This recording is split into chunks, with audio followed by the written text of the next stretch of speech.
I know how to see a whack MC when he bustin', but I just back away real cool, no fussin'. I'd rather go kicking in the streets with the bums and use the knowledge to collect what? Some funds. Open a non-profit and build a damn school. And this is the story of how a great king rules. There's many that claim to know the local demographic, but don't have the nerve to tell you the truth. It's tragic, but I do, so sit back and let me spit this shit to you. You feel better when I spit this shit to you. Despite the system trying to clamp down on the people, the people will learn how to stand up to evil. Not evil that's across the globe, that's too far, but evil that lies in their own backyard. And fighting, it's not an option, they can't win. The government, it's not supposed to represent sin, but then again they do, and that's a problem. So let's go down and figure out how to solve them. It's not fun being a rapper that can't speak, but we do, yes, and plus we make fat beats. Yo, we smoke weed, break up trees. Listen, bringing fat beats, that is our mission. You wanted to see us, homeboy, shut up and listen.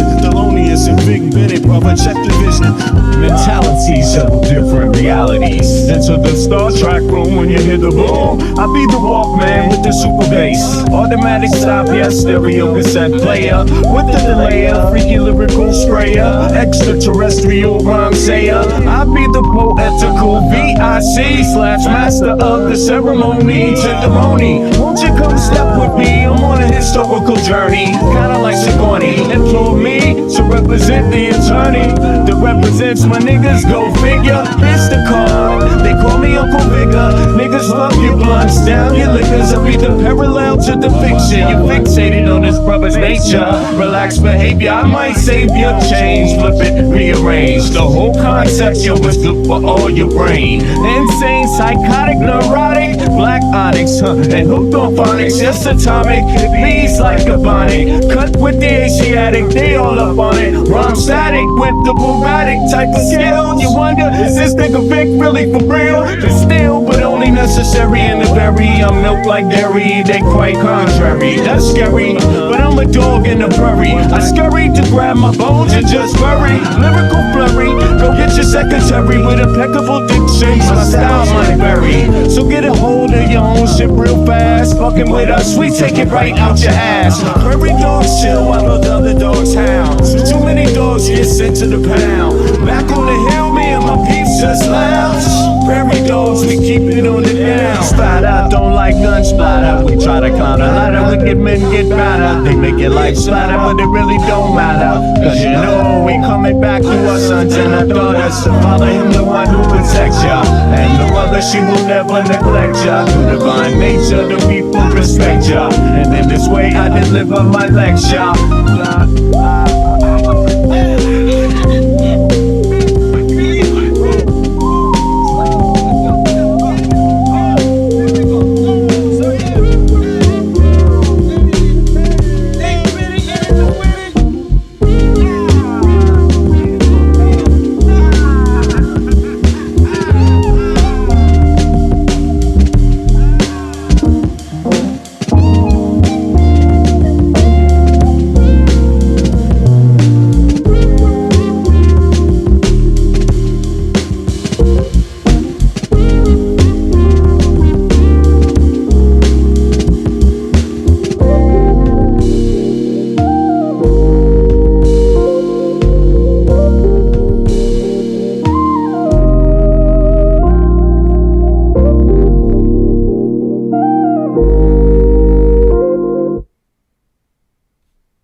One, two, what's up, everybody?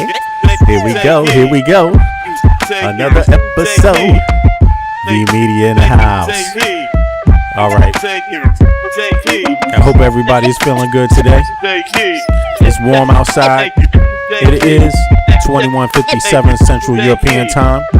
That makes it 3:57 Eastern Standard Time. Perspective, the theory of relativity applied. Of course, it took a while to decide how I should proceed, but even my life is truly based upon need. So move forward with more deliberate speed. Smash corny motherfuckers that stuck on greed. My seed is worth more than $1 million in future stock. The goal is to break the safe, the padlock. Mad cats can't stop it, need a rocket. Your style is boring and cold, mine is tropic. Battles you want, commit, you'll change the topic. My partner, Sir Geller, put your beat in the pocket. So this nigga here can proceed to destroy your Oh my God. stereotypical pop rap gangsta ploy. You know, every time I hear that keyboard right there, man, my brain just goes, you know, it just sends a spark of electricity, you know what I'm saying, up through my body. I'm telling you, it's like my adrenaline starts rushing, you know what I'm saying? In this here place, we came to entertain and to educate your bum ass niggas and your non-believers. You know we change your membrane every time you see us. The odds can't stand the way we think away ease, the way we get love from the finest ladies. Oh my son. But in any case, let's get back to the news. It's crazy, man.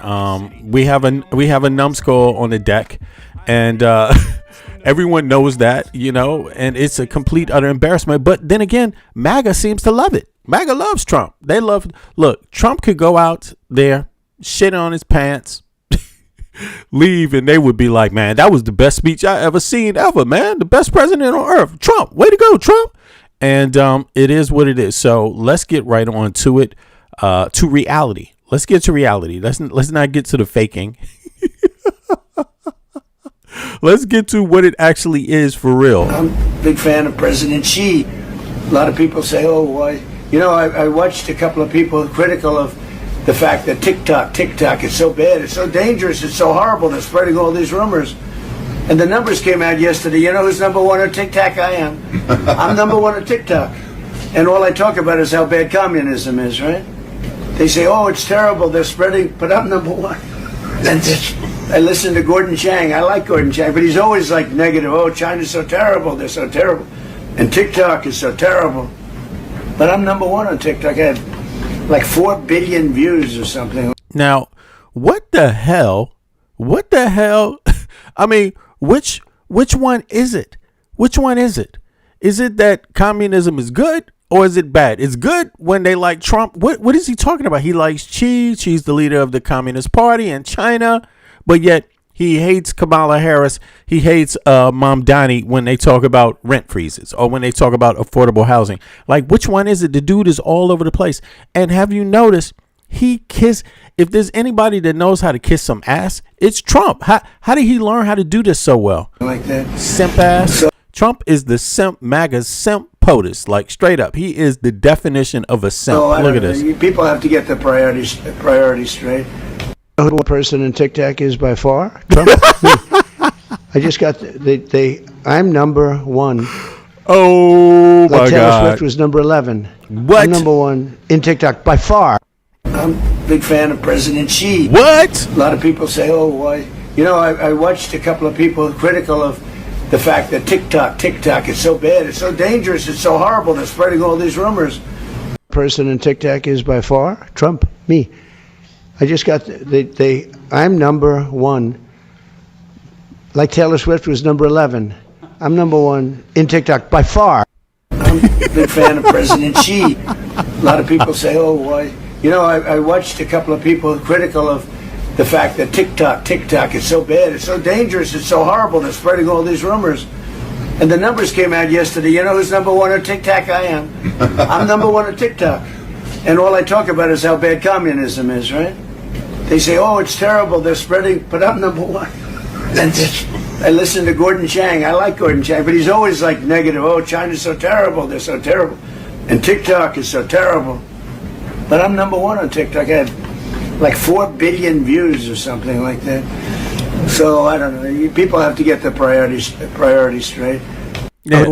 So is communism good or bad?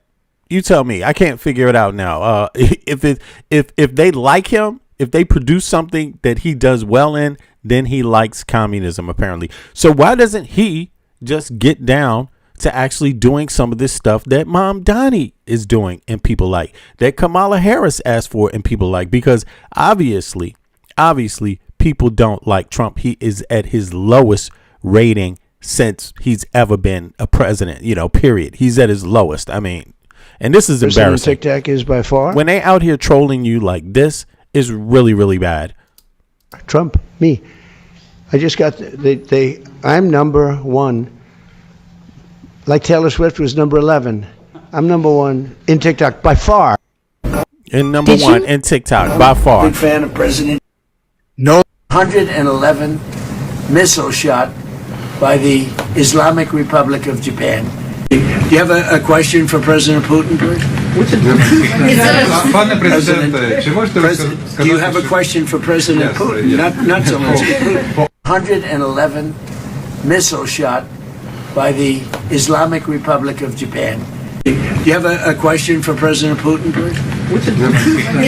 Пане президенте, чи можете ви Do you have a question for President Putin? Not Zelensky. 111 missile shot by the Islamic Republic of Japan. He's asking people if they have a question for President Putin, and it's Zelensky sitting next to him. Do you have a question for President Putin, please? Пане президенте, чи можете ви He called Japan the Islamic Republic. I mean, this is the MAGA simp president out there, you know, kissing ass, delusional, calling people different leaders, addressing them under different names. I mean, how do you call Japan the Islamic Republic? Listen, this man, Trump, all you have to do is cater to his ego and you can get anything you want. Yes, he said the Islamic Republic of Japan, straight up. And they're all playing him. In NATO, they're all playing him.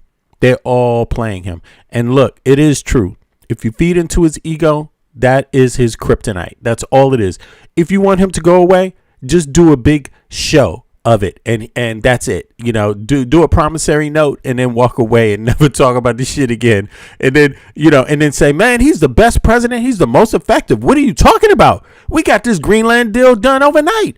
It's just only a small little specifics. What are you talking about? Stop downing your president. He's the best president on earth. Stop doing that. Do you have a question for President Putin? Not Zelensky. 111 missile shot by the Islamic Republic of Japan. Do you have a question for President Putin, please? Пане президенте, чи можете ви Do you have a question for President Putin? Not Zelensky. 111 missile shot by the Islamic Republic of Japan. Do you have a question for President Putin, please? I mean, what else can you make out of this? What else can be made out of this? Can you make out of this that no, Trump is together? He's together. He's got everything under control. He's the sharpest man on deck. Is that what you can do out of this? Is that what you can get out of this? I mean, tell me. It doesn't seem like it if you ask me. You know, I mean, I'm just saying. And he's open to selling them billions of dollars of fighter jets. For NATO, though, the near 8-decade-old alliance his nation is a cornerstone of, the tongue-lashing they feared. We help them, but I'm not sure. Yo, Super Demon. He called Japan the Islamic Republic of Japan. He literally called Japan the Islamic Republic of Japan. Peep this. Пане президенте, чи можете ви Do you have a question for President Putin? Not Zelensky. 111 missile shot by the Islamic Republic of Japan. Islamic Republic of Japan. Now, straight up, this is what's going on here. Trump is getting played on the international stage. We had sanctions because Erdogan from Turkey bought some Russian missiles, right? It's some time ago. This is a while ago. So there were some sanctions on him, right? That's what they put in there until they worked the situation out. But still, Erdogan has still been a strong member in that region for NATO, right? For the EU and NATO, right? And Trump goes over there and he lifts the sanctions. But here's the thing: whether you agree with lifting the sanctions or not, the issue is how Erdogan got it done. That's the question. Like peep how he got it done. All he had to do was flatter the dude. All he had to do was flatter Trump, and boom, he changes the policy. Now think about this. Trump is being stupid because Erdogan doesn't want Russia gaining more power in that region anyway. But in Trump's feeble ass mind, or whoever else is behind it, they think that somehow buying some weapons from Russia that will maybe turn Turkey towards Russia, working with Russia or siding with Russia. It's not going to work because Turkey knows its position far well than anyone else. They've been there for 1,000 goddamn years. You see what I mean? They know exactly where their position is and who else is a player in the region, and they don't want Russia expanding on them. So this is just foolish. He just went there and gave them something for nothing. Now, I'm not saying that that a president can't do these kind of things. I'm just questioning the logic behind it. Like, why would he do that? I think he's desperate. He's just desperate. He's desperate, looking for any type of maneuver that can kind of make it seem like he's going to get out of this. I mean, the man is seriously fighting for Putin right now. That's the only thing I can get out of it. A symbolic gesture to Putin. That they'd be there for us, and Italy turned us down. U.S. sanctions this guy's not stupid. Erdogan's not stupid.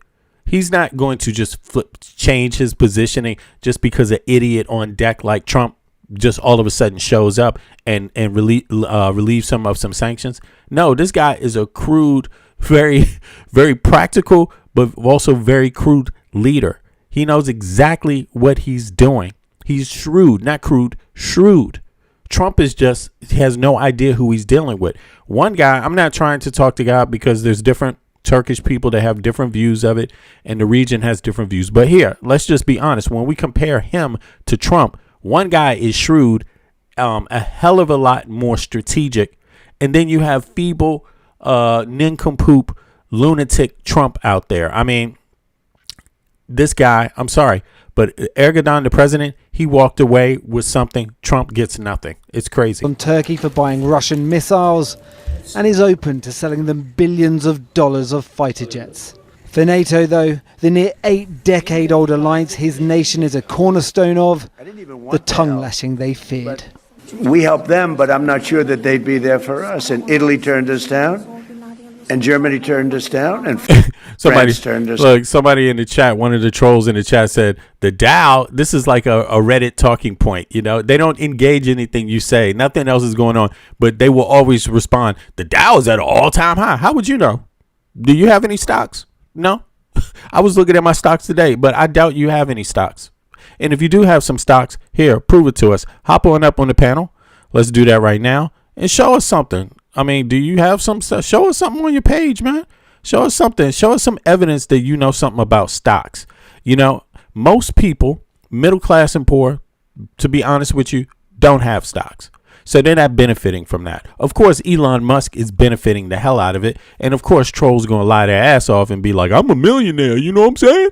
I'm a millionaire. You know, I don't need universal health care. I'm a millionaire. Go get your own. And, you know, the stock market is doing great in the U.S. The news media is just down. If you want to, if you don't have nothing, it's just because you're not working hard enough. That's all it is. You know, unidentified and anonymous. Let's see here. Panel up. Unidentified and anonymous, panel up. If you don't have anything on your YouTube page to show who you really are, your ethnicity, your nationality, hop up. Let us see. Come on, hop up, talk. Let us have a conversation, okay? Yeah. Here we go. And it's okay. Yo, what's up? You there, Mike? I'm here. The Dow's been up, bro. Is he supports Erdogan, and Erdogan it's a Muslim nation. And right? he Japan specifically is a Muslim leader. Like, yes, that's what he's known for. Yes. Like exclusively. He runs a Muslim state. Yep. He's the EU's Muslim state. Yes. Basically Turkey. You know, they don't have an issue with that. They know their history, bro. They know what their positioning on earth. You know what I'm saying? They're not in a doubt about who they are, although, you know, but this leader is known to be basically a very shrewd dictator. Yep. He's an extremist. Yeah, he's an extreme dictator. Yeah, he is. You know? So he killed many people. Exactly. Many of his own people. Exactly, bro. Exactly. And you know, But yeah, he called Japan communist or Islam. He said Islam. What did Trump say about Japan? he called him the Islamic State of Japan. Look, here it is, bro. Right? I can't keep up with Do this you know? crazy Do you shit. know how many Muslims are in Japan? What? 0? 0.3%. Yeah. 0.3%. Oh, that's a lot more than I thought. Yo, that's, I thought it was 0.03. What the? It's like, you mean 0.3? That's a lot. Wow, man. What the fuck? This guy, he called him the Islamic. What did he call him? Hold on. Let's look. Let's listen to this. This shit. Do you have a question for President Putin, please? Пане президенте, чи можете ви Do you have a question for President Yes, Putin? yes. Not so much Putin. 111 missile shot by the Islamic Republic of Japan. Islamic Republic of Japan. Yeah, yeah. That's insane. You know, I mean, the man has lost. It's all out there, dude. Look at his face. It's out there. He's a madman. It's all gone. Whatever he had, that little itty bitty that he had a month ago, even that is extracted now. There's nothing left in that skull. It's the truth. He's demented. He's suffering from dementia, and it's just so obvious that it's not even a joke. And I'm surprised that. Oh my God, bro. And you have people saying in the chat, Biden's going to go down as the worst president because he couldn't even speak. Biden's still able to have coherent conversations. Yeah, of course, his cognitive abilities. No one's defending the fact that he's old, right? Yes, he had clearly imperative cognitive abilities, but nothing into the grandeurs of Trump. Trump has ridiculous grandeurs, right? While he's calling countries that have little to no Islamic presence Islamic states. Like, how do you even compare the two, right? Right. There's no comparison. Geopolitical level, yeah. I mean, first of all, Biden probably has a healthier diet. Come on, man. You can't be that fucking old and be eating goddamn hamburgers from McDonald's, bro. Like, that's going to kill your brain, dog. You know what? That clogs up everything. You know? That just clogs up your whole... So, like, this guy, man, is crazy. Now, look. This is Biden. Let me see if I can get this up here just to give people an example. This one is Biden 10 days ago, and we're going to see if that matches up to what they're saying. And then we will get back to Erdogan, right? After that, let's see here. Or Turkey, right? I hope I'm pronouncing his name right. Excuse me if anybody's Turkish watching. Erdogan. I'm sorry. I said Erdogan. Yeah, I'm sorry. Sorry about that. It's written Erdogan, but it's pronounced Erdogan. Erdogan. Okay. Yeah. Okay, that's right. Now, this is Biden 10 days ago. The middle class built this country, and labor built the middle class. Look, it's not just his deliberate distortion and destruction of NATO, and it's choosing Putin as over American allies, or the fact that he's diminished our standing in the eyes of the world more than any president in history has.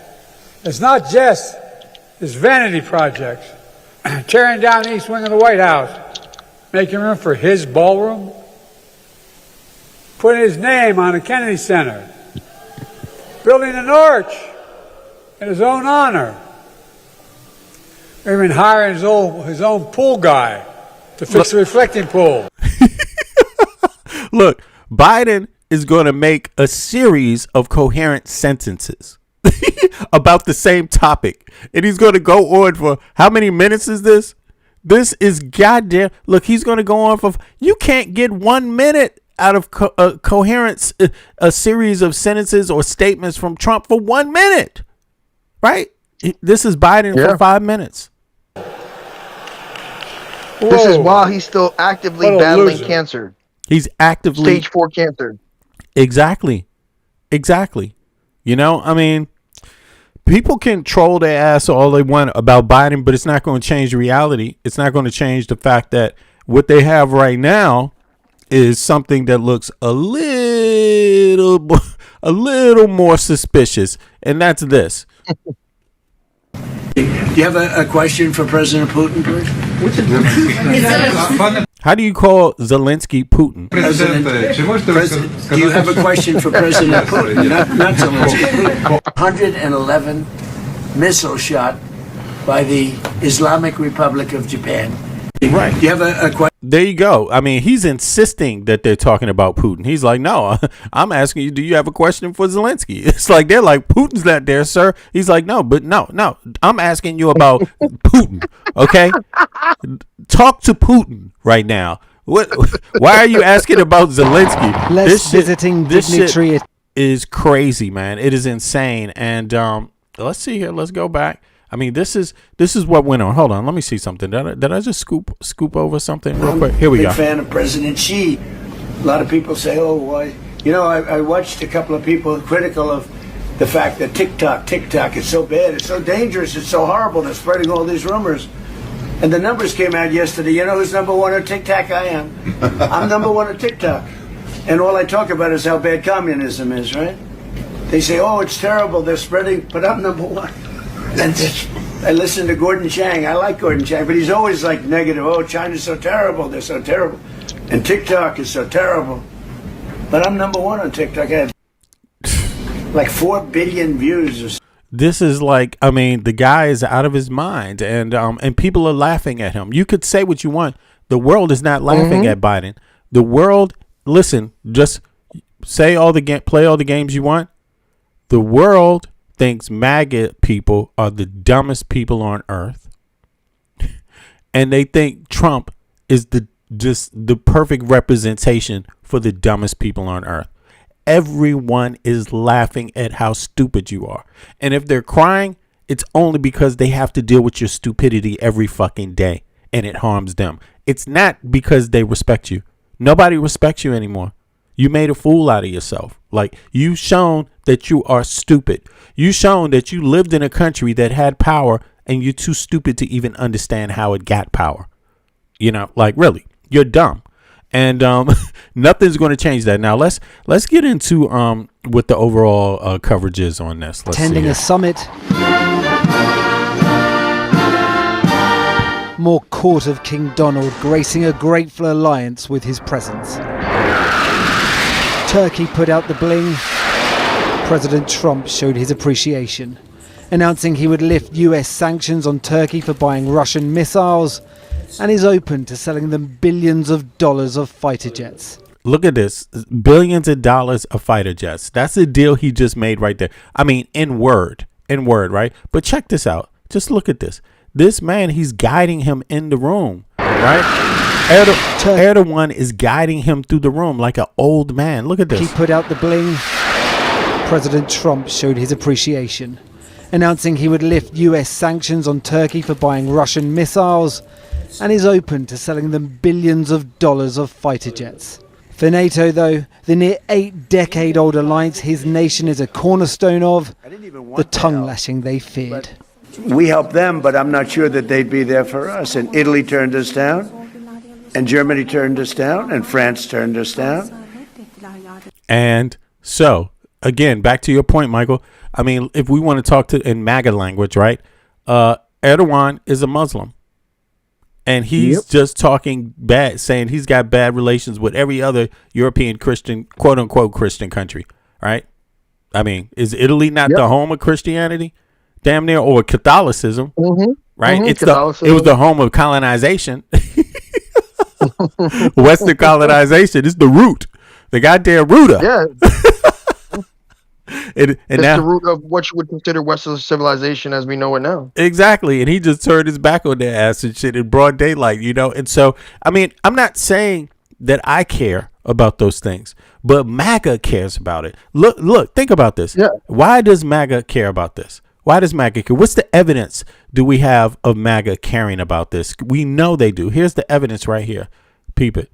This is the straight up evidence. I mean, and we see this people have to see this a million times and don't ever forget it. Here's your evidence. I don't think child is confused. You're going to tell me to sacrifice a child. No, I'm going to, all I'm asking you to do is take just a chicken off of your face and say it again. Yeah, you're going to make me transmit the sins into a chicken. Well, you guys did it to children, but you know, like, you guys had to change it. When the Jew resides in America, it will never be holy until all of you are gone. There it is. So he said it himself. He's holding up a cross. Look at this. He's got the cross up. Then he goes to NATO. His president, the guy that he's out there this group is out there trying to terrorize Americans, holding up Confederate flags, talking about white supremacy. They love Trump because they believe that he is their savior, their shining white knight on a white horse, right? Their daddy. Yeah, exactly. The what? Their daddy. Their daddy. Yeah, that too. Trump is my daddy. I'll do anything to make him happy. God damn. I know what I want, Mr. Trump. Then Trump goes over to NATO and he's like, are you Christian? Are you Catholic? Are you Christian? Any of you? Fuck you. You Christian? Fuck you. Next one, fuck you. Next one, fuck you. And then he makes his way all the way around. He makes his way all the way around alliance to this. With his presence. Turkey put out the bling. How's it feel, maggots? How's it feel?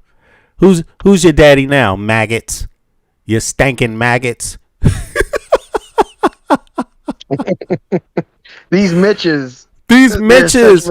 They Mitches, bro. They are Mitches. It's embarrassing. I've never seen a loss ever taken like this on earth, man. Well, who was the last leader to take a loss like this? What was the last country to take a loss like this on the global stage? Name one. I have no clue. I can't even name one. I can't even fucking name one, bro. This is beyond belief. This is worse than Napoleon trying to go to Russia and not being able to finish that. This is worse. It's way worse. This is motherfucking worse, yo. This is worse. At least Napoleon had his faculties in order. This man doesn't. You know what I'm saying? Exactly, man. It's not just ego that Trump has, it's delusions. This motherfucker is like he's lost his goddamn mind. Pretty soon, you know what they're gonna have? They're gonna have Trump dressed up like in Turkish garb, like he's a Ottoman Muslim, and having pictures with his ass. I guarantee you. Because his brain, he doesn't know what the fuck is going on. No, he doesn't. Look, how does it feel? You started off capping for Trump here, right? On the metro. This was yesterday or 2 days ago, right? They started off here. Here it is. Started off right there, terrorizing Jews on the metro. Talking about the United States won't be pure until all the Jews are gone, right? That's where they started. Started from the bottom. Now, started from the top. Now you're headed to the bottom. Is that what it is? Is this what's going on?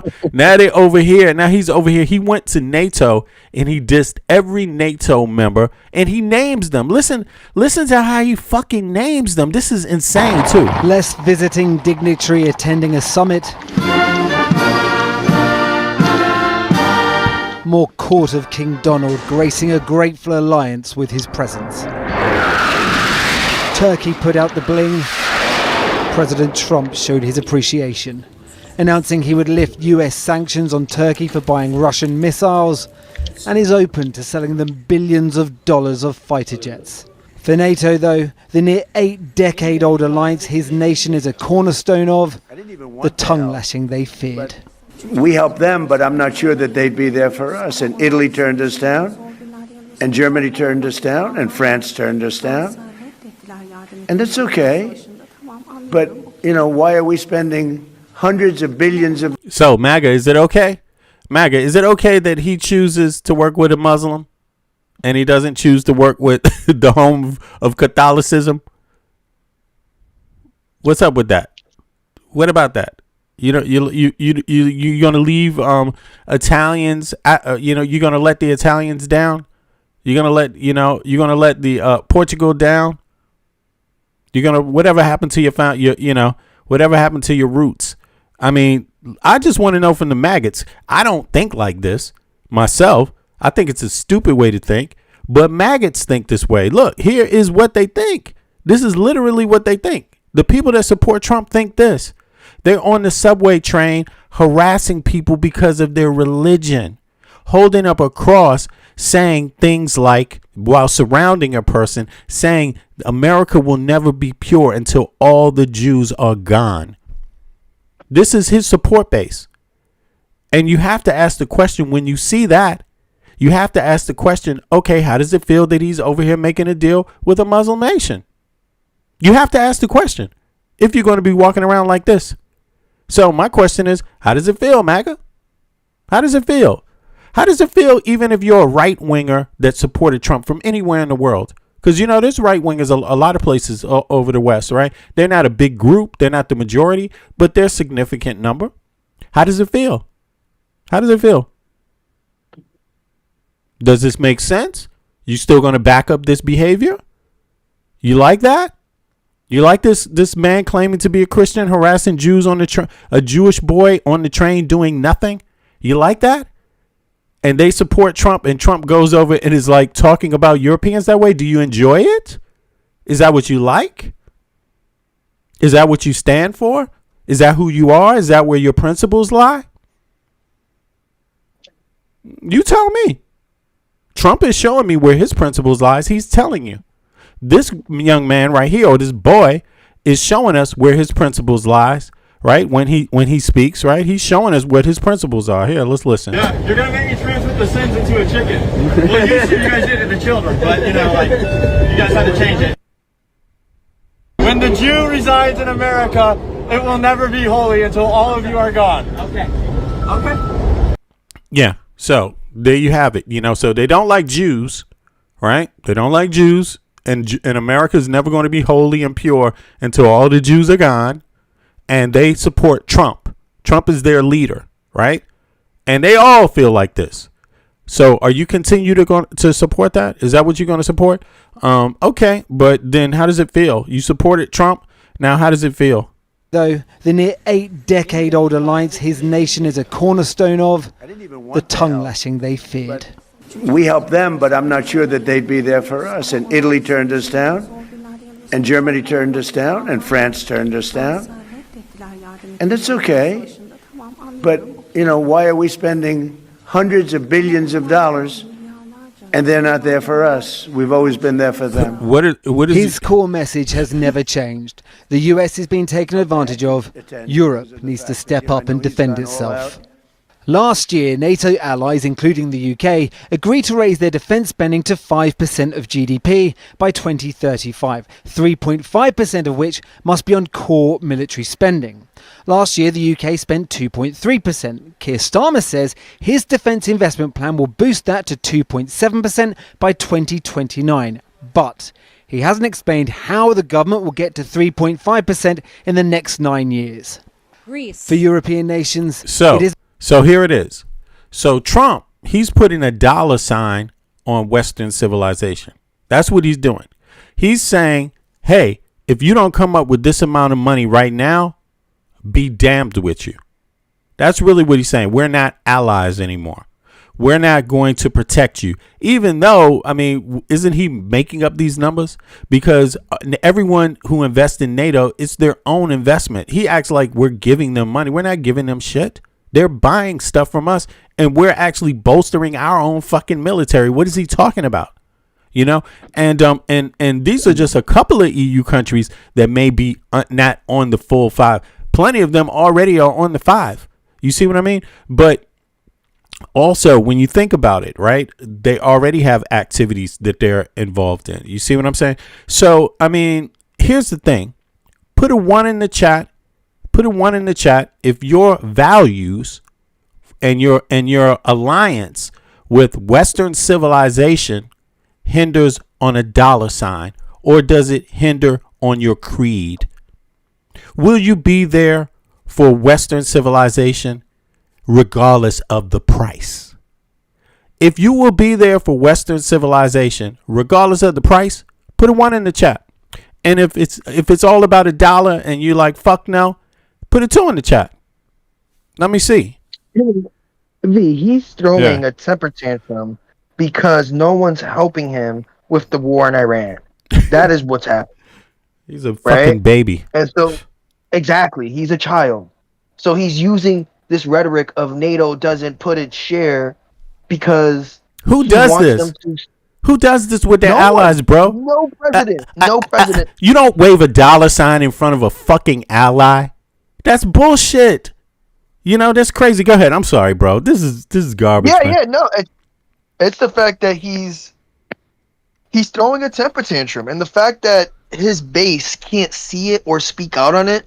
You know, even when we look at the Fox News of the world, they should be calling this out. You know, legacy media should be calling out this hypocrisy.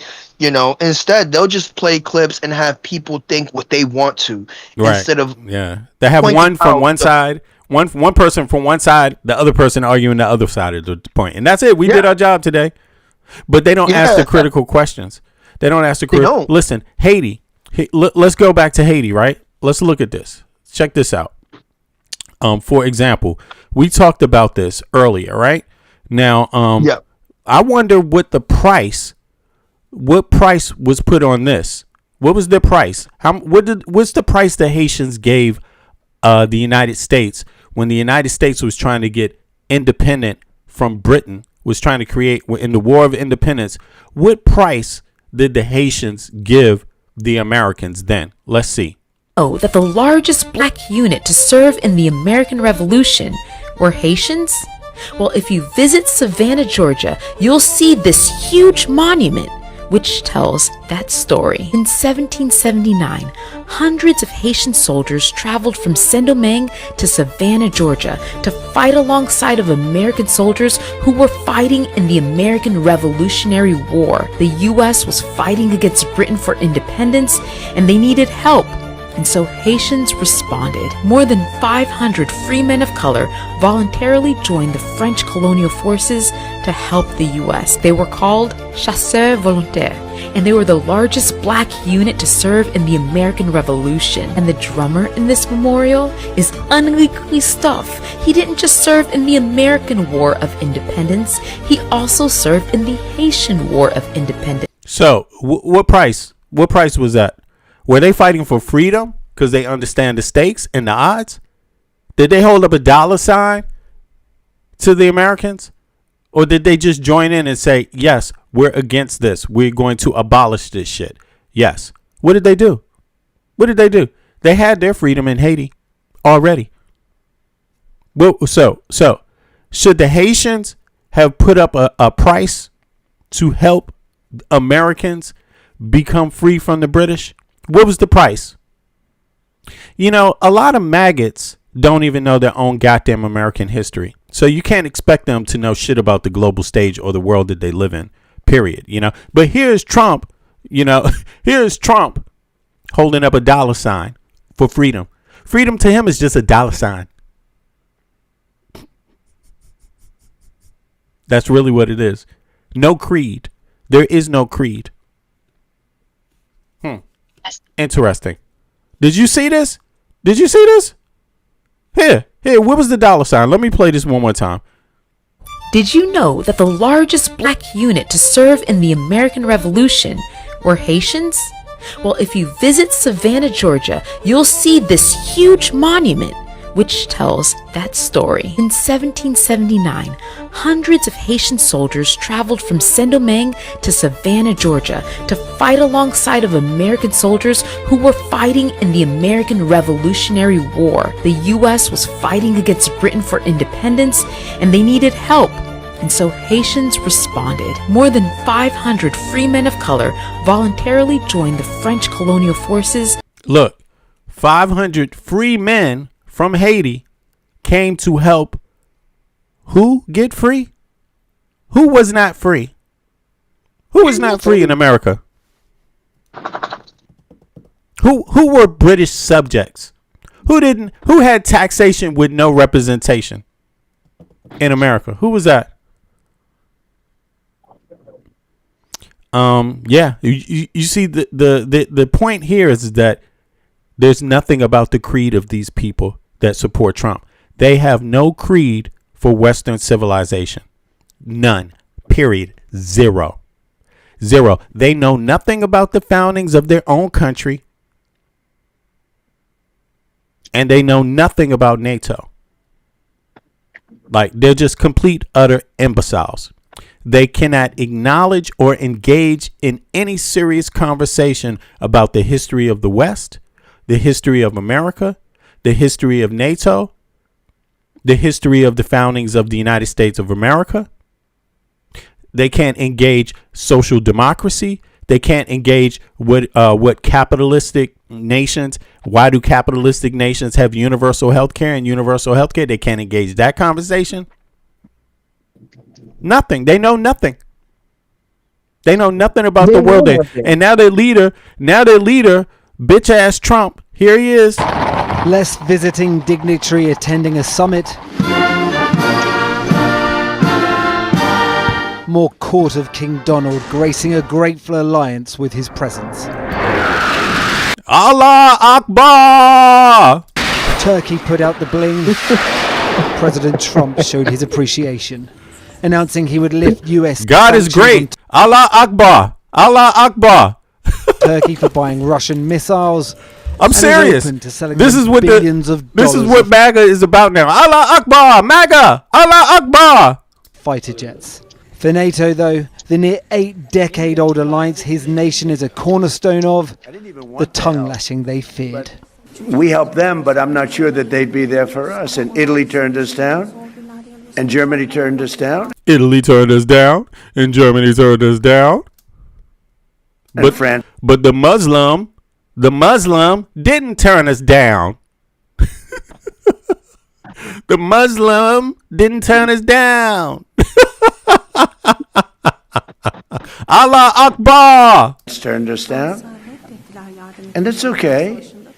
But, why are we spending hundreds of billions of dollars and they're not there for us? Leonard, We've what's always up? been there for them. His core message has never changed. I would be surprised if MAGAs even knew how NATO was formed. They don't know how NATO was formed. That's the whole.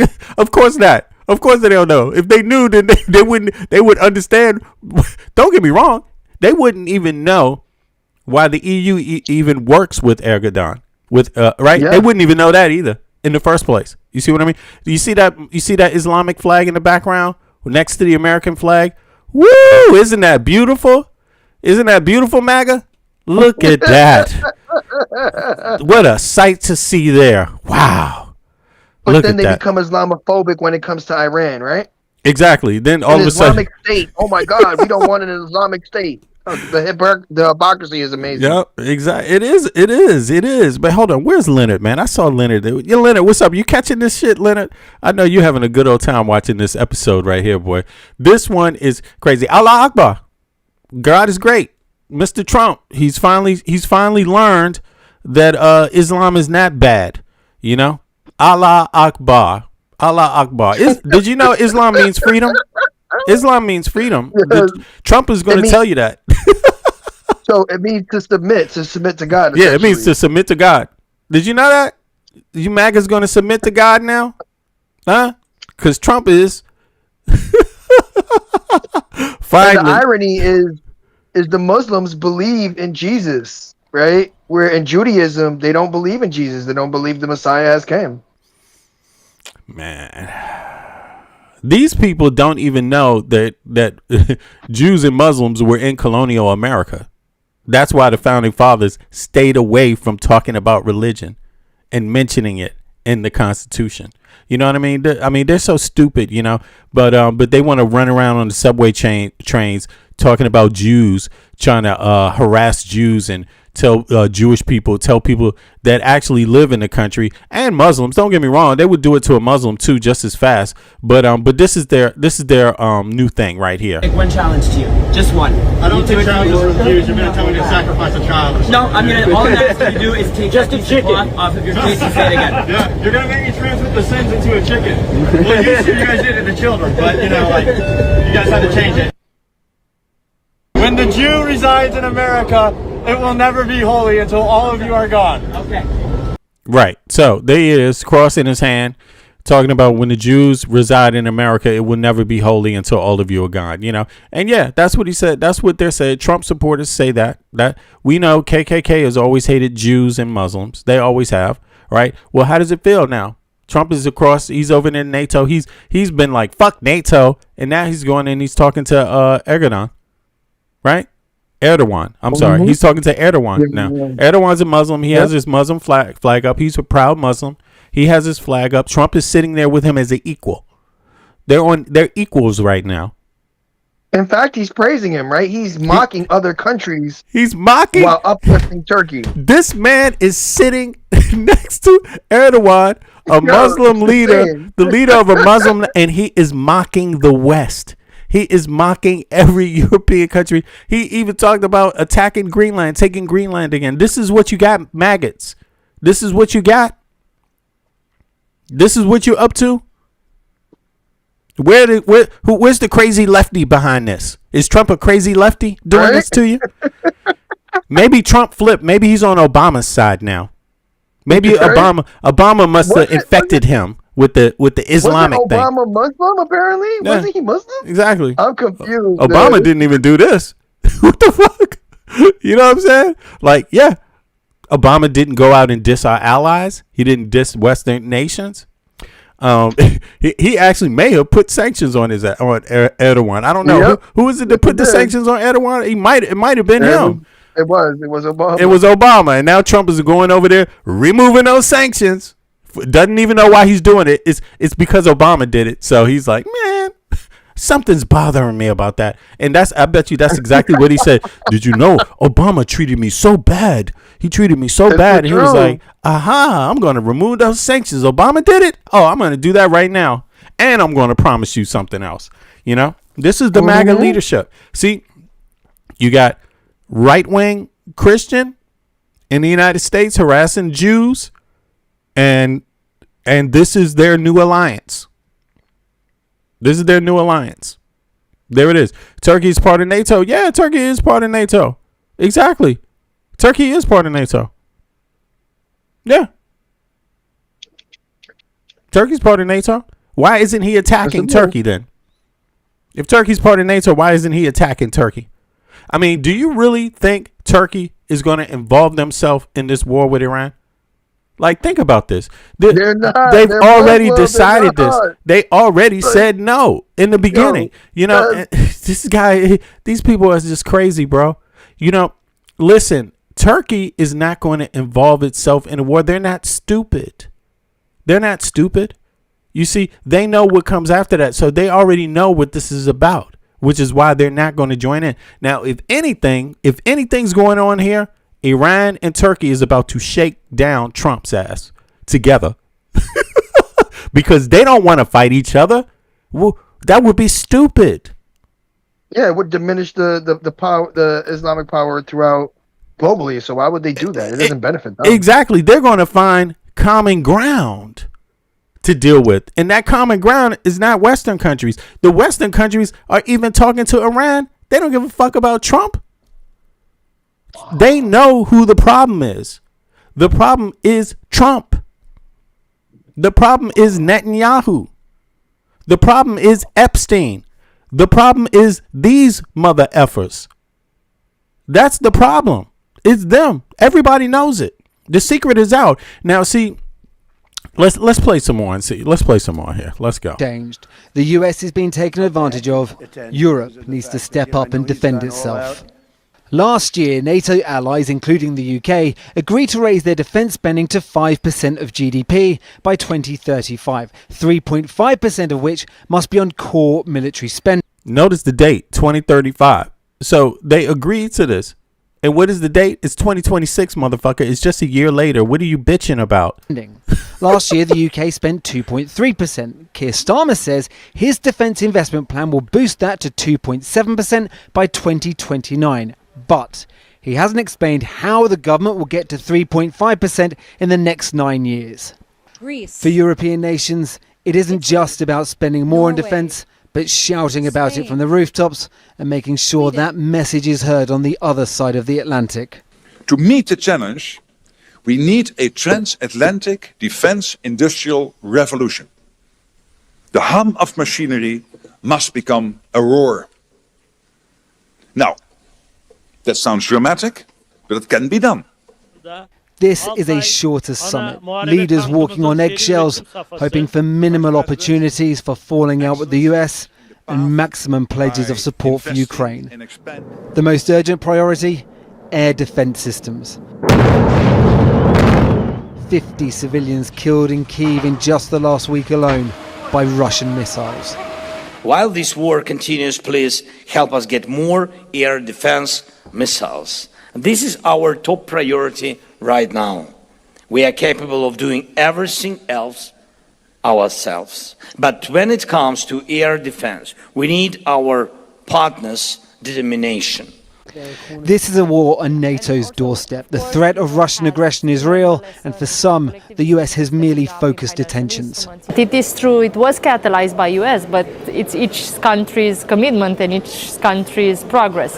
And whatever the reason, are you happy to see that increase in commitment? We're happy to see that increase in commitment because that enables us to have a better deterrence and defense. Not so long ago, NATO said that all members of the alliance should be prepared for Russia to launch attacks against NATO members by 2030.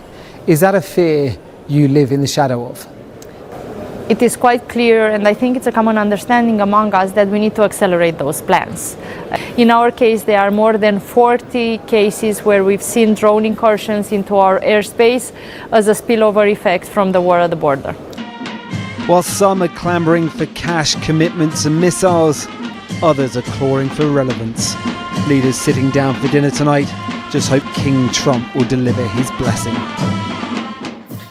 Paul McNamara, well, as you heard there, NATO allies are under pressure from President Zelensky as well as President Trump. Our Foreign Affairs correspondent, Porrick O'Brien, joins us now from Kyiv. Porrick. Krish, Trump meets Zelensky tomorrow, and Zelensky will have to walk a tightrope here. We all know that Donald Trump loves a winner, and Zelensky will be trying to impress upon him the fact that Ukraine have an upper hand in this war, which they do. But Zelensky's also asking for stuff, and he has to do that in a way that doesn't make him and Ukraine look weak. What will he be asking for? As Paul alluded to in his report, he'll be asking for the missiles that Ukraine uses to take out those Russian ballistic missiles incoming to Ukraine, because he has run out of those interceptors, those missiles, those Patriot missile interceptors. How do we know that Ukraine has run out of them? Because of what happened here in Kyiv on Monday night, this huge barrage of missiles. Among that barrage of missiles, about 20 Russian ballistic missiles which got through. They weren't intercepted because Ukraine has run out of the interceptors. Tonight we wanted to bring you the story of one family, what that meant for one family in a neighborhood, Vishinev in Kyiv, which we visited this afternoon. A Russian missile hit an arms dump in that area. It sparked a wave of secondary explosions that destroyed or damaged homes in a network of streets equivalent in size to about 20 football pitches. And in one of those homes, 91-year-old Valentina Pavlivna, she was not able to get to a shelter or down the stairs to the basement of her house where she lives. Now look, do me a favor, click the like button. If you haven't clicked the like button, let's get the likes up, because I'm going to be here for a minute. But and we're just going to focus on this dynamic here, what's going on with NATO and the different parameters there. Iran, Turkey, Ukraine, Greenland, right? And then, the dynamics within. Now, let me ask you all a question here. Oh, let me say one other thing. Look, some of you people, if you think the news media is fake, what we're watching, no problem, because this is why I give my commentary. I don't leave it up to what is being said by legacy media. However, I'm intelligent enough to be able to read between the lines, figure out what's true, what's not true. And we know that if there's going to be lies, it's going to be hidden within a bed of truths. It's not going to be so simple, all lies and nothing. No. So look, come on up, hop up on the panel. Let our audience hear how your critical mind analyzes these things that are being said by legacy media. That can't really be done in the chat. The chat, the way it works is you only get to put a certain amount of words in there, and then that's it. But when you come up, you get to speak freely. You get to lay out something in depth, maybe that people will benefit from, right? So hop on up. Now, I'm going to put the link in the chat here, panel, right? And I'm just curious. And this also helps people alleviate the need for the copy paste kind of Reddit messages. You know, sometimes when the chat is open, you just get these copy paste theories that don't change since 2 years ago. You know what I mean? The world has changed. Things have developed. A lot has happened. There's new dynamics to talk about. And we don't even talk about all of them here. Some of them I hold back myself. But if you want to hop up, the chat is open. The panel is open. This is probably the best opportunity you're going to have because a lot of channels don't let anybody up to speak. You know, they don't just let anybody up, right? And they also don't have their chats open. So take advantage of it. Hop on up when you get a chance. Oh, you want to say something, Michael? Yeah, no, just to, you know, give them you have the open opportunity to give us your opinion. Obviously, this isn't a debate channel, but this is to give your opinion on your point of view as to why you feel the way you do, right? Even if that's in contest or in promoting what we're saying, right? Facts. Yeah, maybe you would be more compelling when you speak to people, right? Maybe you might become the next big YouTuber too. You see what I'm saying? So, or you may turn people onto some information that's necessary. That's valid. That's powerful. You know what I mean? So yeah. So let's continue here. I'm just saying all this to let you know you don't have to stay in the chat. Okay. Especially if you disagree, you can come up. We think it's all fair game. You know what I mean? We do it like jazz music. If you know how to play, if you got something to teach, and you know what you're doing, then come on, show us what you got. You know what I'm saying? All right, now let's go to the next one here. I'm curious about this. What this is, CNBC. Okay. They have some. Okay, is this live? Okay, let's go to Trump's. This is some of Trump's words. He's probably going to just be rambling, but fuck it. Let's listen to it. It's worth it. Anybody want to hear Trump ramble? Put a 1 in the chat if you want to hear Trump ramble. Let me do that first. Yes, I want to hear Trump ramble because this is going to be how many minutes? This shit is going to be 31 minutes of fucking rambling, bro. Let's go. Look, go get your popcorn right now. Go whatever you want, your champagne, your wine glass. If you didn't eat your lunch, go get that too because this shit is going to take a while. Okay. I don't even understand who the fuck has 30 minutes to speak. I mean, Trump doesn't have anything relevant to say. Why does he need 30 goddamn minutes? I don't understand. Why don't they tell him you don't need it, President? Mr. President, you don't need 30 minutes. Why don't they just tell him that? But he don't listen, so we know why. Trump don't give a fuck what they tell him. He gonna speak for 30 minutes anyway, goddammit. This is his show. Look at this successful. This is crazy. All right, let's bring it back to the top. Here we go. Dun, dun, dun, dun, dun, dun, dun, dun. My country 'tis of thee. Allah Akbar. Ladies and gentlemen, the 45th and 47th President of the United States, Donald J. Trump. Boo! Boo! Fuck Trump. Wouldn't it be nice if he just fell over on the fucking stage right there? Boof! Bad luck. That's a lot of press.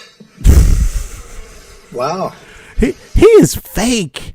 Trump is so goddamn fake. He always does that. That's a lot of this and a lot of that. And wow, so many people here to see me. And wow, this is the biggest ever. That's always his first comment, man. It's so transparent. Well, it's important stuff. And, you know, our team out here, well, they've all become stars. Superstars, actually. But we want to thank you very much. We've had a tremendous time and I think a great success. And we just concluded a very successful NATO summit here in Turkey. And I want to thank President Erdogan, who's really a great man. He's a great Allah Akbar leader. He's a friend of mine, been a friend of mine for a long time. He's a strong person, a very strong personality, and that's why he runs such a successful and professional simp. good company country, and really I would say a great country.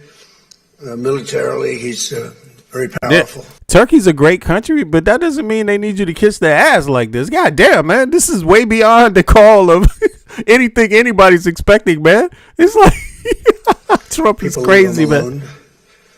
But he's really done a fantastic job. And from the moment we got off the plane, you look at the airports were beautiful. They built a new terminal for our arrival. Everything was beautiful. You hear this bullshit? They built a new terminal for his arrival. That's a goddamn lie.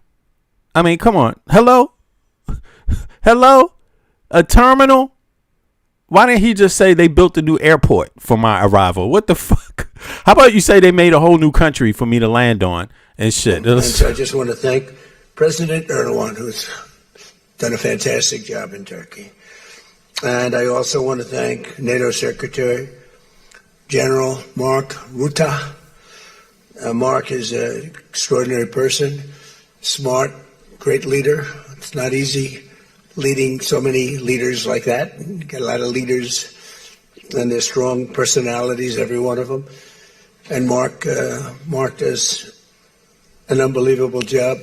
Couldn't find anybody better. I just want to say there was tremendous love in that room. The press got to see the sitting, but they didn't get to see the speaking. And I actually said, it's too bad the press couldn't see this, because every one of them spoke for a little while, and I spoke for a little while. And it's a lot of speeches. We kept it short, but it's too bad the press couldn't have seen what we were doing in that room, because it was very smart people, and they have a lot of good in their heart, not evil, good. And they're doing a great job for their country. The world is doing well. We have, as you know, the oil is down. We'll see whether or not we keep it down. We should keep it down. We're doing things that should have been done 47 years ago with Iran. And I just want to say that throughout my first term and over the past 18 months, the United States has led a historic effort to dramatically increase the defense spending and to have equipment that no other country in the world has. When you look at Venezuela, when you look at Iran, essentially demolished their military in a couple of weeks. They had a good military, they had a good navy, they had 159 ships, everyone's at the bottom of the sea. So why are you here begging people? If your shit is that good, why do you need anyone else? What's the issue? You know, you have Israel helping you. What's the problem? What's the holdup? What's the deal? And look, it has to be said, they did not ask any other NATO nation if they wanted this to happen right now this way. They did not consult in advance. Netanyahu and Trump went off and did it on their own and said, be damned what other people think. We don't need to give them full warning. So if you're a leader of a country, don't you want a warning? Don't you want to at least be consulted on the matter? Right? Or do you want someone to just try to drag you into it after they already started it? And keep in mind, Trump is still literally asking in the same day that he's saying this stuff. He's literally asking and begging them to fucking help. Look, he's doing that. And now in this, I mean, you can't figure out which one it is. It's like, do you need help? Do you have the most strongest military? Did you devastate Iran that much? If you did, to the way that he's saying it, then what is the problem? Why do you need help now? 18 months, the United States has led a historic effort to dramatically increase the defense spending and to have equipment that no other country in the world has. When you look at Venezuela, when you look at Iran, essentially demolished their military in a couple of weeks. Yeah, so you demolished the military in a couple of weeks. So what's the problem? Why do you need military help now if their military is demolished, right? And somebody said, come with the stimulus check for everyone. No talk of it. Exactly. Where the fuck is the stimulus check, man? Where's our socialism, bitch? Excuse my language, Mitch. Where's our socialism, Mitch? Run us our socialism. Now, we tired of this. Okay, you know. They had a good military. They had a good Navy. They had 159 ships every I want my goddamn check. once at the bottom of the sea. They had hundreds of airplanes. They're all gone. Okay, so you need help? Their airplanes are all gone. Do you need help for that now? They're all lying burned up on the runways. They were totally decimated. Their radar's gone. They have no radar. Radar's gone. So you still need help from other countries if their radar's gone? Everything's gone. Everything is gone and you need help. Leaders are gone, right? Made it. Their radar's gone. Everything's gone. Their leaders are gone, rightly. And their combat capability is pretty low. They have a small Combat capability is pretty low, but you still need help, huh? percentage of missiles left. They have some of the missile launchers left, call them launching pads, but most of that's been destroyed too. So we have the strongest military in the world by far, not even close. Everybody admits it. Last year's summit in the Netherlands was great also, and we achieved an unprecedented agreement to increase the annual defense spending. And it's Trump sounds like he smokes cigarettes, bro. Like, seriously. I mean, he sounds like he went off camera, he's smoking. You know, listen to his voice. The benchmark, raising it from 2% to 5%. It's a part of his deterioration. Is it just, it's just his overall deterioration, or do you think he's also a smoker? Yeah. You think he's been smoking before? No, he's definitely not. Like, okay, he's one definitely thing that's not. been publicly noted is that he doesn't drink, he doesn't smoke, right? Like, he's a psychopath naturally. Yeah, he gets up. He don't need any nicotine in his system to get going and shit. This motherfucker's like, he's just off the chains. Anyway, yeah. Coca-Cola and hamburgers. That's his drugs. Yeah. And ketchup. Apparently, man. He likes a good Heinz ketchup, man. Damn. Even once we continue with this, I want you to be able to pull up for the chat. Do NATO countries have they been contributing their 2%? And we'll just enlighten the chat that this is just false rhetoric. Okay. Have NATO nations been contributing their share, or is Trump right to criticize them again repeatedly? That way you get a whole, you know what I'm saying, a lot of info there, because it is repeatedly, man. It's like, damn. And look, the deal is only to bolster the numbers up by 35. It's only 1 year after. It's 26, and he's like complaining about it again. They already started bolstering their numbers up, and he's back at the table repeating the shit. Yeah, people got to know. Now, look, whether it is right to criticize NATO nations comes down to which benchmark is being used. Both sides of the debate have strong factual case, as European nations have dramatically stepped up their spending, but a significant gap still exists between what the U.S. contributes and what Europe contributes. Now, think about this. The United States has the biggest military budget on earth. There you from go. all countries. But at the same time, it also goes based on GDP, right? Right. So 2% from a country that is worth less is going to be a lot less than what the U.S. contributes, right? Exactly. Our GDP is twice as big as the European GDP. We have 1 million less people than Europe has. You see what I mean? So, you know, that what we contribute, of course, is supposed to be more, right? It's easier for us to reach it. But here's the thing. Even though we contribute a lot, right? Look at how many people we have homeless. Look at how many people we have without health care. Look at, you know, how many other issues we have within our own country. So is it fair to trade off these things? Now, let me ask you in the chat, especially if you're European, let me hear your voices on this, right? Or if you're anybody else, would you rather spend your money on bombs going to war with Israel and the United States against Iran when they didn't even ask you before they did it? Would you rather spend money there, or would you rather make sure that your kids, the children of your country, have health care and education, and the elderly have a place to live and health care? Which one? If you had a choice, which one would you choose? Put a 1 in the chat if you would choose, because you can't do, let's say you can't do both. Put a 1 in the chat if all you could do was join Israel and the United States in this war with Iran, or pick 2 if it was you could take care of all of your elderly and your children in your country and provide everyone with health care and education. Choose. Put a 2 in the chat if you would rather do that, education, health care for everyone, the elderly and the children. Put a 1 in the chat if you'd rather join them, Israel, and say fuck the rest. Get your own health care, old ass. I mean, right, because these are always going to be the anonymous and unidentified people that choose 1 anyway, so you can't trust their ass because they're not real. You know what I mean? They just 1, I choose 1. Go to their profile, nothing. Ask them to hop up. Can't, sorry, won't do that either. Throwing up American flags and shit and Israel flags. I can't hop up though. Not gonna do that. No, but I'm proud. But I'm gonna wear a mask. Anonymous and unidentified. Yeah, exactly. They're ashamed. They're ashamed, because they know damn well they wouldn't. That wouldn't be the case. If they really had a choice. And if I'm wrong, hop up and prove it. How about that? So, but let's hear some more. Let's see some more. Let me see here. Hold on. What else is there? Now, here, let's go back to this.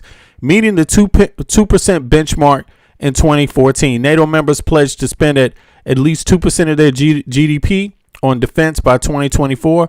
By 2025, virtually every single NATO ally met or exceeded that 2%. Right. So that's crazy. Yeah. So you see? So Trump is talking as if he doesn't even have a clue that happened. He's resetting the bar, pretending like they didn't live up to their expectations. They actually exceeded their expectations. Unprecedented spending surges, driven by war in Ukraine and U.S. pressure. European allies increased their defense spending by nearly 20% in real terms in 2025 alone. Between 2014 and 2026, 9 U.S. NATO members more than doubled their collective defense budgets. Moving the goalposts. At the NATO summit in The Hague, allies agreed an even more ambitious target, spending 5% of GDP on total defense and security by 2035, broken down into 3.5 for core military and 1.5 for broader infrastructure cybersecurity. Frontline countries like Lithuania, Estonia, Latvia, and Poland are already vastly exceeding this. You see? So it's crazy. So it's almost as if it's just a narrative. And guess what? They've exceeded it, and they have universal health care and universal education. There you go. So why is it that they can do both, but the United States can't?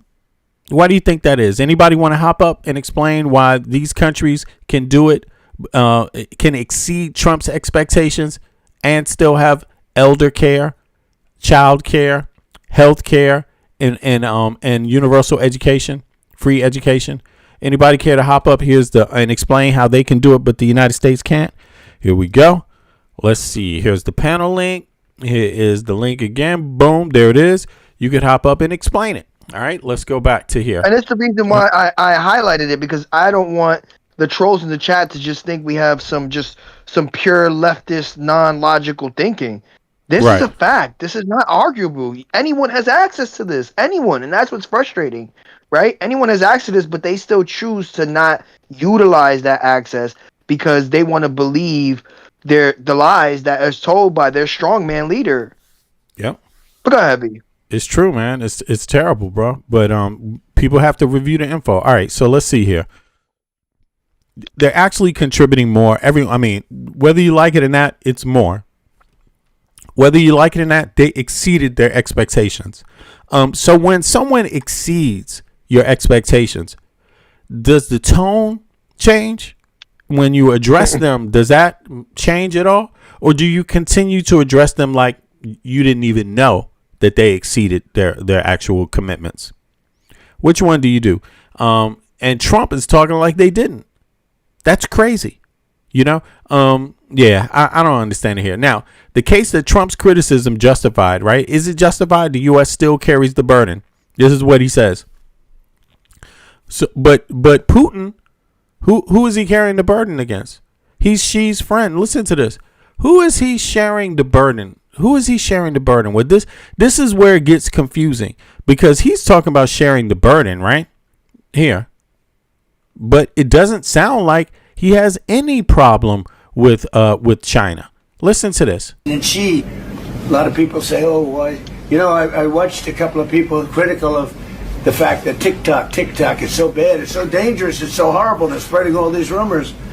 And the numbers came out yesterday. You know who's number one on TikTok? I am. I'm number one on TikTok.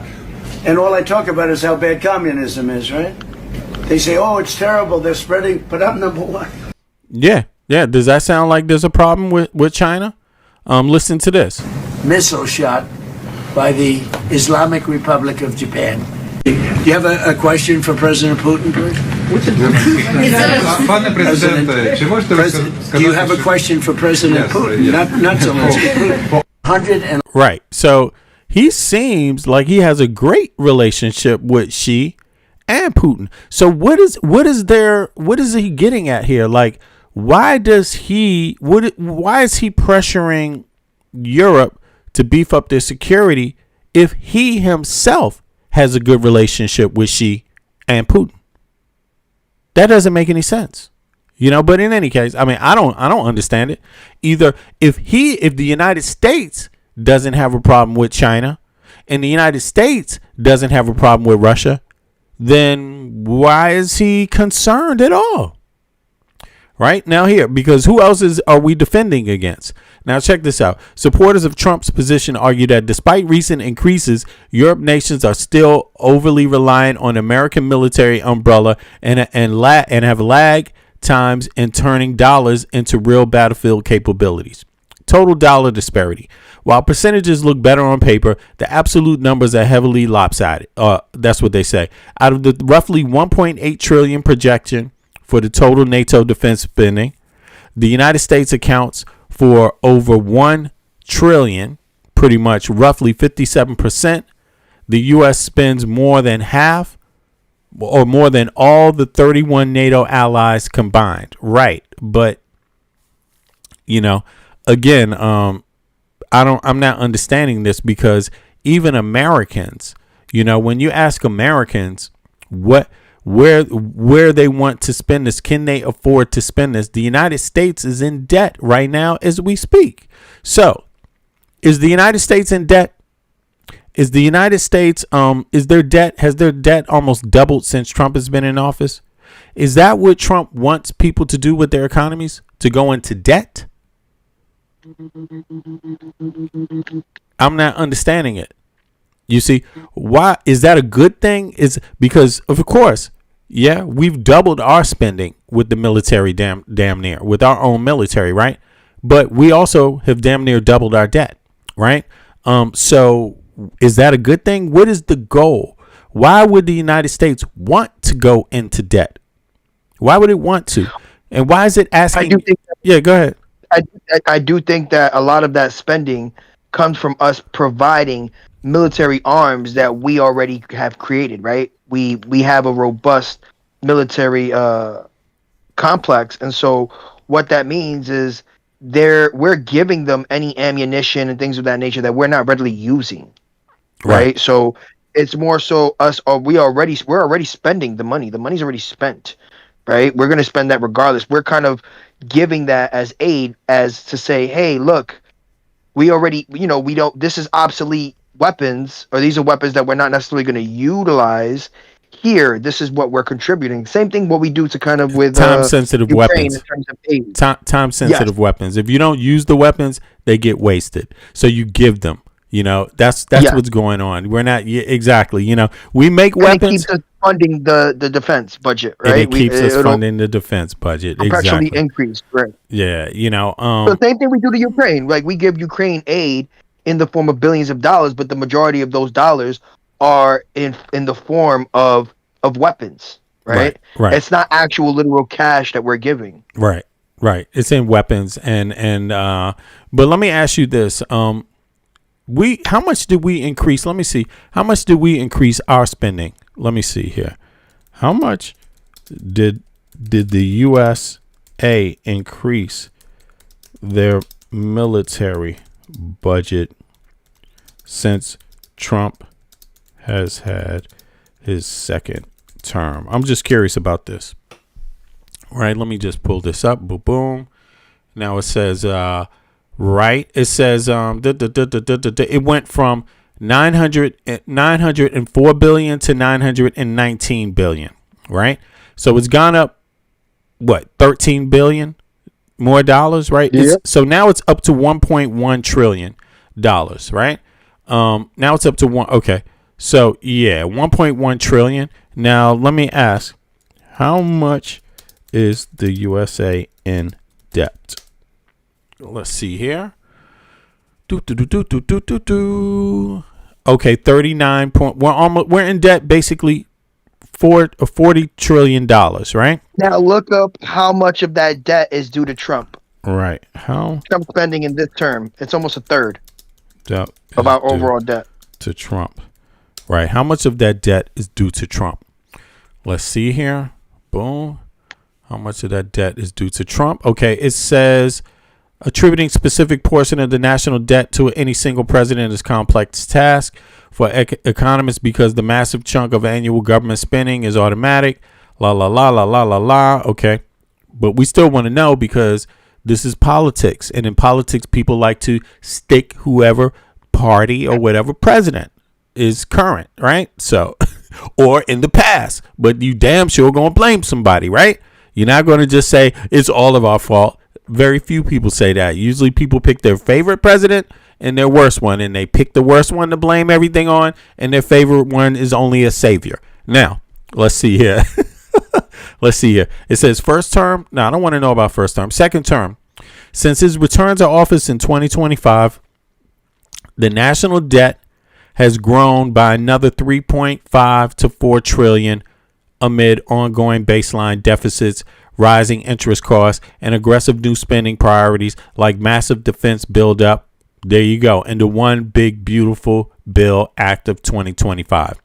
Combined across both terms, 11 trillion, roughly 11 trillion to 12 trillion of the current $39.39 trillion national debt was accumulated. The third. That's a third. 11 trillion in comparison to 32 trillion. That is a third of it, right? 10 trillion is essentially a third of 30 trillion, right? But yes, go ahead, B. Yeah, no, that's an excellent point. And so that means Trump's cronies, they've gotten what? They've gotten what is that? Hold on, they've gotten about 13.5 trillion dollars. Basically, that's them. That's 13.5 trillion under his leadership, cronies or whatever waste he was doing. Now, let me ask you this. It says right here, very simple. It says right here, what does it do to? Baseline deficit, interest costs, aggressive new spending priorities, massive defense buildup, and the one big, beautiful bill. So, is it wise for other countries to follow this recipe?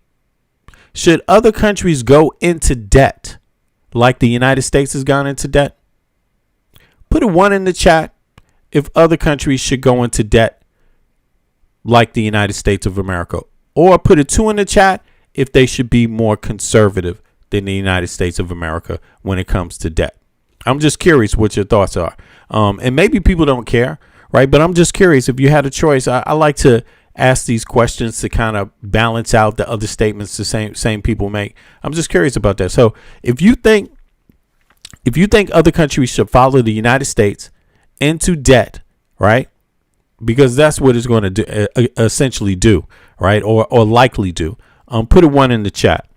If you think they should be more conservative, put a 2 in the chat. I'm going for 2, and I'm just curious about what they say. Now, let me see here. Who else is in the chat? See, there's not a, okay. The chat is open. As a matter of fact, I think I'm going to go into subscriber mode soon. Let me know if you subscribe. I hope you subscribe. I'm going to go into subscriber mode in a couple of minutes, so you'll have a chance to subscribe and stay in the chat. Yeah, you know, I think that might be a decent idea. I don't see too many people, so it's no point in keeping it open. Let's see here. Most of the people here are subscribed. Yeah. Now let me see. Yo, they don't. It's funny because I notice a lot of the Trump supporters, they don't like to answer questions, right? They don't like to answer questions. So I'm gonna ask it again. If it doesn't make sense because they're asking Europeans to spend more money on defense. So to me, it seems like one, going into debt would be okay because that's what you would pretty much have to do it like the U.S. is doing it, right? There's no way to avoid it. You would have to go into debt, right?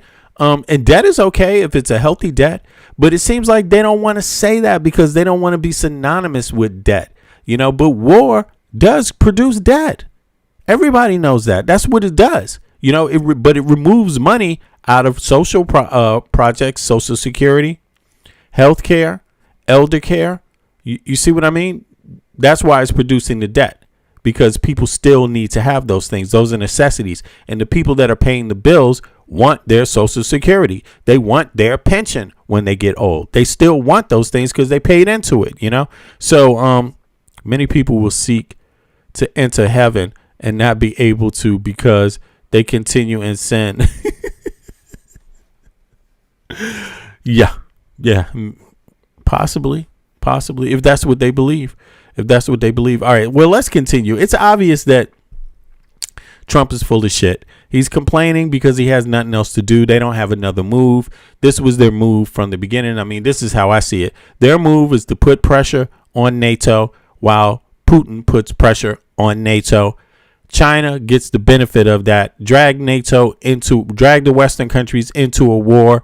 That helps Putin. That helps China, especially with defense and with trade and other projects. You can't do too many things. When he starts talking about Greenland again, it's about splitting up NATO again, making them have to watch their flank with Greenland and making them have to watch the eastern flank with Putin. It's splitting them up. It's just making them do more work. It's not being a friend. It's not being an ally. It is actually doing the work of Putin, doing the work of Xi. So, but let's listen to him ramble some more. Let's see here. Of GDP, which everybody said was impossible, and now they're all thanking me, and most of the countries have agreed to it. We have a couple of that did. Oh, you there? I'm here. Oh, okay. I thought I heard. Is somebody else there? Oh, I thought I heard something in the background. Okay, here we go. But I have a feeling they're going to, and pretty quickly. In fact, today they were very positive. One of them in particular was, I didn't think a good team player. Today was a great team player. As all of the leaders understand very well, the United States remains by far the largest contributor to. What's up, Tom from Norway? What's up, man? NATO, monetarily and maybe otherwise, and the strongest military anywhere in the world, and they Vårengårde, Tom. Vårengårde, Tom. Vårengårde. And they didn't respect us 2 years ago. They laughed at us. NATO laughed at us. Everybody laughed at us. They don't laugh anymore. There's no more laughing. This year we invested a record $1 trillion in our armed forces, and we're going to be asking for $1.5 trillion coming up. We have the money being spent on the best. But Americans are livid. Americans can barely pay their bills. You see him going out there now. He's spending your money. And he's saying we're going to ask for 1.5 now. I mean, at what point is this? Why does it cost so much money if we've done so much damage to their military? What's the point? I'm just, if this is what you want, this is what you're going to get. Until people stand up against this, I'm talking about American citizens. He's going to spend your pension, your Social Security, your kids' Social Security is going to be wrapped up in this madman's goddamn brain. Just a waste. Anywhere in the world. In the working session this morning, we discussed the progress other members are making toward the 5% target, and they're making great progress. Many of these countries are very rich, by the way. We don't have to feel sorry for them. But it doesn't mean they're properly protected. There's a big difference. Some have truly answered the call, and others are making big changes and will be answering the call. I think I can say in all cases they're going to be answering the call. and we'll be taking in over $1 trillion a year toward defense, and that's a tremendous amount of money. It's a big up. They were at 2%. They were actually at 1%. I got them to 2%. Then I wanted to get them to 5%, and we got up to 5% the last time. And they're, just again, if you could have seen the respect and the love in the room, and it's love really for the country, for our country. I don't want to say me because you'll say, oh, he's so conceited. He's such a conceited person. But he was literally about to say it's love for him. This is crazy. If you could have seen the respect and the love in the room, and it's love really for the country, for our country. I don't want to say me because you'll say, oh, he's so conceited. He's such a conceited person. But they do. I mean, they like the job I'm doing. They said, we love you. It's a grown people saying that. Isn't that nice? Maybe, I don't know, maybe they're trying to get to me. And in the way they did, because there was tremendous unity in that room. And I urge all nations to accelerate their plans to get the benchmark as quickly as possible. The benchmark is going to be that 5% number. So, I see we got, what is this? Hold on. I don't even know how to even say this damn name. Let me see here. Here we go. SL Custom Carpentry. Let me ask you a question. If you had the choice, and this is only one option, or option A or option B.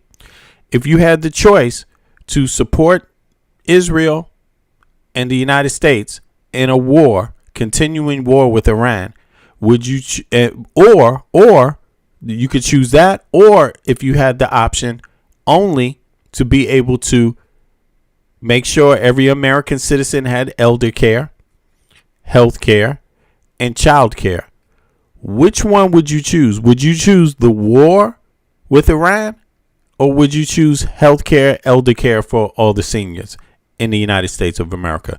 Choose one if you choose the war and you can't get the health care, and choose 2 if you choose the health care and the elder care. A, you choose the war. There you have it. That's what I wanted to know. Very simple. And see, that's what I mean. So people like that, they kind of show you that they don't care about anybody else. What the fuck? It's that simple. These are the people that are just like, you got to get it on your own. But they say they're patriots. That's their form of patriotism. Me. I don't care about you.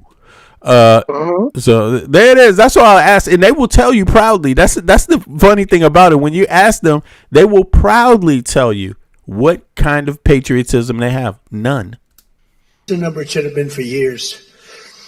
As a result of the commitment we achieved last year, defense spending of other NATO members surged by more than almost $150 billion in 2025, and much of that money is being spent on American-made equipment. They all want American-made equipment. We're pushing very hard to have the defense companies. They're great. We make the best equipment. The Patriots and the Tomahawks and everything we have is considered to be the best. Not by me. It's everybody wants it. I wish we made it faster because we could sell as much as we could make. And as you know, I had Lockheed and every one of the companies, all of the companies that were Raytheon as an example, Boeing. So many of those great companies are now building plants. They had big plants, but they were using them 24/7. I said, that's not the way to do it. You have to build more plants. You don't have to just go overtime. No tax on overtime. Remember that, please? No tax on overtime. Those people are happy. But they were doing literally 24 hours to get the Tomahawks done and the Patriots done and all of the other defensive and offensive equipment done. It's the most sought after equipment in the world. You saw that with Venezuela, where they had a lot of great equipment. It wasn't ours, and it didn't work. Our equipment works, but we have to produce it faster for other countries. For everybody, including ourselves, we have to produce it faster. So we think within a year and a half max, we'll be, instead of waiting for a year or 2 years, we'll be having it on 2-week wait, maybe a 1-week wait. That's what I want.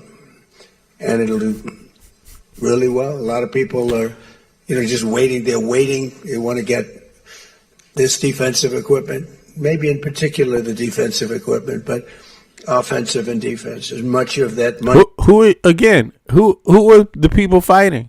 This guy loves Xi.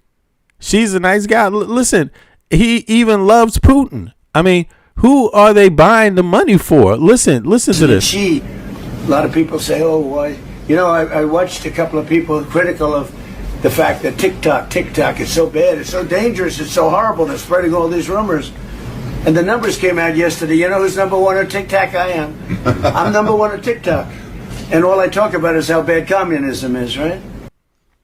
So the people that talk about how bad communism is, all they talk about is how bad communism is. Hey, don't you guys know Trump is number one on TikTok? What's your problem with communism? What's your problem with China? You got a problem with China? What's your problem? They say, oh, it's terrible, they're spreading, but I'm number one. I listen to Gordon Chang. I like Gordon Chang, but he's always like negative. Oh, China's so terrible, they're so terrible. And TikTok is so terrible. But I'm number one on TikTok.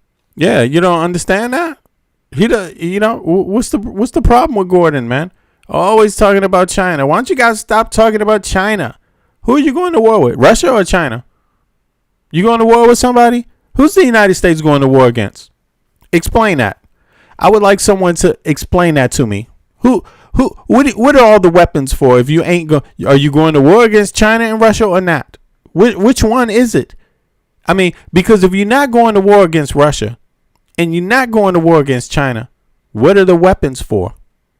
If you're telling Taiwan they got to defend themselves, you're not going to war for them. If you're telling Japan you're not defending them, then you're not going to war for them. So what are the weapons for? You're not going to war. What are they for? You're going to just stack. Don't you know weapons have an expiration date? You can't just stack up weapons with nothing. You have to get rid of them at some point. Yeah, that's what happens. It's the reason why the U.S. is the largest arms dealer in the world. I just don't understand. Nobody can have it both ways. So this man, obviously, he likes Xi. His whole administration went there and got down on the knee for Xi. So you're obviously not trying to go to war with him, with China. His whole administration kisses Putin's ass. They literally turned coat on Ukraine for Putin. So you're not going to war against Russia. So what do you need the weapons for? Europe can defend itself, right? You'll be fine. All you got to do is sell Europe weapons, right? You don't have to defend them. Just keep selling them weapons, right? Aren't they selling Europe weapons, or are they giving Europe weapons? Yo. Another fact for the group, if you could look this up. Okay. Look up, is the U.S. one of the largest arm manufacturers in the world? Yeah. Because I don't think they understand, right? There's a lot of, and I think what we do here best is asking critical thought questions, right? The questions that would lead you to the answers that would give you the best conclusion to a scenario like the ones we're hearing now, when they give half truths, right? When people don't understand that the reason why we do have such a large military, again, our military ranks number 1, 2, and 3 in the world. The next military ranks 4th in comparison to us, right? We take up from 1 to 3, right? But they don't understand that we continuously bolster and spend in our military to be able to continue to be one of the largest arm manufacturers and dealers in terms of exporting. Right? We don't export a lot of goods. The one good we do export is weapons. Exactly. We do. And I'm curious here. I mean, do you think we're giving Europe weapons, or are we selling them weapons? And there it is. Let's check this out. because he making it to some of the people obviously in the chat, they seem to think we're just giving them weapons. Exactly. Somehow I don't get it. The United States is not just one of the largest arms manufacturers in the world. It is the undisputed number one. The U.S. completely dominates both global arms production and international weapon exports, out of manufacturing and outselling its closest competitors by a massive margin. According to the data from the Stockholm International Peace Research Institute and the U.S. Department of State, the sheer scale of U.S. dominance is clear. Global market share dominance. The U.S. accounts for roughly 42 to 43% of all global arms exports. Right. Yeah, just one country, we're almost responsible for almost half the weapons on Earth. To put that in perspective, the U.S. exports more weapons than the next 7 largest arms supplying nations combined. The global top 5, United States, 42% of the market share, France, 9.8% of the market share, Russia, 6.8% of the market share, Germany, 5.7% of the market share, China, 5.5%. If China is 5.5, are we going to war against China? If Russia is 6.8, are we going to war against Russia and China? We're 42%. We produce damn near half of the arms on Earth. Where is the scare coming from? What are we scared about? Why are we selling fear? Like, what's the issue? What's the problem? You know, so we're literally either we care or we just trying to sell more weapons. So are we trying to make a situation where Europe has to buy more weapons from us? Is that what we're doing right now? Is that what we're doing? It sounds like it. That's all it sounds like. It sounds like there's no scare other than Trump is trying to create a war, trying to make wars last longer, trying to make wars explode to sell weapons. Not stop a war. Stopping a war is the exact opposite things. So Trump, you know, I mean, I just think it's totally phony what he's doing, you know, and it's definitely not. Again, is it okay to shake down your allies? Is that what you do with creed? Is that what we do in the Western world? We shake down our allies? Is that how you do to show that you're concerned about Western civilization? So which one is it? Are you concerned about the future of Western civilization, or are you concerned about money for yourself and you want to set up a situation where you can capitalize off of your brothers in the West? Which one is it? You see what I'm saying? Like, to me, it sounds totally phony. It sounds like these people don't believe in brothership, don't believe in the Western world, and it just comes down to a dollar sign, and everybody can play that game. China's going to play that game. Yeah, they're going to play that game well. You know, even Europe. Yeah, it's going to change Europe. Europe has 450 million people, 100 million more people than the United States. It's changing their global positioning. Even Canada's global positioning is changing. You know, they're going to go out there and do business where there is a gray area, where there is a space for opportunity based on Trump's positioning of the United States.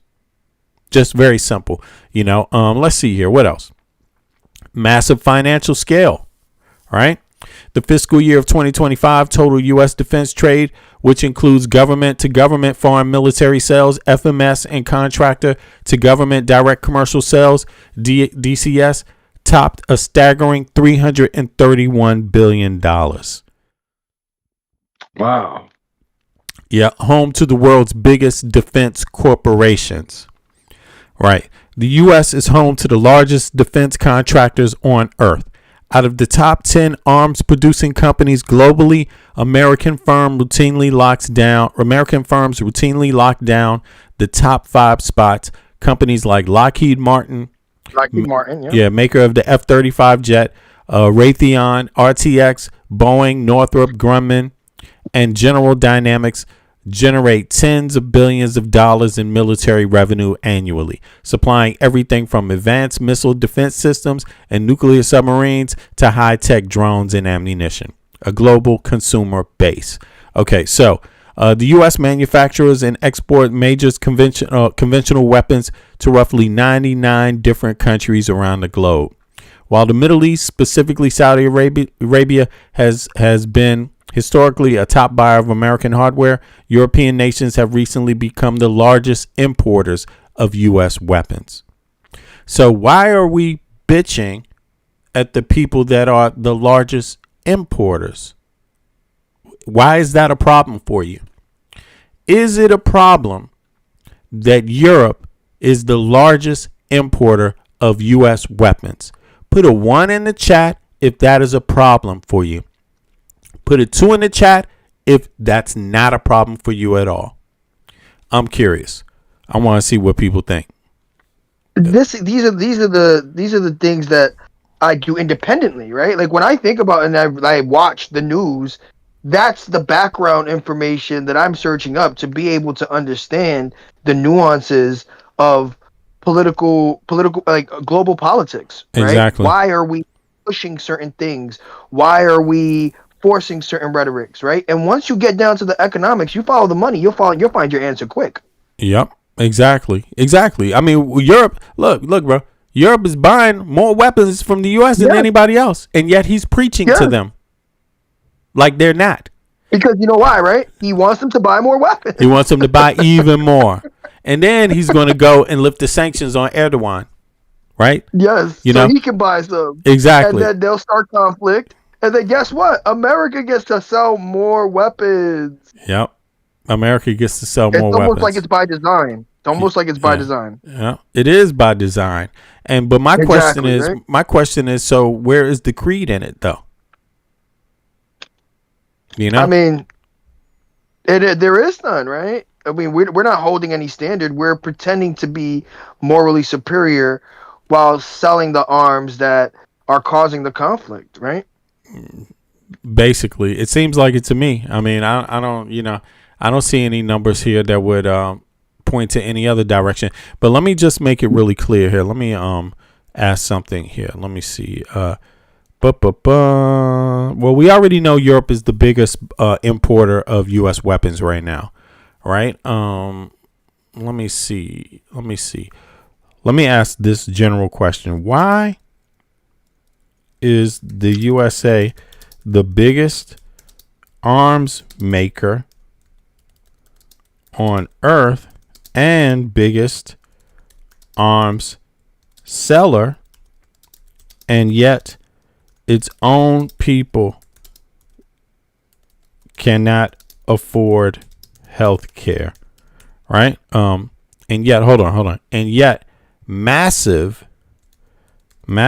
amounts of their own people cannot afford health care. Let's just ask a basic question. I'm curious what the brain is going to bring back on this. Okay, so let's see here. Did you know that the largest... Right, let me see here. Okay, the contrast between American status as a global military and economic superpower, its struggles with domestic health care affordability is one of the most heavily debated aspects of U.S. policy. Fundamentally, this paradox exists because the United States treats national defense and healthcare as two completely different types of systems. Defense is treated as a centralized taxpayer-funded public good, while healthcare is primarily a decentralized, profit-driven private market. Yeah, so that's why. So in other words, subsidizing. Yeah. So yeah, we're subsidizing our military complex. Yeah, we have socialized military complex. We have socialized military. So yeah, so we believe in socialism when it comes to our military, but we just don't believe in it when it comes to healthcare. That's pretty much it. And we're dedicated to socialized military. It's not just like a small thing. We are like proud of having the biggest socialized military on earth, yo. And we're even our largest spending amount is in military. When we look at our budget year over year, the most money we spend is on military. It's on a defense budget. That's the largest price tag. They'll lie to you and tell you it's Social Security. They'll lie to you and tell you it's Medicaid. But bombs. It's not. It's our military spending. Yeah. We spend more, and and so that allows us to get more out of our bang. A bigger bang for a buck, right? Isn't that the theory? Mm-hmm. Socialized military gives you a bigger bang for your buck.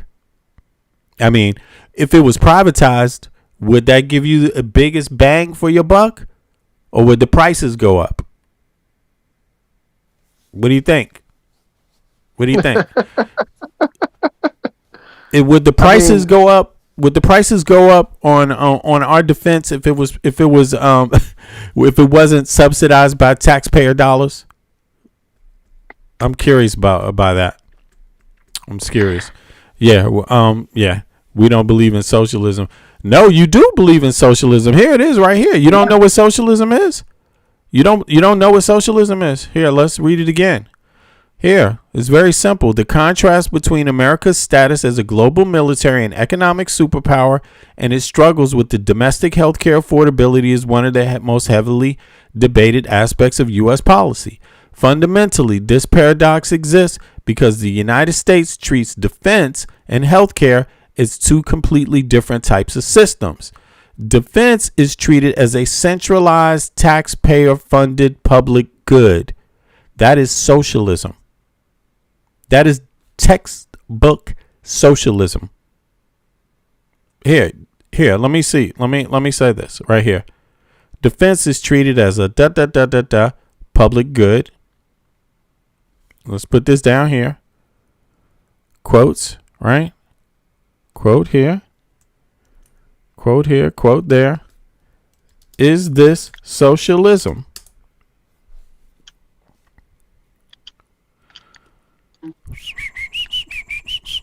Oh, it says, damn, well, this is interesting. Look, it says, no, treating national defense as centralized taxpayer public good is not socialism. In fact, even the most hardcore, historically famous capitalist economics agree that national defense is fundamental duty of a capitalist government.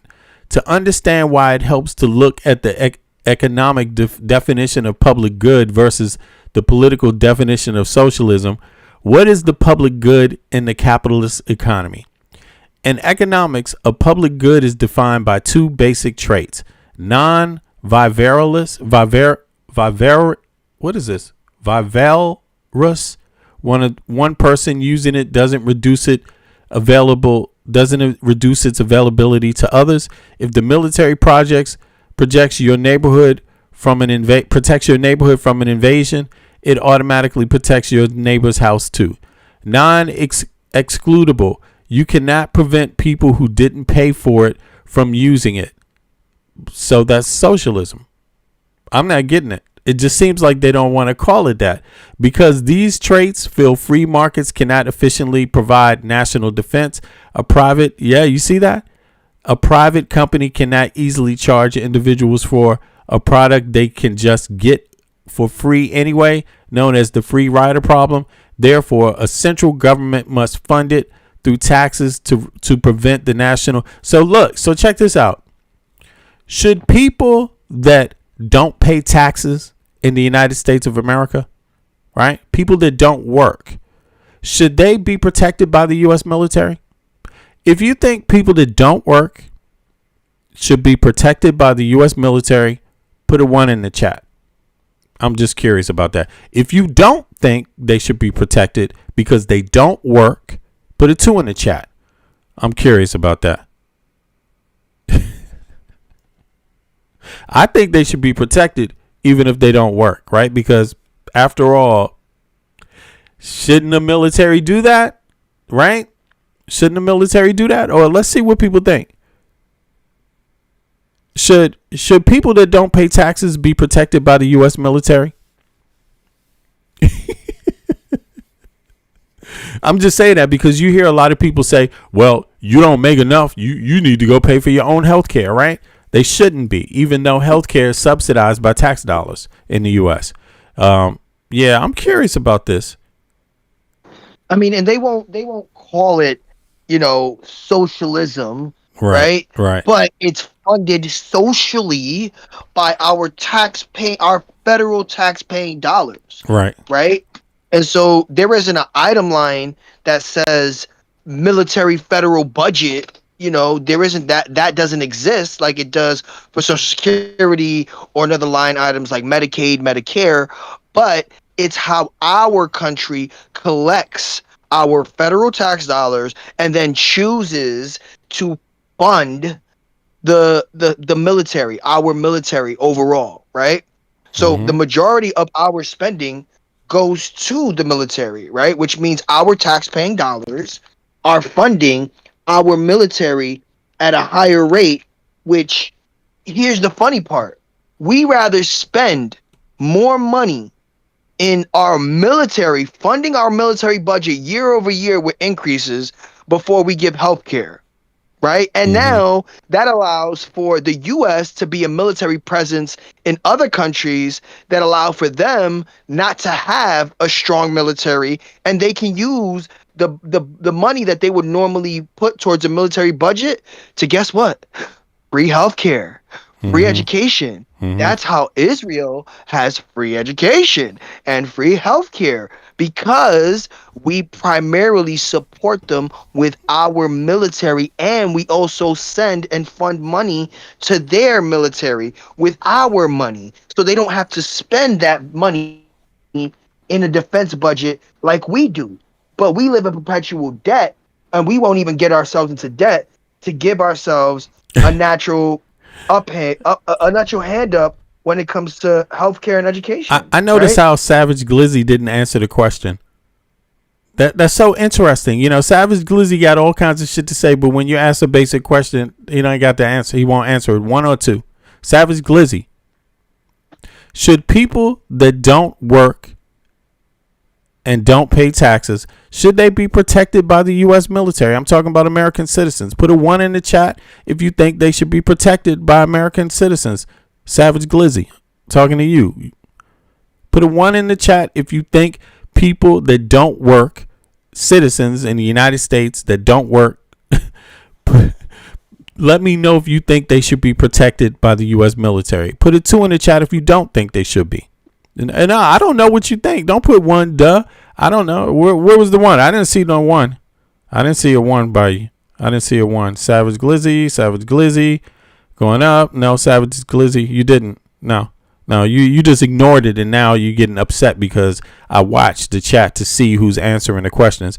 So why do you think they should get protection from the U.S. military if they don't work? If they don't contribute to the society? They're not paying taxes. They're not working. Why do you think they should get protection? I'm just curious about that.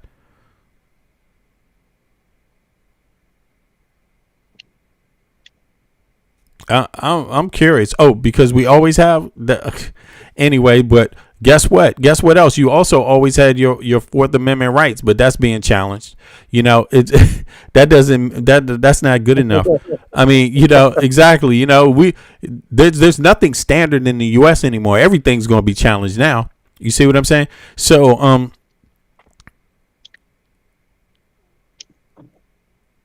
here, let me put the link down. I want Savage Glizzy to hop up here, panel.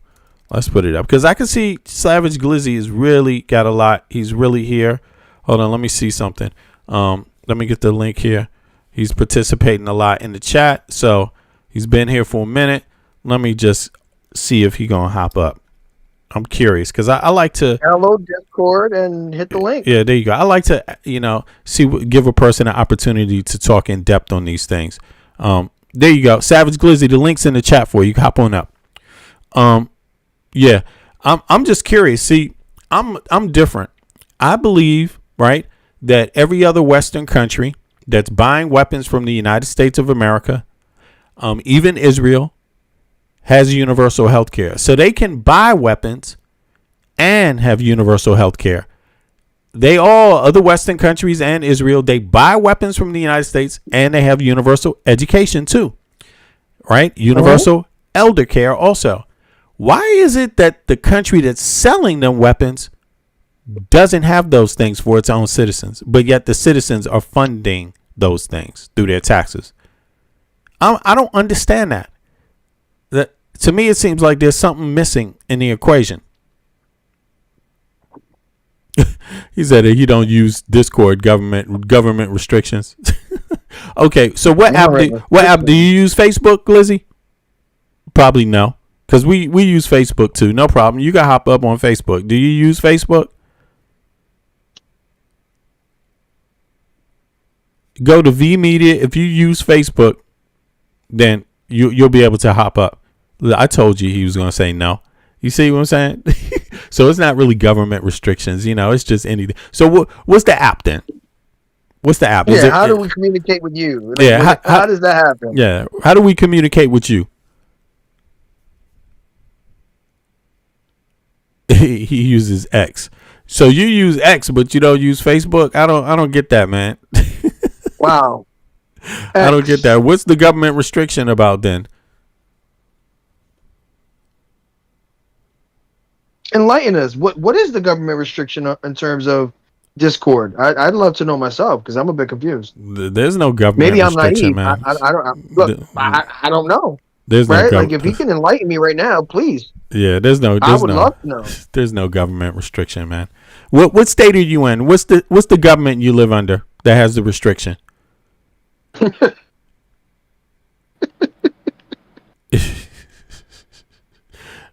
So Discord didn't ban you? So what are you talking about? What's the state you live in, Savage Glizzy? What's the country?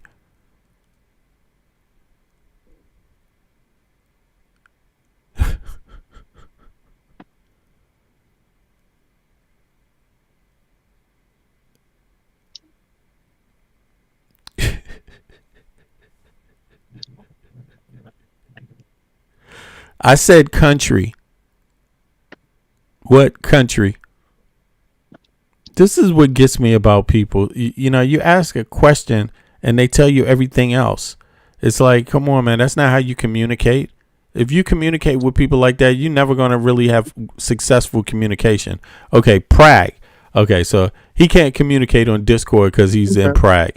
Okay. Interesting. So what allows him to understand the nuances of American politics from Prague? I'm interested. I'm curious. Yeah, I'm curious too.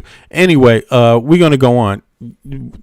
In other words, he's not an American citizen, and he's talking against universal health care for fucking Americans. I mean, Prague, do you have universal fucking health care? Do you have universal elder care? Do you goddamn have fucking free education in Prague? You know what I'm saying? Like, goddamn, you see how silly this is, y'all? Americans have to. You see this dumb shit right here? This is dumb. Is that a whole? Like, come on. This some Mitch shit right here. Savage Glizzy, you a Mitch, yo. You a damn Mitch. Look, we don't need that. Nah, man, we don't want socialized American health care. We don't want socialized education. We can't have that. That never worked. And this Mitch lives in a country that has it himself.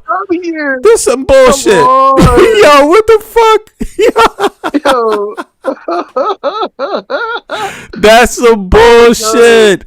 That is some bullshit. This is hypocrisy, though. Yo, this is bullshit. You're speaking from a whole other country. Exactly. Talking about how we shouldn't have universal health care based on someone who has no idea of American politics or policies. Look, and then somebody else says nothing is free.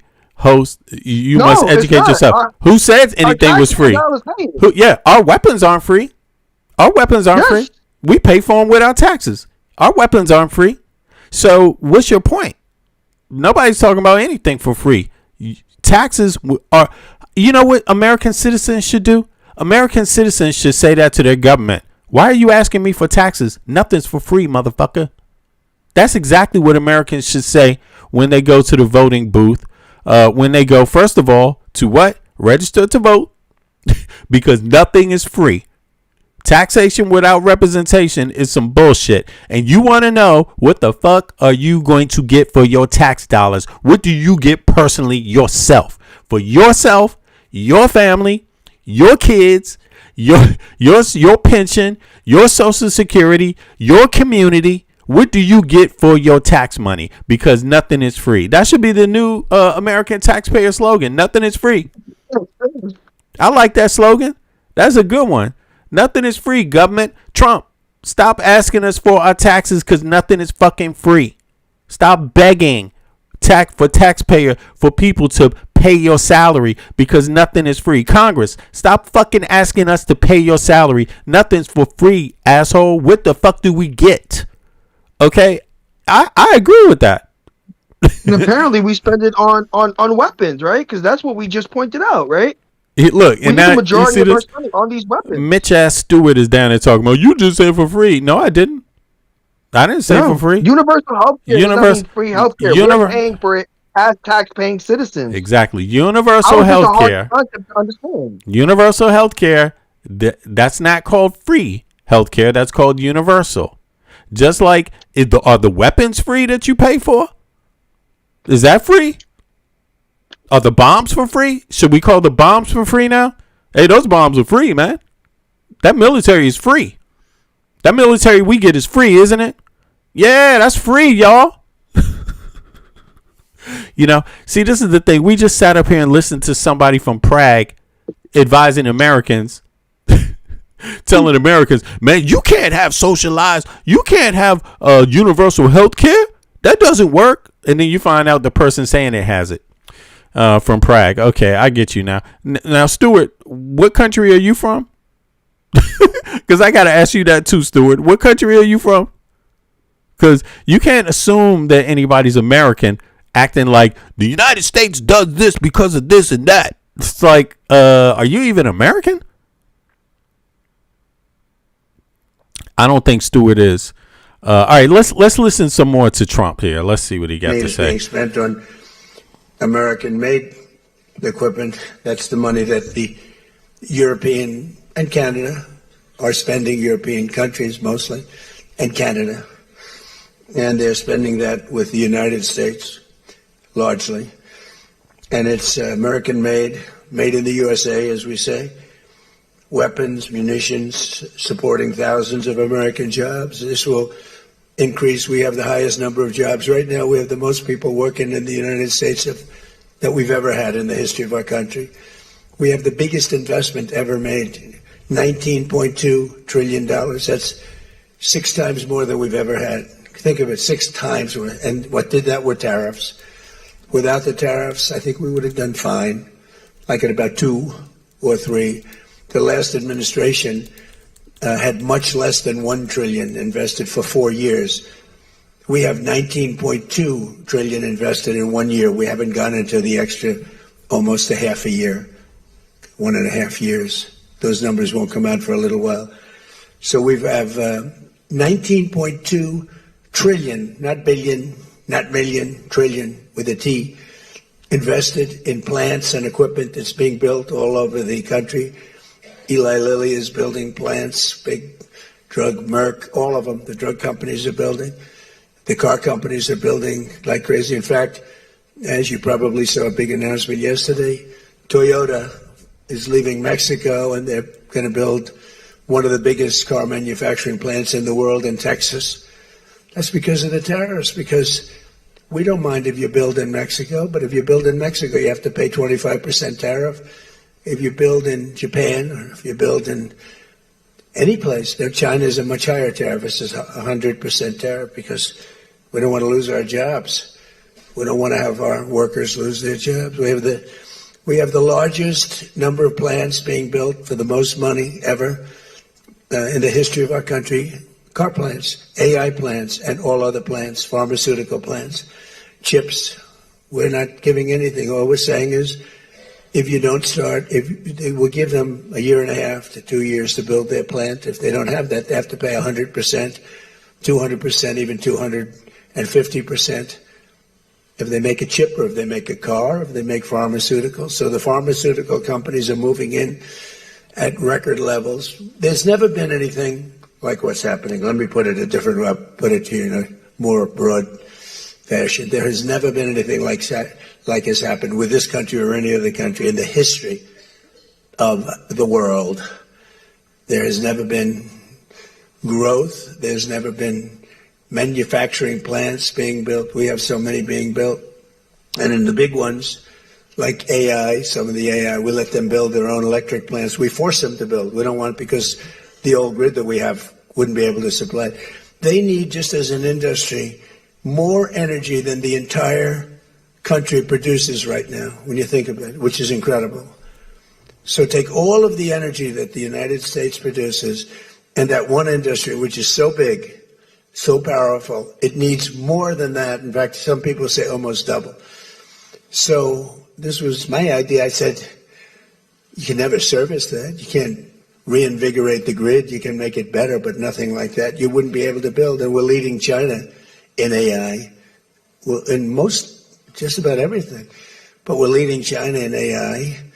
Even in TikTok, I was watching somebody say, oh, the TikTok deal, it's so bad well, because they say the deal was incredible, but they think the word that gets out is bad, except the numbers just came out, and I'm #1 on TikTok, and all I do is talk about communism, right? So it's sort of good. I used it to get elected, too.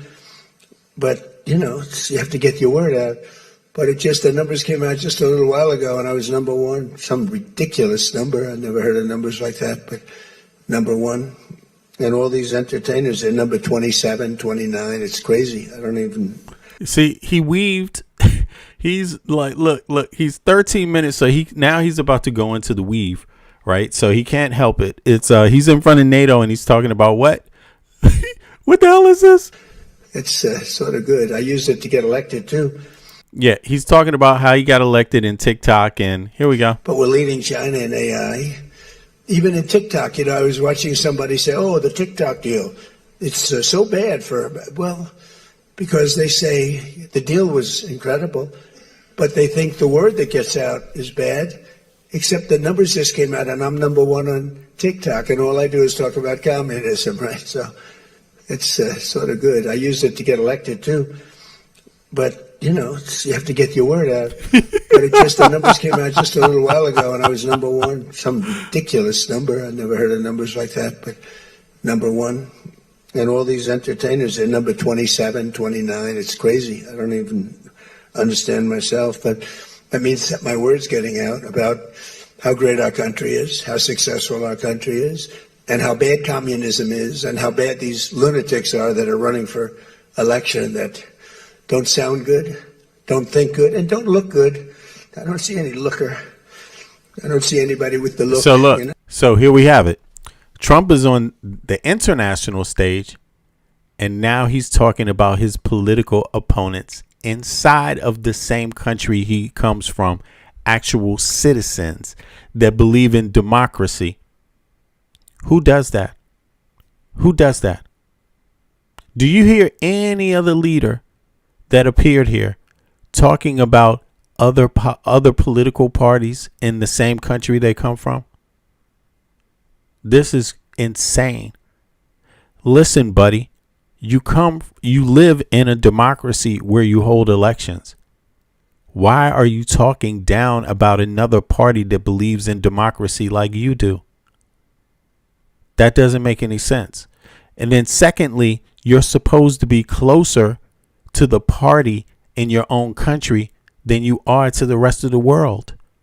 That's how it works. That's called solidarity. That's called patriotism. You stand together. Look, in Denmark, we're about to get to the comments he made about Denmark again in Greenland and this thing. Listen, they have different parties. Denmark has like 20 parties. They have like 10 major parties. Okay. They have a shared government because they have different opinions. But to be able to make a government, they have to come to consensus together. If one of the major parties didn't come to the table, they wouldn't really be able to have a consensus, right? That's how democratic Denmark is. Citizens in Denmark, I know because I live in Denmark. I'm an American citizen, but I live in Denmark, right? And we do this comparative data all the time, every day on this program, right? American citizens have half the parliamentary representation that Europeans have right off the bat. That means one senator or one congressional member in the United States will have like 1 million people that they have to help or they're supposed to know, communicate with. 1 million people have one representative that's supposed to represent them in their Congress. In Europe, they have 2 for that same number. So they have 2 people elected to know that amount of people, right? To be able to do the work, right? But that's on average. That's just when you compare the US to the EU as one whole. But if you compare Denmark to the United States, Danish people have 30 to 40 times more parliamentary representation. That means one person in the parliament is representing a way smaller group of people. You see? So that means that actually they're getting more representation out of their vote, right? Which also means they're getting more out of their taxes. You see what I'm saying? So there's no coincidence in that. The more parliamentary representation that people tend to have in Western countries, the different the tax system works, the more different the tax system works. And as soon as you leave the United States of America, every other Western country citizen has more parliamentary representation. So when you're in the United States of America, for at best 45% of the taxes you pay go to something you can see, you can directly that directly affects your life or your community directly. At best 45%. As soon as you leave the United States of America and go to any other Western country, that number jumps up to 60% of the taxes you pay directly affect your community, your family, your child, your elderly, your life, your pension, your vacation. 60%. In some places like Denmark, it's like 70% of the taxes you pay. Right. So, again, this goes hand in hand with the amount of political representation you have. Taxation without representation is what the United States had the Revolutionary War for. But actually, in truth, in terms of Western nations, American citizens are really just 1 foot off of the British plantation when it comes to representation in their parliament. They are the last to be represented. You are represented less than any other Western people when it comes to what you're being taxed. So that's important to know when you listen to Trump. So let's hear some more. You need the look, I guess. You need something, but they don't have it. And I think they'll fade fast. And it's not social democrats. This is not a social. These are communists that are running. And they don't want God. They don't want success. Again, Trump is standing on the global stage talking about his political competitors in his own country, in his own parliament, in his own Senate, in his own Supreme Court, in his own military. Listen to it's only 2 parties. It's like, damn, you only got 2 parties and you're talking about the other party like this on the global stage. A party that believes in holding elections. I don't see any looker. I don't see anybody with the look. You need the look, I guess. You need something, but they don't have it. And I think they'll fade fast. And it's not social democrats. This is not a social. These are communists that are running. And they don't want God. They don't want successful things to happen for our country. They don't want to have a successful country. I think they're sort of crazy. As European nations rebuild their militaries, American equipment will be the largest beneficiary. The defense companies are going to be making most of that equipment. They want the American equipment because it works better. It's not a question of anything else. We make the best equipment in the world. And to that end, I provide for our country. They don't want to have a... Yeah. So you see the weave that just happened there, right? He just weaved right into talking about the other political party, right out to talking about equipment and weapons. Look, he's on the global stage. Every country in NATO, you got to understand this. He's talking to NATO countries. Every country that he's talking to has universal health care and universal education. Every single country has housing benefits, fair housing laws. Every single one. Every single one. And he's talking like this. Yeah, go ahead. Do you see how it directly went into the topic that we covered? manufacturing, weapons manufacturing. Yeah, it directly went straight to that. It went directly to that. Yeah, that's his. He has Right? his cues, right? So he's basically saying, buy more weapons from us. Buy more weapons. But anything else he's talking about, he has no clue what he's talking about, because he's talking. No, he's talking about. First of all, you never go on the global stage and talk about another political party from your own goddamn country. because you're both from the same country. Like exactly, you never hear that. You won't hear the Prime Minister of Denmark today in a NATO meeting talking about Ehil's listing is not Danish enough, or one of the other Danish parties, political parties, is not loyal to their country. This dude is talking to people. The actual party that he was talking about, the Democratic Party, wants fair housing, wants health care for all, and wants goddamn education to be more accessible. He's talking to other people that already have all of that shit. It just, I'm sorry, this is not people. They let Trump supporters, they let Trump get away with saying any stupid shit any day of the week, and they still support him. This is an embarrassment, because everyone who's watching them is saying, what are you talking about? The Democrats, we know plenty of Democrats. We've worked with the last Democratic president on a lot. We work with Democrat presidents. We work with Republican presidents. What are you talking about? They're lost. They don't care what party the president is. What they care about is, did the fucking president get elected through a democratic process? If you're not elected through a democratic process, how the fuck are you going to be in NATO? It's just that simple. Somebody has to be elected, and they don't get to choose who they deal with. It's the people of your own country to choose. And how do you choose it? Through your elections. I'm sorry, but this is way... If you don't understand the problem with this, you are the problem with the United States of America. Just flat out. I'm going to play some more. Yeah. A successful country. I think they're sort of crazy. As European nations rebuild their militaries, American equipment will be the largest beneficiary. The defense companies are going to be making most of that equipment. They want the American equipment because it works better. It's not a question of anything else. We make the best equipment in the world. And to that end, I provided other leaders with an update on the steps we're taking to rapidly scale up production in the United States.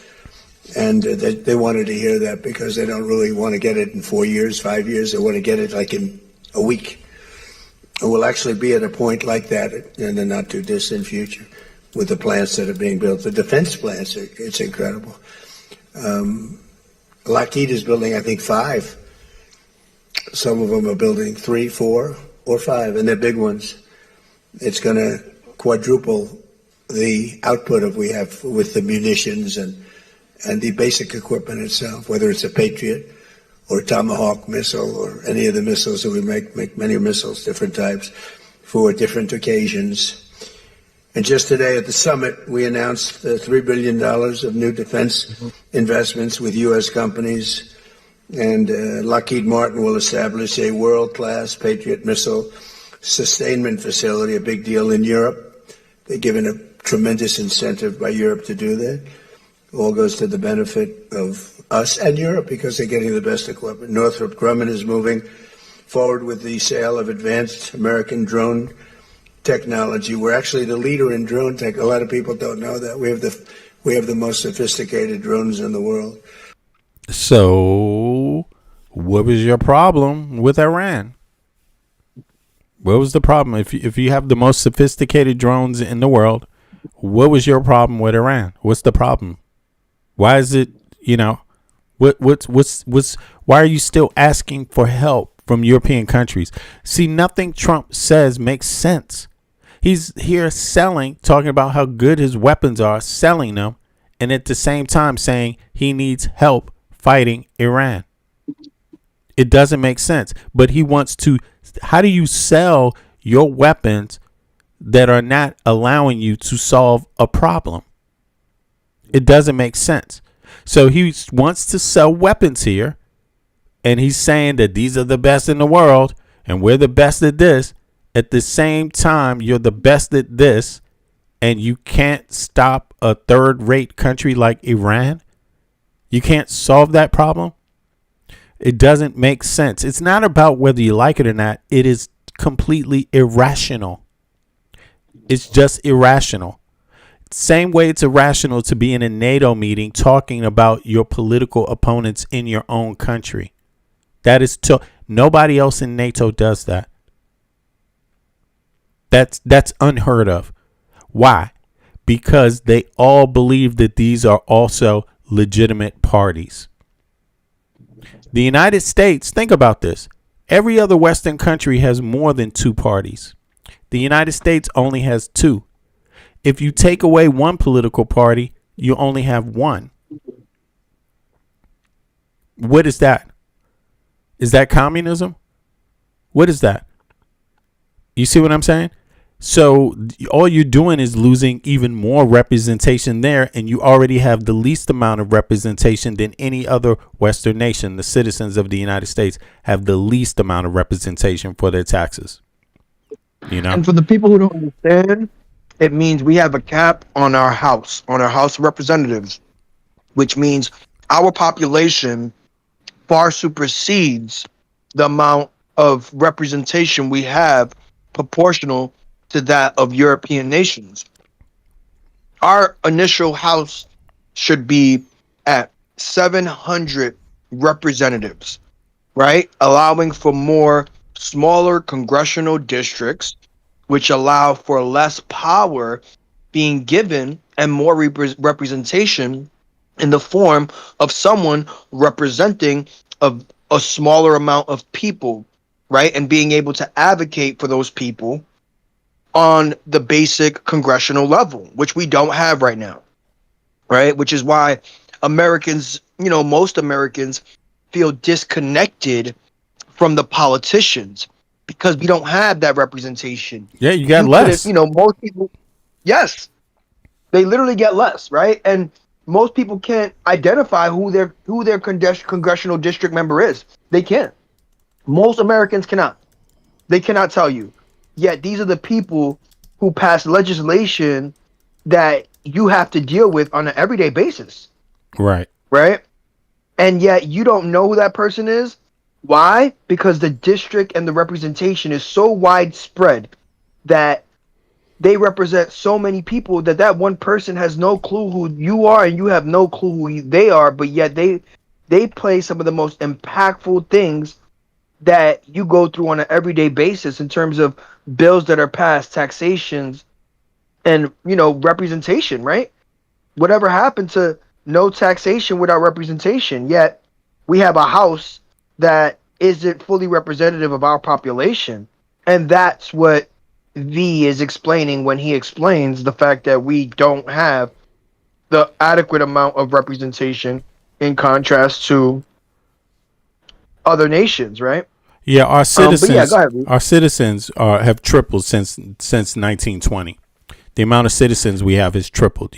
Our population has gotten larger. It's boomed, right? So, but the cap, we haven't gotten more representation in the Congress. So, although the population has expanded, the citizens, right, the representation hasn't followed it. You see, so it actually means you have less representation. Why? Because you have one representative. Even though your group has gotten bigger, you're still only represented by one individual. So let's say originally maybe there was 300,000 people had one representative in Congress.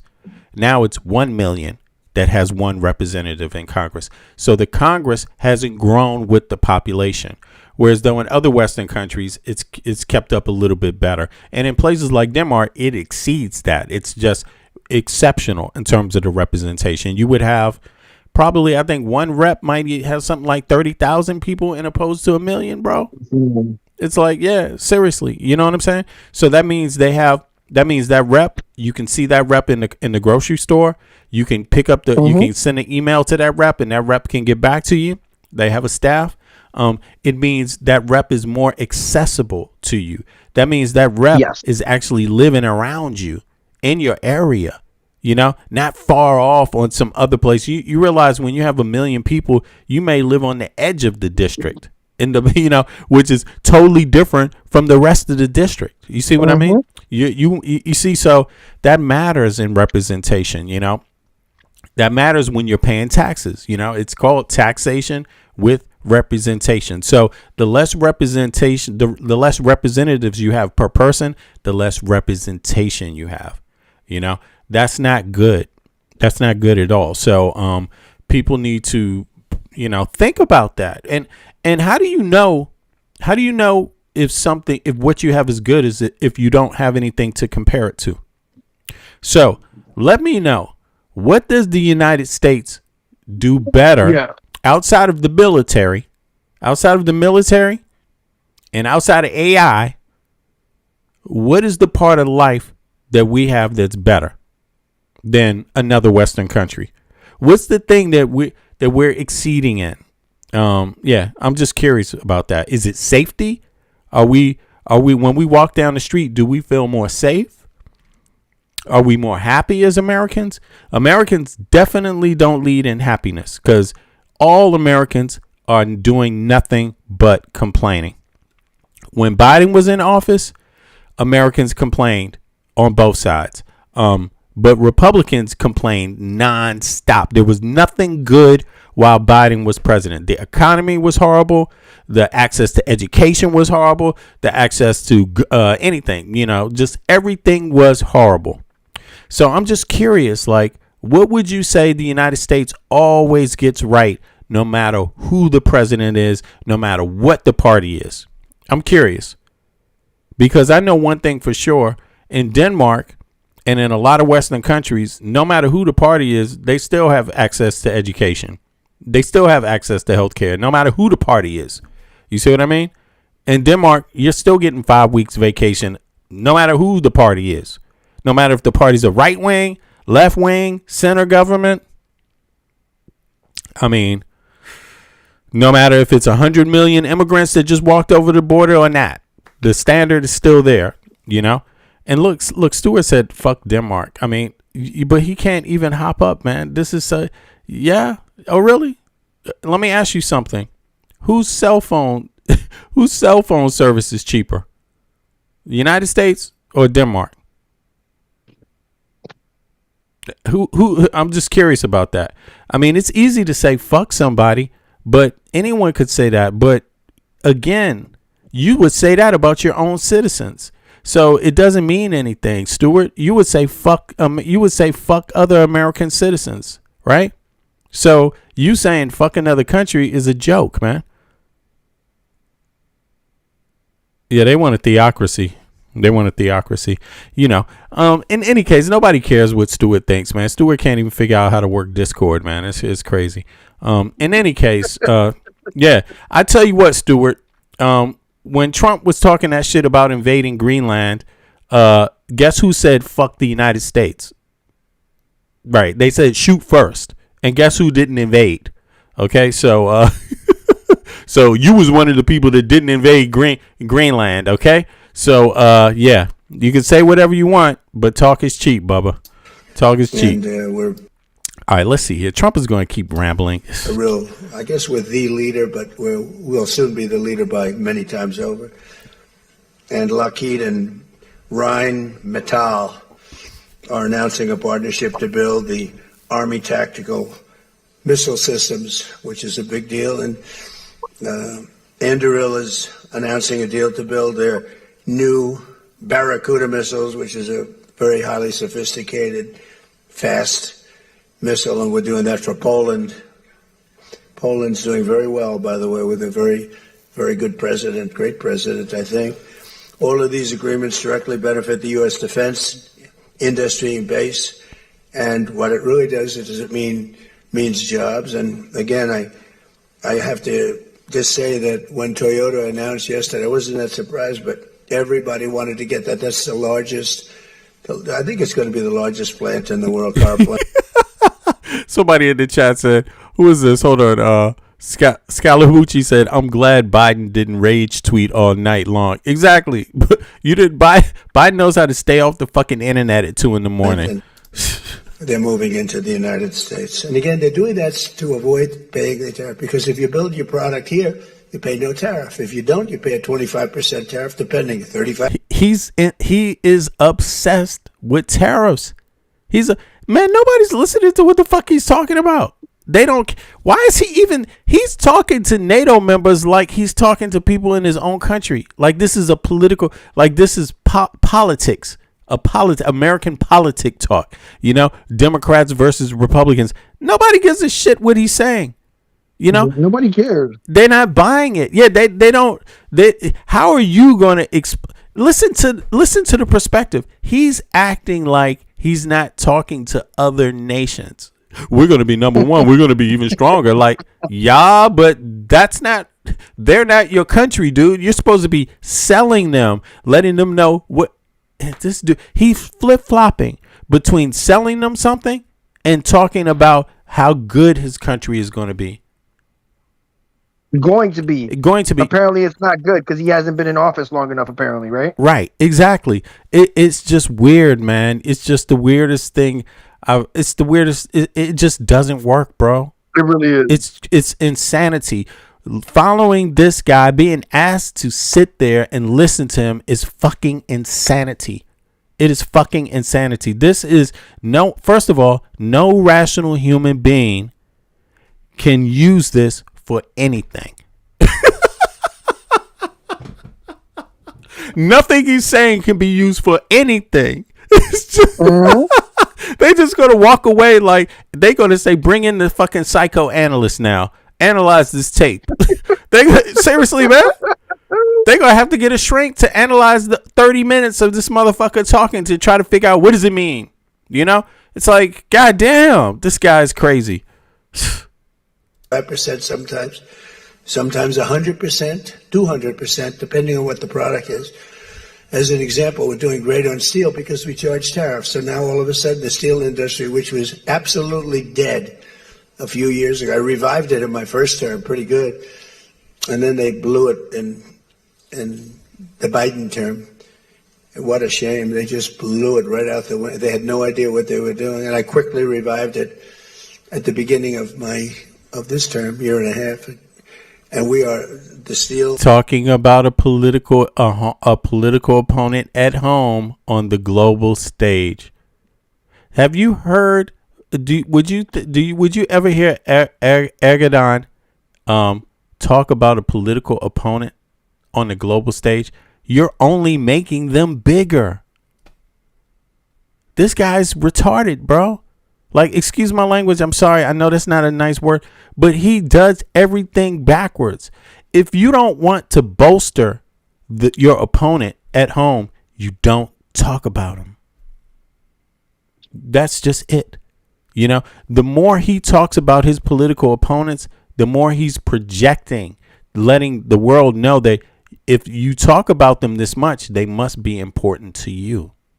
That's all people read about this, because otherwise they don't have another reason to. They're like, why would you even be talking about Biden anyway? Because you're the president right now. Talk about what you want to do with us right now. That's all you're supposed to do.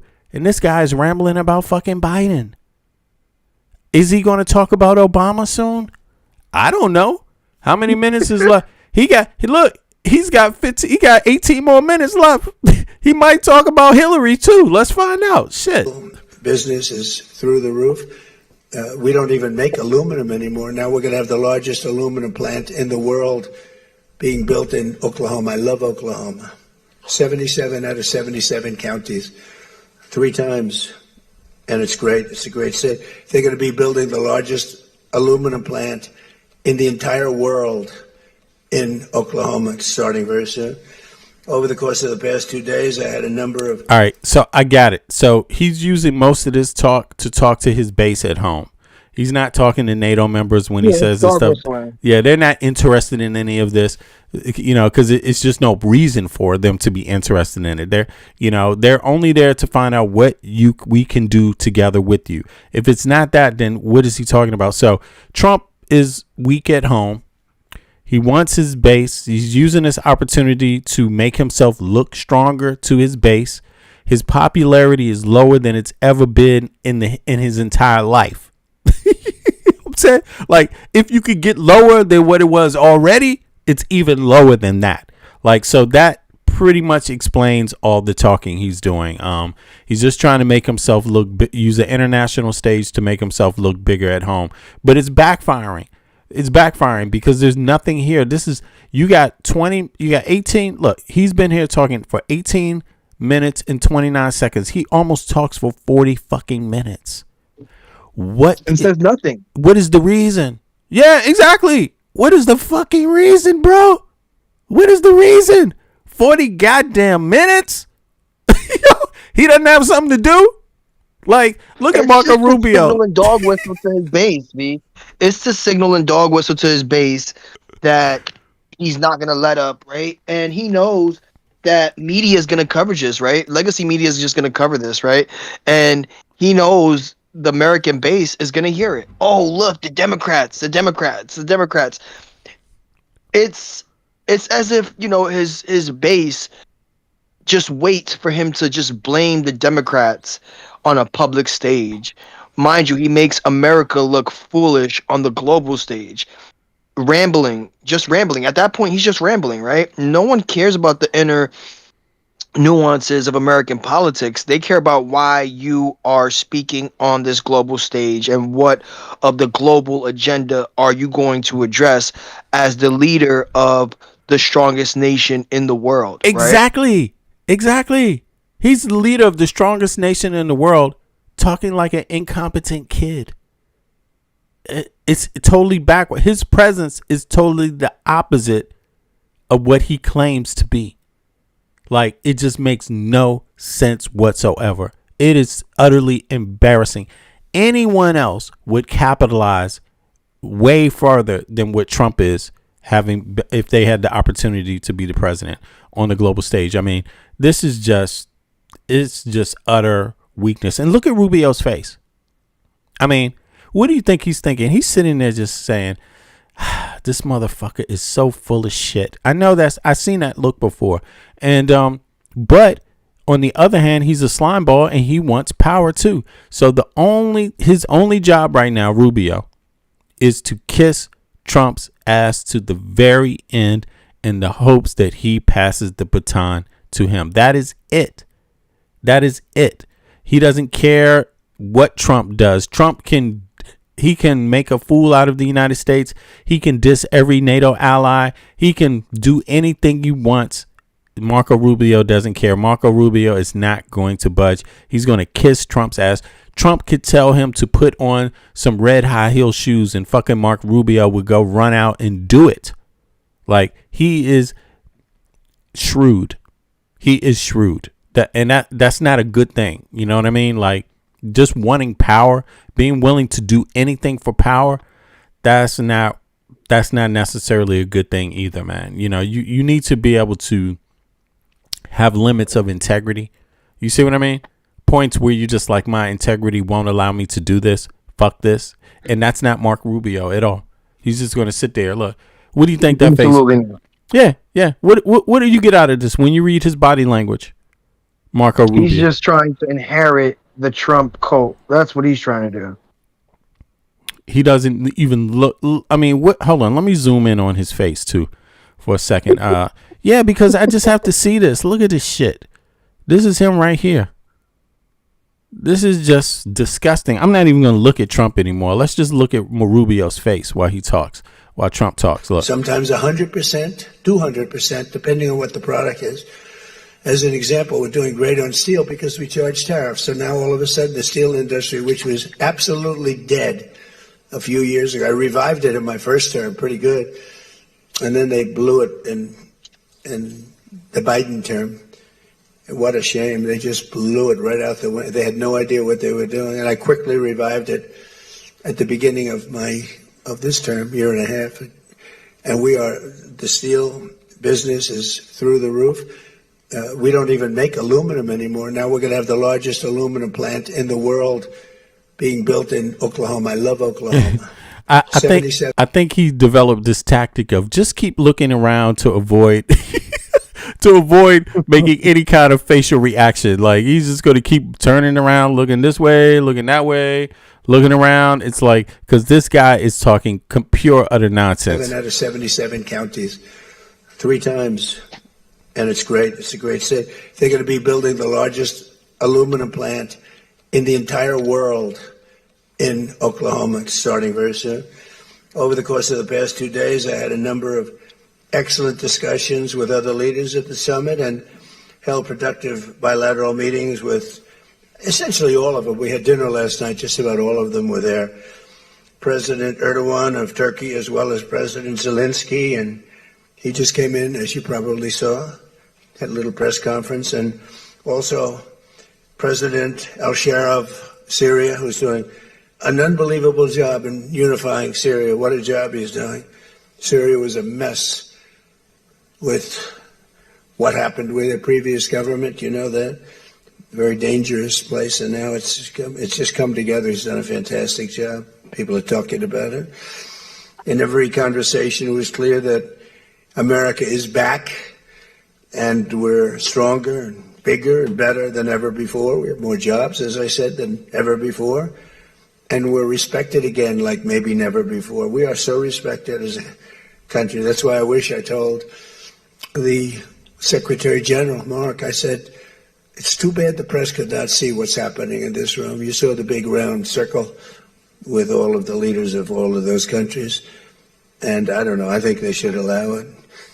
The theory is that they won't be speaking quite as freely and it won't be quite as good, but who knows? It was amazing, actually. This guy, is he literally going to talk like this for fucking, look, it's just halfway there. He's getting he's boring. There's nothing he's saying. Dude, I can't believe this. I can't believe it. It's like, well, you know, I think it's telling when he doesn't have a script to read off of, right? He's not prepared for this. He goes into these meetings and says, I'm gonna wing it. I'm just gonna talk. Like, that's literally what he does. It sounds like it. There's no cohesion. There's no cohesion in it. Right? There's no cohesion, bro. He just rambles. He just rambles, man. It doesn't add up. He's over here talking about Syria. It's much better now than it was before. Nothing in detail, nothing particular. You know, we're building so much more in our country, but where are the details, motherfucker? Like, tell us more. You know, please do. We want to know what's going on. Nothing. Just everything's great. We're having it's wonderful over here. We're building all kinds of stuff over there.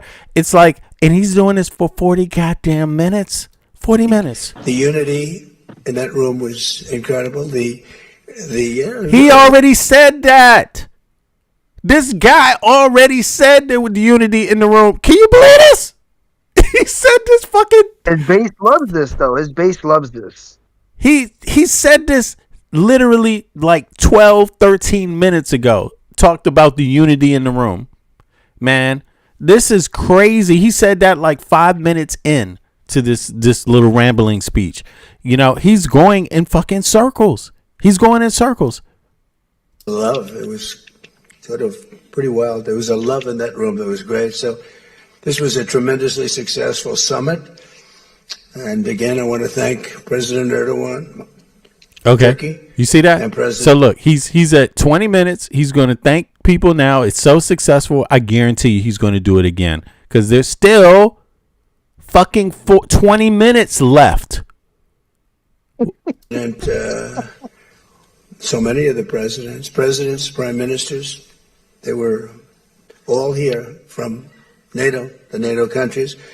And in particular, we have to thank the Secretary General Mark Rutte for doing a fantastic job. He really put on He did it. He said that already. Oh my God. The dude said it already. What is this? Did he just start over the whole with his notebook? Just go back to the first card. You know what? I bet you he's turning cards over and he doesn't realize that he just turned the number one card over again and shit, thanking people. That's got to be what's going on here. Because tremendous. His was just something. He's It's a just unifier. dementia, man. That's just what it is. This is what dementia looks like at an advanced stage. This is it. Advanced dementia, bro. This shit is on fleek. Yo, this guy. And look at Marco Rubio. Why is he? This is what I fucking don't understand. Like, doesn't he know that he's not looking good himself by just standing here, like playing a part of this charade? Like, this doesn't make you look good. I don't know, man. If I was Trump, I would be careful with Marco Rubio. If I was Trump. Yep. Because the only reason why a person would continue this charade is only because they want power. It is not because they like you at all. It has nothing to do. He treats them like shit anyway. So, I'm sure everybody else in the room, Marco Rubio is sitting there probably saying, who can I do business with? I bet you that's exactly what is going on in his mind. Whatever Trump is talking about, whatever Trump thinks he's got going on, Marco Rubio is like, I'm next. Talk to me. Don't worry about this clown. I'm the one that's going to straighten it out. He's going to be gone soon. Look at him. He's so weak. The guy has dementia. I'm pretty sure that's what Marco Rubio is saying. Because look at how he's standing behind him. Totally fake. Totally fake. And no one can just be impressed by Trump. I know Marco Rubio is not sitting there saying, damn, Trump really knows what the hell he's doing. I really got his back. Hell no. That's not what he's saying. He's saying any day now, and it's going to be me. Yep. If I hang in here long enough, I got this. And he's almost there. I give him credit. He is almost fucking there. This is something, man. Tremendous unifier. So It wouldn't be me though. I'm gonna tell you, because I'm a different type. I would have been on stage and been like, man, fuck this dude, and walked off. People would be talking about this shit forever, yo. They would be like, damn, V Media just said fuck this guy and walked out. That shit would have been all over and I would just do it just to make the headlines. All of it, shock the world and shit. Instead, Mark Rubio is sitting there talking about me. Nah, man. Look, there's different kinds of capitalism. You could walk off and be the darling of the world.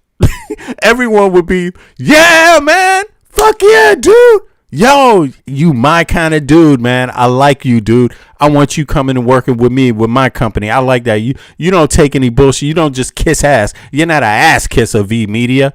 But Marco Rubio, no.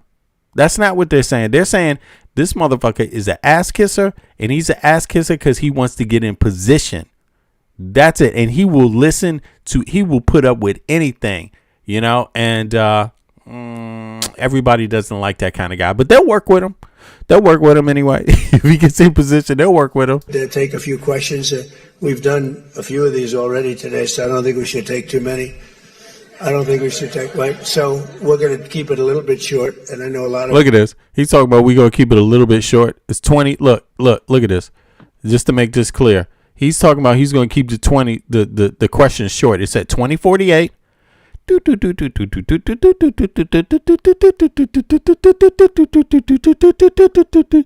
He's got over 20 fucking more minutes. He takes 20 minutes of questions. Most of that is going to be him rambling, though. I guarantee it. But anyway. You are going home. Some are going with me. So go ahead, please. Sir, yes. Yes. No. The gentleman right here. Damn. Yo, he was like, not the lady. Sorry about that. Not going to do that. No. The gentleman right here. Gentleman who's very insecure. He's a little bit short, and I know a lot of you are going home. Some are going with me. So go ahead, please. Sir, yes. Yes. No. The gentleman right here. The very tall gentleman who's very insecure. He doesn't want to ask the question. He's a handsome guy, but he's very insecure. Go ahead. Do you want to shout it out? Give him a mic. How about giving him a mic? You shout it out. Your operation in Venezuela has been lauded as a military success, and yet the Iran war seems to be a strategic dead end for you. Why are you apparently unable to end the Iran war? So I think we're doing just the opposite. The Iran war has been a tremendous military success. And, you know, I can only answer the question by saying they're not going to have a nuclear weapon. I was there for one reason, that Iran cannot have a nuclear weapon. I call it, we denuclearize Iran. And that's happened. They will never have a nuclear weapon. That stuff is so far down under a mountain. It's a granite mountain that collapsed on top of it. Take months to get it out. I think it's a tremendous success, Iran. And you see the oil prices are lower than they were when I started.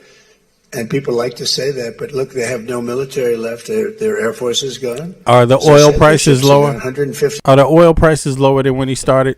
I'm curious. Let me see. Are the oil prices lower than before the Israeli-USA war with Iran? I'm just curious about that. Let's see. No. I mean, why the fuck? Come on. No. The answer is no. The prices are currently higher than they were immediately before the war began. While prices have dropped significantly from the extreme peaks seen during the height of the fighting, a recent collapse in the ceasefire has caused energy markets to spike again. It's just very simple, man. You have to fact check Trump on everything, but you already know the answer is no. It doesn't make any damn sense. I think it's a tremendous success, Iran. And you see the oil prices are lower than they were when I started. And people like to say that, but look, they have no military left. Their Air Force is gone. As I said, their ships are gone. 159 ships are gone. They're at the bottom of the sea. Their radar is gone. Everything's gone. So when you say not a success, it's a tremendous success. The fake news likes to say how well they're doing. They're doing terribly. They have 350% inflation. When the war started, they had like 6%, 5%. They want to make a deal. Yeah, Marco Rubio's looking like me. I want in the camera. Put me in the shot. Look at me. I'm right behind Trump. See, I'm the next president. I'm sure that's what he's doing. I'm absolutely sure that he's clever. He's clever in some basic kind of ways. Like, he is trying to get people used to his image, to bolster up confidence in a slick way. He wants to edge out JD Vance just a little bit by becoming normal, being seen normal, the normalcy, up the normalcy game with his appearance, so that you won't be so against him if he wants to run. You won't be so like, ugh, who's this guy? But the truth of the matter is that these guys are all ass kissers. There's nothing special. They haven't stood out in any special way. There's nothing they have that seems to be incredible. To be honest, Trump, as crazy as he is, he's more exceptional than Marco Rubio and JD Vance, because at least he's a weirdo for real. At least he's being who he is. You know what I'm saying? He's not hiding that he is exceptional in being a weirdo. Trump, in being a billionaire who doesn't give a goddamn about anybody else. Yeah, that's pretty exceptional. But that's not who Marco Rubio is. He's an ass kisser. JD Vance and him, they're not billionaires. They come from broke ass families, bro. Yes, they do. And they just kissing ass to get in, trying to get into that circle. Like, nobody likes that. No one likes it. And nobody. Yeah, that's what I'm saying. At least he could be like, both of them were openly against Trump, right? They had anti-Trump rhetoric up until the very end, where they were just like, oh, Trump's great now. Yeah. Because they saw him winning. They're bandwagoners. Exactly. They were talking totally against Trump. All of a sudden, they just, one day to the next, totally flip sides. And his cult fell in line with it, too. Now they're like, look at Marco Rubio. Look at JD Vance. Like, this man was insulting Trump, calling him a Nazi 3 months before he was elected to be president. So stop it, right? Like, exactly. It's crazy, man. And the maggots, they will kiss Trump's ass forever and shit. And then Trump will go out there and like diss them. You know what I mean? Trump has said, he's dissed his own base so many times. He called you fools for wanting more information about the Epstein files. Very simple. Put a 1 in the chat if you think the Epstein files it's important to have them released. Put a 2 in the chat if it doesn't matter. I'm just curious who's going to put a one and who's going to put a two. And then they'll say some stupid nonsense like, well, Biden didn't release the files. Biden's not in office right now, and Biden's not actively blocking the release of those files. Exactly. Right? They use this whataboutism to say, no, but what about Biden? But it's like, no, there were active cases. There was an active case during the Biden administration anyway. So it's like, what are they talking about? Yeah. Ghislaine Maxwell's case was still active and ongoing, and the DOJ didn't want to release information, nor could they, because it was under a federal judge's freeze. Yeah, exactly. He froze all the information in that case to not compromise the case against Ghislaine Maxwell. Exactly. They couldn't release the information at that time. There was somebody, the second person was being tried at that time under Biden. So it's just simple. But it didn't stop Trump from releasing it. I mean, he ran on that platform. So if you run on the platform of release the files, Biden didn't do it, we're going to release them, and then you get in power and you don't do it, what does that make you? What does it mean? It means you lied. Basically, right? It means he didn't. Are you okay? What's up? I see you. It means he didn't really care about it. Yeah. So, this is just more garbage. In fact, we have to listen to this. This is whack. So let's let some more play. Let's let some more play. But they don't know how to make a deal, and then they go around shooting ships at night. I don't like that. They're dealing with very fine people. They're dealing with Steve Witkoff. They're dealing with Jared Kushner and J.D. Vance, and they're dealing with Marco and Scott. They're dealing with great people. Are you okay? You better learn how to use. You should learn how to use Discord so you can hop up. All right. Well, but I don't know. I think they're a little loco. They're a little crazy. But they told us they'd like to go to the funeral of a very a person who was killed a lot of people. Khomeini killed a lot of people over the years, and there for a long time. Don't forget what we did. Should have been done 47 years ago. It could have been done any time within 40. This has gone on for. They were the bully of the Middle East. So they're a much different country. Now, in one day, all of their anti-aircraft things are gone. That doesn't mean they're not going to get a plane at some point. But all of it's gone. Everything's gone. Their leaders are gone. They had leaders, they're gone. And they had another set of leaders, they're gone. Now they have another set of leaders, they may be gone. Who knows? And you know what? I may be gone too, because I'm their number one target. It's out all over the place. I'm their number one because they're scum. That's the way they act, and that's the way they've done it for 47 years. But I'm doing what's right. Excuse me. What was the question? I don't even remember what the fuck the question was. He's answering questions right now. It's like, what's this dude talking about, man? I think it has to do with Iran. It has to. Okay, that's what it is. Okay. I'm lost in it shit. Hold on, let's take it back, yo. I'm like, can he answer a question in a decisive manner? It's like, right for the country. No, that's his whole game. What the fuck is going on here? That doesn't mean they're not going to get a plane at some point, but all of it's gone. What? I mean, he might be going soon. Plane? He might be going soon, but not because of Iran. But go ahead. Yeah, what is he talking about? Who has a plane? Did I miss a plane or something? Like, this has gone on for. They were the bully of the Middle East. I have no clue. They were the bully of the Middle East. Okay, that's Iran. That's what he's saying. So they're a much different country now. In one day, all of their anti-aircraft things are gone. That doesn't mean they're not going to get a plane at some point. Oh, okay, yeah. In other words, he's just bad at talking.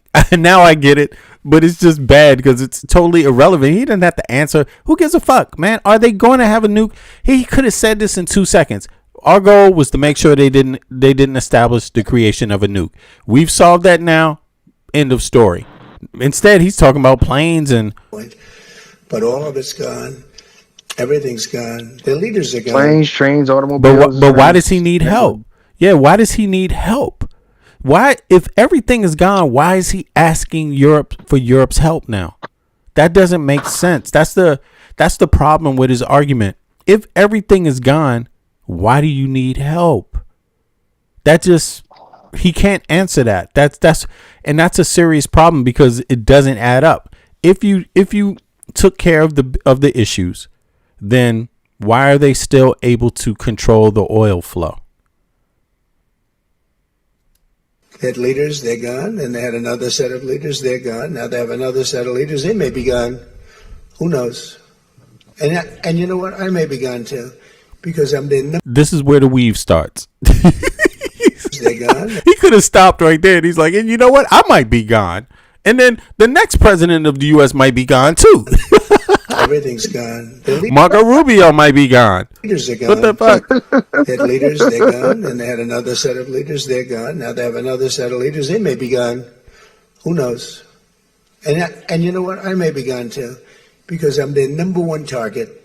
It's out all over the place. I'm their number one because they're scum. That's the way they act, and that's the way they've done it for 47 years. But I'm doing what's right for the country. I'm doing really what's right for the world. So this is how he makes a deal with Iran and shit, by calling them scum. They have to be stopped, and they've killed thousands, hundreds of thousands of people. They killed 52,000 protesters over the last 3 months. So when you say we're not doing well, I think we're doing phenomenally well. Our military has been incredible. Plus, we had a blockade. Did we have a blockade? Did you ever see a blockade work that way? You know, for you that said we're not doing well there, we did great in Venezuela. That was a one-day war, and they're very good military. You know, it's a very military country. We took out one of the worst. We did great in Venezuela. That was a one-day war, and they're very good military. You know, it's a very military country. It's a very military country. We took out one of the worst human beings in the world, Maduro, and he's in jail waiting. Look, he's talking. This is a long answer. This is a long answer. Trial.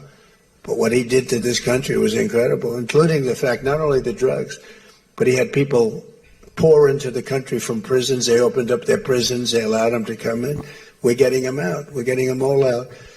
But we have, with the Biden open border policy, with Kamala as your border czar. Remember, she was a border czar, but she never called Border Patrol, never once, and she never went to the border. The border was a disaster. So he's still answering the question about Iran. Disaster. Now we're getting them out. We're getting them all out.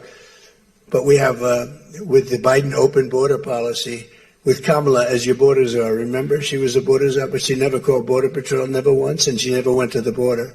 The border was a disaster. Now it's fixed. It's fixed where we have nobody, and I don't do these numbers. 0 people come in through our border, through our southern border. 0, and that's been announced. What does this have to do with Iran? What does this have to do with Iran? This is crazy. All right, look, I don't know. There's more garbage here. Let me speed this shit up. I'm sorry. Let me just speed it up because. Yeah, it's really hard. I think they know when they ask him a question, he's going to do this. Talk for fucking 5 minutes about one answer. They're gone, and they had another set of leaders. They're gone. Now they have another set of leaders. They may be gone. Who knows? And you know what? I may be gone too, because I'm their number one target. It's out all over the place. I'm their number one because they're scum. That's the way they act, and that's the way they've done it for 47 years. But I'm doing what's right for the country. I'm doing really what's right for the world. They have to be stopped. And they've killed thousands, hundreds of thousands of people. They killed 52,000 protesters over the last 3 months. So when you say we're not doing well, I think we're doing phenomenally well.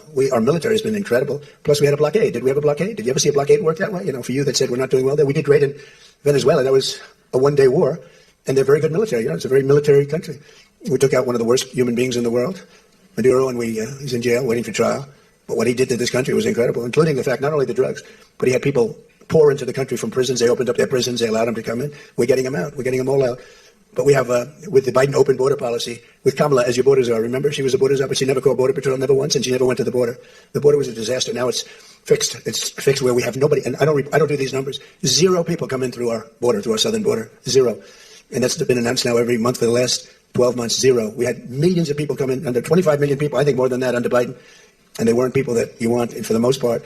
They were drug dealers. They were escaped from, think of it, all the prisons, and I'm not just talking about from South America, I'm talking about from the Congo, I'm talking about from all over the world. The prisons were emptied out.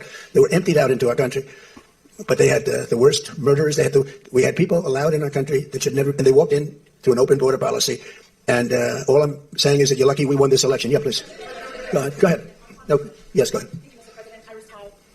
Who you with? Why don't you say your name and who you're with? It's always helpful. Thank you, Mr. President, for doing this. Iris Tao with NTD, with a sister media with the Epoch Times. On communism, you've been issuing a wake-up call to Americans at home about the dangers of communism. And now you're speaking on the world stage. What's your message to people both living under communist and socialist regimes, but also people living under democracies like in Europe and America who might not have realized how close... I mean, look, He's the one who praises Kim Jong-un.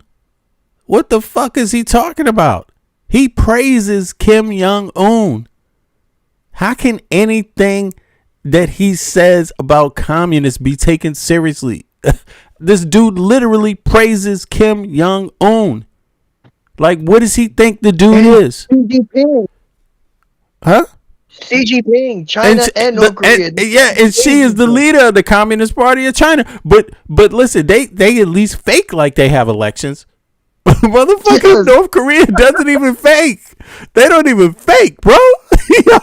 They're like, sorry, you better vote for Kim Jong-un or your ass is going to prison or you're going to be shot in the head. Look, it's how do you, anyway, let me slow this down. That was a good question, but it is also ridiculous because you can't have it both ways. You can't praise Kim Jong-un, say nothing about him, and yet you have a problem with people. Look, he's talking. Everyone in NATO has universal health care and universal education, housing benefits, all this shit, housing insurance or whatever you want to call it, right? They call it different things in different countries, right? Affordable housing. He calls that communism. Nixon, a Republican president, was the president that had the biggest rent freeze, the biggest wage freeze in the country's history. He didn't call Nixon a communist, but he calls Kamala Harris, a centrist Democrat, a communist. Then he calls Mamdani, who's in a capitalistic state, just for having a rent freeze just momentarily because it's an emergency. He calls him a communist, but he doesn't call Kim Jong-un a communist. I mean, there's no better representative. But also, like you said, China, yeah, that's true with Xi. But let's hear this answer. I mean, just to be reminded, everyone else in NATO has universal education and universal health care. Pretty much, yeah. So let's hear. Let's hear his answer. Man, this guy's just a fucking hypocrite. And his followers, they should be ashamed of themselves because they are fucking morons. Like doing a wake-up call to Americans at home about the dangers of communism. And now you're speaking on the world stage. What's your message to people both living under communist and socialist regimes, but also people living under democracies like in Europe and America who might not have realized how close communism has come to home? Yeah, that's a great question, actually. But look, I want to get the word out because what's forming is communism in the country. And communism's easy to sell. I would be the greatest communist in history. I'd be right up there with Lenin. I'd be as good as anybody. You've got free rent for the rest of your life. What they don't say is that you'll be living in squalor in 12 months. You've got a free house. Would anybody like to have a free house? We'll take it away from somebody. We'll give it to you. You'll have murders all over the place. Communism's a disaster. It's been proven to be for thousands of years under different names, but same thing. It's very important. And, it's funny. One of the reasons I do so well with Hispanic people, I set a record, Republicans. I get great numbers for the election, helped me get elected in a landslide, the Hispanics, because a lot of them came from countries that were essentially communist. Whether you call them radical socialist or communist. Nobody in the Democratic Party has offered free homes. Nobody has. What is he talking about? What is he talking about? It's just. This is not that much, but there's. What he called communist is anyone that is trying to even talk about affordable housing. A rent freeze is not communist. Nixon gave the largest rent freeze in the nation's history. He was not a communist. He was fighting against communists. It just makes no sense what he's saying, and it's embarrassing. Of course, the person who asked him this question knows that he's crazy and is just going to say anything. But they're curious about, they want him to expose what the flaws in his argument. That's why they asked him. But let's, in light of that, I'm going to take it back and we're just going to listen. The question is, actually, hold on. Here's the question. Let's play the whole thing over again, just to be 100% clear about this. Look. Word out, because what's forming is communism in the communist and socialist to Americans at It was helpful. Thank you, Mr. President, for doing this. Iris Tao with NTD, with a sister media with the Epoch Times. Okay. On communism, you've been issuing a wake-up call to Americans at home about the dangers of communism. And now you're speaking on the world stage. What's your message to people both living under communist and socialist regimes, but also people living under democracies like in Europe and America who might not have realized how close communism has come to home? Yeah, that's a great question, actually. But look, I want to get the word out because what's forming is communism in the country. And communism's easy to sell. I would be the greatest communist in history. I'd be right up there with Lenin. I'd be as good as anybody. You've got free rent for the rest of your life. What they don't say is that you'll be living in squalor in 12 months. You've got a free house. Would anybody like to have a free house? We'll take it away from somebody. We'll give it to you. You'll have murders all over the place. Communism's a disaster. It's been proven to be for thousands of years under different names, but same thing. It's very important. And, you know, it's funny. One of the reasons I do so well with Hispanic people, I set a record, Republicans. I get great numbers for the election, helped me get elected in a landslide, the Hispanics, because a lot of them came from countries that were essentially communist. You know, whether you call them radical socialist or communist is not that much, but there's a little difference. When they say social democrats, we're social democrats, it sounds so nice. It's not nice. It's a very dangerous term. So I do talk about it, and I talk about it on TikTok, and I talk about it everywhere. I talk about it here. And you're right, it has become international. So Trump has just changed his logic now. A week ago, he was saying that Mamdani is not a democratic socialist. He's something worse, right? So he was trying to explain to people, don't be confused. Social democrats are okay, right? Because social democrats are also not communists. They're Democrats that believe in social projects. Basically, a social democrat is a person that believes in their citizens having the fundamental right to health care and education. Very simple. That's all that means. Within a capitalistic construct.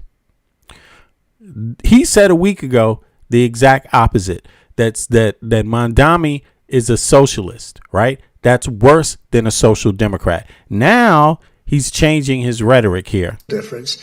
When they say social democrats, we're social democrats, it sounds so nice. It's not nice. It's a very dangerous term. Yeah. So I do talk. Yeah, that's not their party. That's not even what they are. They are democratic socialists. That's not social democrats. There's some nuances there, but I'm just saying this because publicly he wasn't calling them this a week ago. He's actually changed. Maybe he's forgotten, right? But he actually made a distinction a week ago between Mamdani and a social democrat. Just so you know, right? He's trying to weave again because he wants people. His problem is that he's talking to NATO nations that all have universal health care and universal education. So and typically that's called social democrat, right? So he's having a problem between that because on one hand he doesn't want those policies in the U.S., right? So he's trying to figure out a term that works. So he called him a communist, Mamdani. He's saying that's worse, right? So that he can now have a space for the NATO allies to still exist and not be so bad. So he's not targeting them.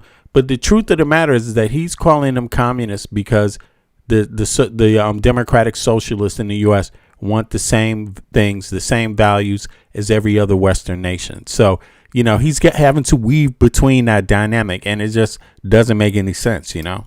About it, and I talk about it on TikTok, and I talk about it everywhere. I talk about it here, and you're right; it has become international, but it's never worked, and it's not going to work. What is working is the United States. And think of it: we have more jobs than we've ever had. People are making more money than they've ever made. I'm talking about workers now. I'm talking about workers. They're making higher salaries than they've ever made before. It's just the best system, and it's got flaws, but everything's going to have a little flaw. But it's been amazing. And when I watch what's happening, and I see these lowlifes getting, I mean, they're lowlifes. I watch them. I know good people. I know quality people. These are essentially lowlifes. And when I see what they're talking, I think they're very dangerous in many ways. And I've said it. And then I said, boy, that's a pretty big statement. Then I realized, you know, a couple of people said, I think you're probably right. I think this country, with this thing that's going around, is in more danger than it was during. Yeah, I see somebody in the chat said Mamdani is a communist. Okay, what makes Mamdani a communist?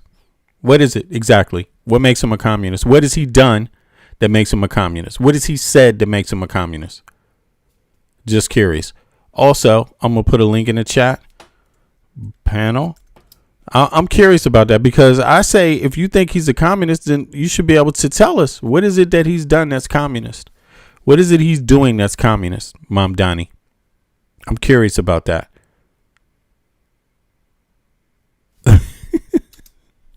No answer. During World War I, World War II, if you talk about September 11th, if you talk about Pearl Harbor, that was big danger. I think the concept of us going communist, because one thing that happens when you go communist, you never come back, never comes back. When Trump says going communist, what does he mean? Does he mean universal education and universal health care? Is that what he means? Or is it something else? Let's define it. Let's not just say communist. Define it. What is it? What has Mamdani done that is communist? You die in squalor. You die a horrible death. You die in squalor. And it gets very evil and very nasty. Yeah, please go ahead. Mr. President, Tyler Pager with the New York Times. Last month you said Iranian leaders were very rational people, nice people to deal with, strong people, smart people. Today you said they were scum, sick people, and being led by sick people. What changed, and do you think that... I got to know them. So I've said that about a lot. Now, when you say rational, I think they're much more rational than level 1, level 2. Level 1 is gone, level 2 is gone. This is level 3. I think they are more rational, but based on their actions over the last week or two, they're not doing a service to the people. And I think more than anything else is I got to know them, and I'm not sure I want to make a deal with them. We can play games, but I'm not sure I want to make a deal. Let's just finish the job. Yeah, please, go ahead. Go ahead. Go ahead. Go ahead. Thank you, Mr. President. Steve Sedgwick from CNBC. The oil markets are up today around about 7% for WTI and Brent as well. The world is taking you at your word, sir, that the MOU is over, that the ceasefire is over. What happens next, sir? Are we on the cusp of a full-scale return to full conflict? Well, I'll tell you what happens next. We're never going to see Iran have a nuclear weapon, because that's much more important than the numbers you're talking about. The prices of oil are dropping like a rock. Now they'll be up a little bit, and this will end very quickly. We have an oil glut right now because we got all those boats out of the strait, and it's going to drop, and I've predicted everything. I've been right about everything, and I have been for a long time. It's how I got to be president 3 times. It's how I won 3 elections. I did very well in the second one, won it. It was a rigged election, but I've been right, and oil's coming down. Now, I have to make sure of one thing, that we don't have lunatics having control over nuclear weapons. So we have that now. There's no way they have a nuclear weapon. We have cameras, as an example, on the site that does beautiful B-2s at 1 o'clock in the morning 10 months ago, blew up. They blew it up. We have cameras, that's called Space Force. They're in space. But we have cameras that can read the badge of the person going over to a site. Mohammed something. We say it's Mohammed something is there with shovels. Well, shovels won't get you there. The biggest machinery in the world probably won't get you there, if you want to know the truth. It's way, way below. But we're watching that. And if anybody goes there, they get blown up. So nobody's going to touch that. Eventually we'll take it. But what we do have is we have that. That's gone. If we wouldn't have had that, they would have had a nuclear weapon, and they would have wiped out Israel. If I weren't president, Israel wouldn't exist. Now, we did it 2 times. When the JC... If he wasn't president, Israel wouldn't exist. If he wasn't president, Israel wouldn't exist. That's an interesting statement. I believe that without U.S. support, Israel would have a much harder time. That's for damn sure. And but to say for him, without him, it wouldn't exist. It's already existed. For how long? How many years has Israel existed? I mean, it just, I don't understand Trump. He's more interested in me. I guess that's what I can get out of that statement right there. He's highlighting that they exist. They exist because of him, period. They would have had a nuclear weapon and they would have wiped out Israel. If I weren't president, Israel wouldn't exist. Now, we did it 2 times.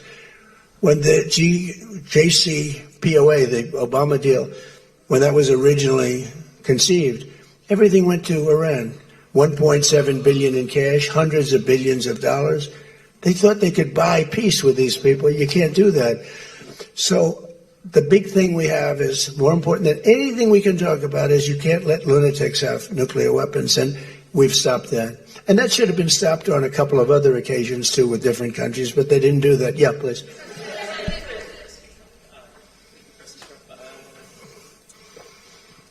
Stephen Nelson from the New York Post. I'd like you to address speculation that you're leaving Ankara not in the new Air Force One because of security concerns involving Iran. You've spoken today twice about them possibly assassinating you and possibly being successful. Did that concern have something to do with it? Well, I speak about it a lot because, the life of a president is very dangerous. It's 5.2%. You know what a race car driver is? 1/10 of 1%. Look. He didn't even let the dude finish the damn question. He just started rambling. The dude wasn't even finished, man.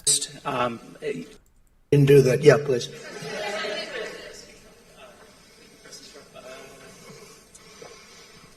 Stephen Nelson from the New York Post. I'd like you to address speculation that you're leaving Ankara not in the new Air Force One because of security concerns involving Iran. You've spoken today twice about them possibly assassinating you and possibly being successful. Did that concern have something to do with it? Well, I speak about it a lot because... You see that? He just cut dude off. The life of a president is very dangerous. It's 5.2%. You know what a race car driver is? 1/10 of 1%. A bull rider, that looks pretty dangerous to me. It's 1/10 of 1%. No, it's 5.2%. Dementia kicking in. Is you don't make it. You should have told me you're an excellent reporter. You should have told me that years ago. Maybe I wouldn't have run. It's a very dangerous profession.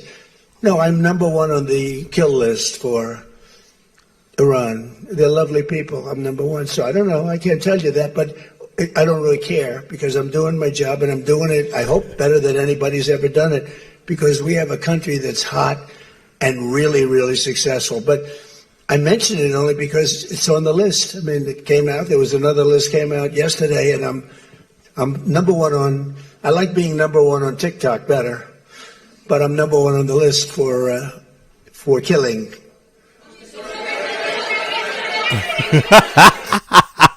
He's number 1 on the list for killing. Damn, listen to this. This is crazy. This is bizarre. This is fucking surreal.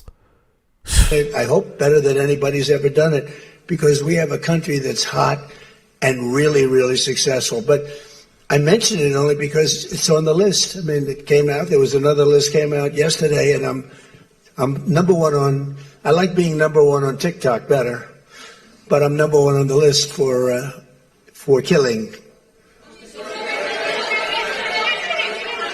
Go ahead. Wow. Hey, Sean McCreesh, New York Times. But why aren't you flying the new plane home? Say what? This motherfucker never answered the question. You know what I'm saying? This dude, look, the next guys had to just come in there. But why aren't you flying the new plane home? I mean, goddamn, isn't that what we asked you 5 minutes ago before you started talking about fucking TikTok?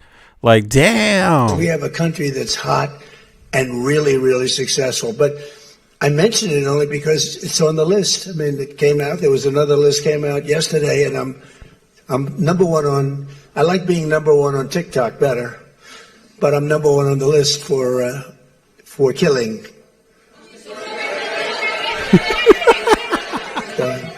Go ahead. Hey, Sean McCreesh, New York Times.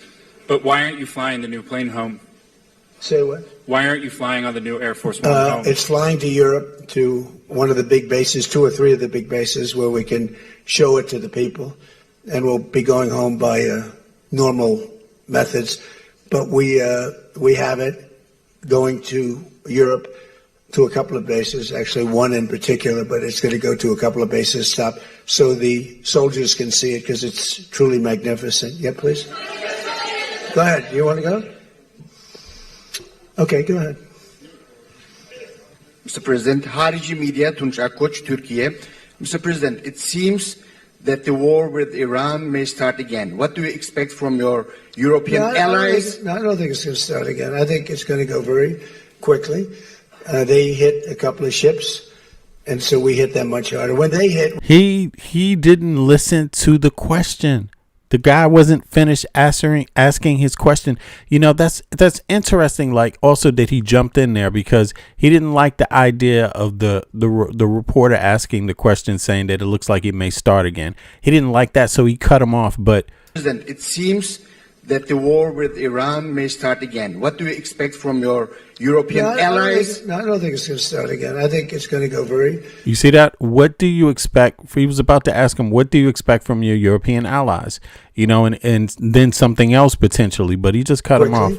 Mr. President, harici media Tunç Akkoç, Türkiye.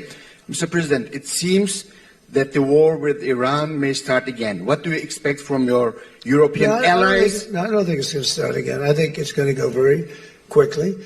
They hit a couple of ships, and so we hit them much harder. When they hit, we hit 10 times harder. You know, we hit much harder than they do. We have a lot better equipment than they do. We may even, somebody asked before, do you think you'll hit them tonight? I said, we might. Yeah, we might. But when they hit, we hit. You know, it's what we use their language. We speak their language. No, I don't think so. I think anything that happens is going to be over very quickly, and will only make it safer, including for oil. Oil is going to be very free, very easy, and it's going to happen very fast. We have the Hormuz Strait. The boats have pulled out. I mean, there's a gusher of oil right now. We have a lot of oil. And no, anything that happens is going to happen very fast. We're not looking for long term. Okay, go ahead, Red. With MS Now, you said today that countries. You're with who? MS Now. MS Now. That's a failing network. Why would you want to work for them? MS Now. Can you imagine? They wanted to get away. They took the name NBC because they were embarrassed by it. Go ahead, let's go. When you hear this question. You said today that countries like Spain, Italy, and the UK were not there for the U.S. and its war with Iran. Should those countries be attacked, will the U.S. be there for them? Well, I'll tell you what. Number one, Spain has been very bad, but, you know, Italy's been good, and almost all of the countries have been good. They just had a bad moment. They didn't help us. We didn't need their help, but if we would have wanted their help, I said, by the way, if I want help, sir would rather remain bad, but UK were not there for the U.S. and its war with Iran. Should those countries be attacked, will the U.S. be there for them? Well, I'll tell you what. Number one, Spain has been very bad, but, you know, Italy's been good, and almost all of the countries have been good. They just had a bad moment. They didn't help us. We didn't need their help, but if we would have wanted their help, I said, by the way, if I want help, sir would rather remain on the sidelines, and I didn't like that answer. UK gave an answer that was sort of weirder than that. They went out. I said, would you like to help? They said, we do, but we want to wait till the war is over. This was not in the spirit of Winston Churchill. So, yeah, I mean, I'll tell you what, I can only say if there's one word that comes out of today, it's unification. I've never seen anything like it. Every one of those countries, they love us, they love each other. That was tremendous unification. It was a nice thing to say. Yeah. And then he goes on to reiterate that, you know what? Greenland belongs to us. It's a very fair question, too. Yeah, green. Yeah, you're wearing green, right? Thank you, Mr. President. Eda Turul from Haber Global TV, Turkey. Mr. President, after your meeting with President Erdogan, can you tell us whether you and President Erdogan reach an understanding on Turkey's return to the F-35 program and the future of U.S.-Turkey defense cooperation? And do you believe U.S.-Turkey relations are entering a new chapter right now? Well, I had a great relationship in my first term. You remember Pastor Brunson, and He was put in jail for 35 years, and I called. He was an evangelical hero, actually, very good man. And I called President Erdogan, and he let him out. I didn't pay anything like Obama and Biden pay billions of dollars all the time. I never paid any for anybody. I just tell him, let him out. Let him out. But in this case, I didn't say it the second way. I said it the first way. I said, look, he's a good man. He's highly respected in the evangelical, and I'd like you to let him out. And he was in my office, in the Oval Office the following day, Pastor Brunson. I had a great relationship. When Sleepy Joe Biden got in, bad things happened with a lot of things between the border. Everything was bad. We were laughed at all over the world, and we had a very bad relationship with a lot of countries. I think Turkey was one of those countries. But that changed on November 5th when we had the election. And it's one of our best relationships. We have a great relationship. And they're talking about the F-35 airplane, and it's the best plane, and everybody wants it. And we have to make a decision who we give it to. I mean, my inclination, because he stayed out of. He's not a huge fan of Bibi, and he's not a huge fan of Israel, but he stayed out of that war. He could have gone into that war very easily, and he didn't. At my request, he stayed out of that war. He's been a very good ally. I mean, Marco could tell you we have a very strong relationship with Turkey. You know, it's a very big country. So Trump stayed out of that war. Turkey stayed out of the war, according to Trump, stayed out of the Iran conflict at Trump's request. But Trump is not, he's asking NATO countries. Which one is it? I mean, does he want NATO countries to be involved, or does he not want them to be involved? It's almost like maybe he doesn't know that Turkey's a NATO member. Like, does he not know that? I don't get it here. I don't get it. It just doesn't make sense, because why are you asking NATO countries, but you don't want Erdogan or Turkey involved? It just doesn't make sense. Doesn't make sense. It's a very listen to him. Relationships. We have a great relationship, and they're talking about the F-35 airplane, and it's the best plane, and everybody wants it, and we have to make a decision who we give it to. I mean, my inclination, because he stayed out of. He's not a huge fan of Bibi, and he's not a huge fan of Israel, but he stayed out of that war. He could have gone into that war very easily, and he didn't. At my request, he stayed out of that war. Is his request? Do you believe that? Do you believe that? Did Turkey stay out of this conflict at Trump's request, or did they not want to be involved like all the other NATO nations? Because right now, are there any NATO nations involved other than the U.S.? Just let me know. If you think Turkey stayed out because of their own decision making, put a 1 in the chat. If you think they stayed out of it because Trump requested them to stay out of it as a NATO nation, put a 2 in the chat. I'm just curious what your thoughts are on that. Do me a favor, click the like button. Also, if you haven't clicked the like button, subscribe if you haven't subscribed. We're almost there. I'm going to cover some Danish response to because it's been a minute now to Trump. But first, I'm going to hear some other NATO nations push back on this issue. But let's let rambling ass Trump finish his little 40 fucking minute tirade here. He's been a very good ally. I mean, Marco could tell you we have a very strong relationship with Turkey. You know, it's a very big country. It's a very powerful militarily. It's the second most powerful country in NATO. It's a NATO country. So whether or not we do that, I haven't totally made up my mind. But my inclination is to say, look, he's done everything. He's helped us in so many different ways. Yo, Big B says we need to get ready to fight the Trump tards and fight to get the White House. But yeah, you're absolutely right. And on top of that, if you're listening to this message, please do yourself a favor and make sure you are registered to vote. Just go to vote.gov and register to vote. If you want to scare the oligarchs in the United States, if you want to make Elon Musk not go to sleep at night, Peter Thiel not go to sleep at night, Trump, Marco Rubio, any of them, if you want them to shiver every night until the midterm, until November, all you got to do is register to vote. Now, the kill switch is in November, but if you want to fuck with every other night until then, so they have to roll over all night sweating and shit in their bed, register to vote, because they watch the data on how many people are registering also. And if enough people register, man, they're just going to be losing their goddamn minds. And to me, that sounds like a lot of fun. Like, let's make them lose their fucking minds. All right. So register to vote, register to vote, register to vote. All right. Now Trump's almost done. So let's see. And you know who else has been good to us? China. China never came into the war. They get 50% of their oil from Hormuz Strait. They never came into the war. They never said, I'm going to send a ship in 5 destroyers along each side of the ship. They never did. No, President Xi's been great. Everyone's been sort of great, to be honest. You know why? Because they respect our country again. They laughed at our country. They thought we were a bunch of fools. They saw a president that couldn't talk, he couldn't walk.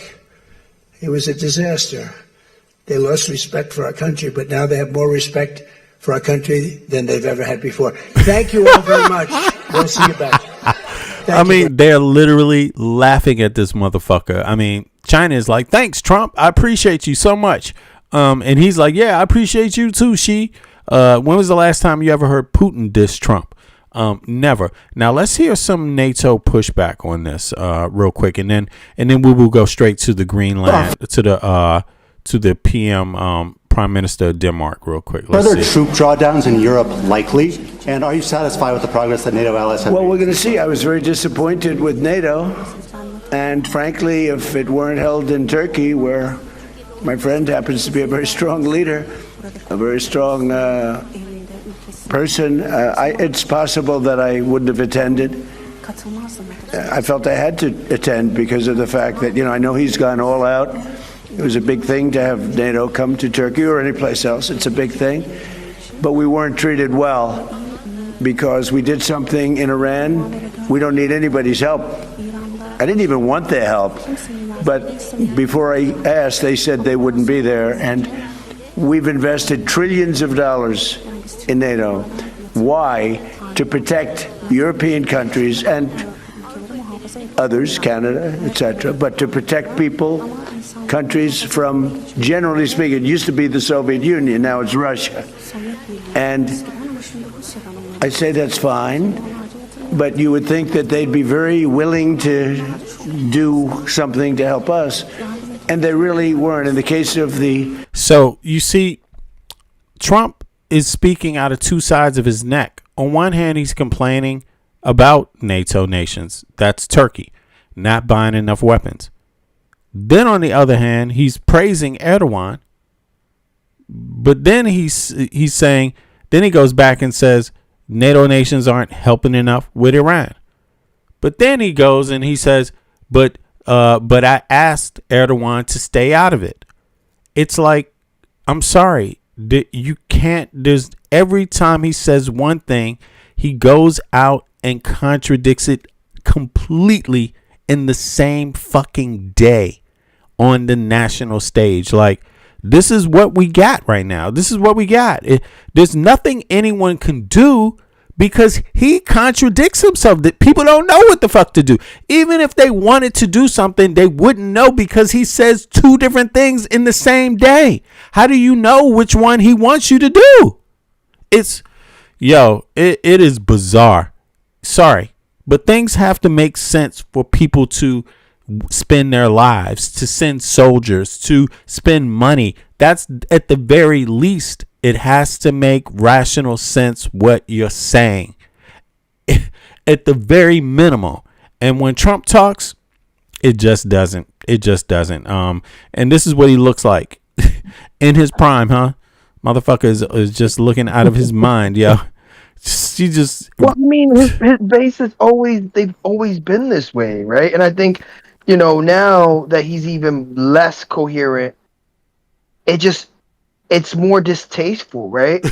At least before, when he lied, he was able to give some jokes in between, right, and have some, some sassiness, some pizzazz. But now it's just bullshit. Yeah, it's over, right? It's bullshit. Yeah, you're right. It's terrible, bro. I don't know what to say about this man, but he is like, I mean, yeah, because you could say it. You could say anything. You could say it a million times, but, whatever your opinion is about Trump, but it doesn't seem that the maggots are pushing to remove this lunatic. I mean, they almost like a crazy fuck just to do nothing and just blabber and do nothing for them. I mean, this is literally like or what is it? James Orwell? This is like fucking Orwell. Twilight. Yeah, this is Orwell. This is Orwellian, bro. This is like the Twilight Zone. No, it really is. Yeah. Yeah. What do you do? What do you fucking do, bro? So like, you just have to wait till it's over, right? like that's the crazy part, right? Like that we don't have a cohesive amount of individuals to be able to rally against this and say, look, this is not what we want as a president, right? I mean, let's just put this into perspective. Legacy media was covering when Biden was honestly, you know, he had his faculty, he didn't have all his faculties in order. When he was incoherent at times, when he was falling asleep, when he was slipping up, they were on it. With Trump, it is a different kind of rhetoric. Even if they disagree, they just choose not to cover it. And I'm like, is this where we are as a country, where our own media won't cover the downfall or the mishaps of our president, right? Like, yeah. That's where it's just, you know, it's sad. It's sad that, you know, we can't even depend on legacy media to give us a proper nuanced take, right? They give a basic left, a basic right, and say, well, who knows? It's like, what? You know exactly what's going on, like, but you're pretending, right? And I think that's what has gotten me disgusted with like legacy media overall, right? And it makes me more passionate to just inform individuals, right? Yeah. Yeah, exactly. It makes what we're doing, work. It makes what we're doing work, actually. You know, fuck it. What's the alternative? We either going to live in this place and go fucking nuts, or we going to do some pushback and say, hell fucking no, we ain't going to the Twilight Zone, bro. Like, hell goddamn no. It's just, you go there by your goddamn self, but some of us are going to build the wall, goddamn it. Like... No, it's the truth, right? And, you know, it's unfortunate that, you know, we're stuck with this current administration and how they choose to function overall, right? And again, it gives us the passion and it gives us the audience to allow us to do what we do, right? To give the nuance. Otherwise, I do believe that, you know, maybe, you know, it's a plus because individuals would still be ignorant, right? I do believe that at this point, there would just be a plethora of individuals who would just blindly follow him and not even have the nuance. It would grow. Most of these people who are, it would grow, right? And most of these people who are here in the chat who are trolls and whatnot, they're really here because they themselves don't believe. Right. They themselves do not believe in what Trump has brought them. They just don't. They just don't have the courage. They don't have the courage to fight back. So they just, you know, they're vacillating. Yeah. They're going to hang out with us, but, you know, they're not going to go to the MAGA joint either because the MAGA place is broken, right?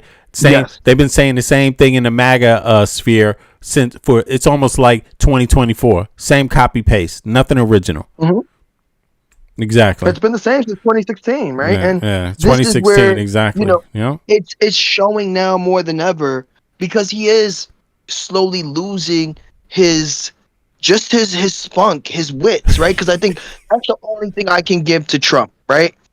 He was not the most educated. He's not the most elegant speaker. You know, in fact, he's a bit crash, and that has led to his popularity, especially in the beginning, right? He's not your average politician in which they are well educated and have those social circles where they use said education and said vocabulary.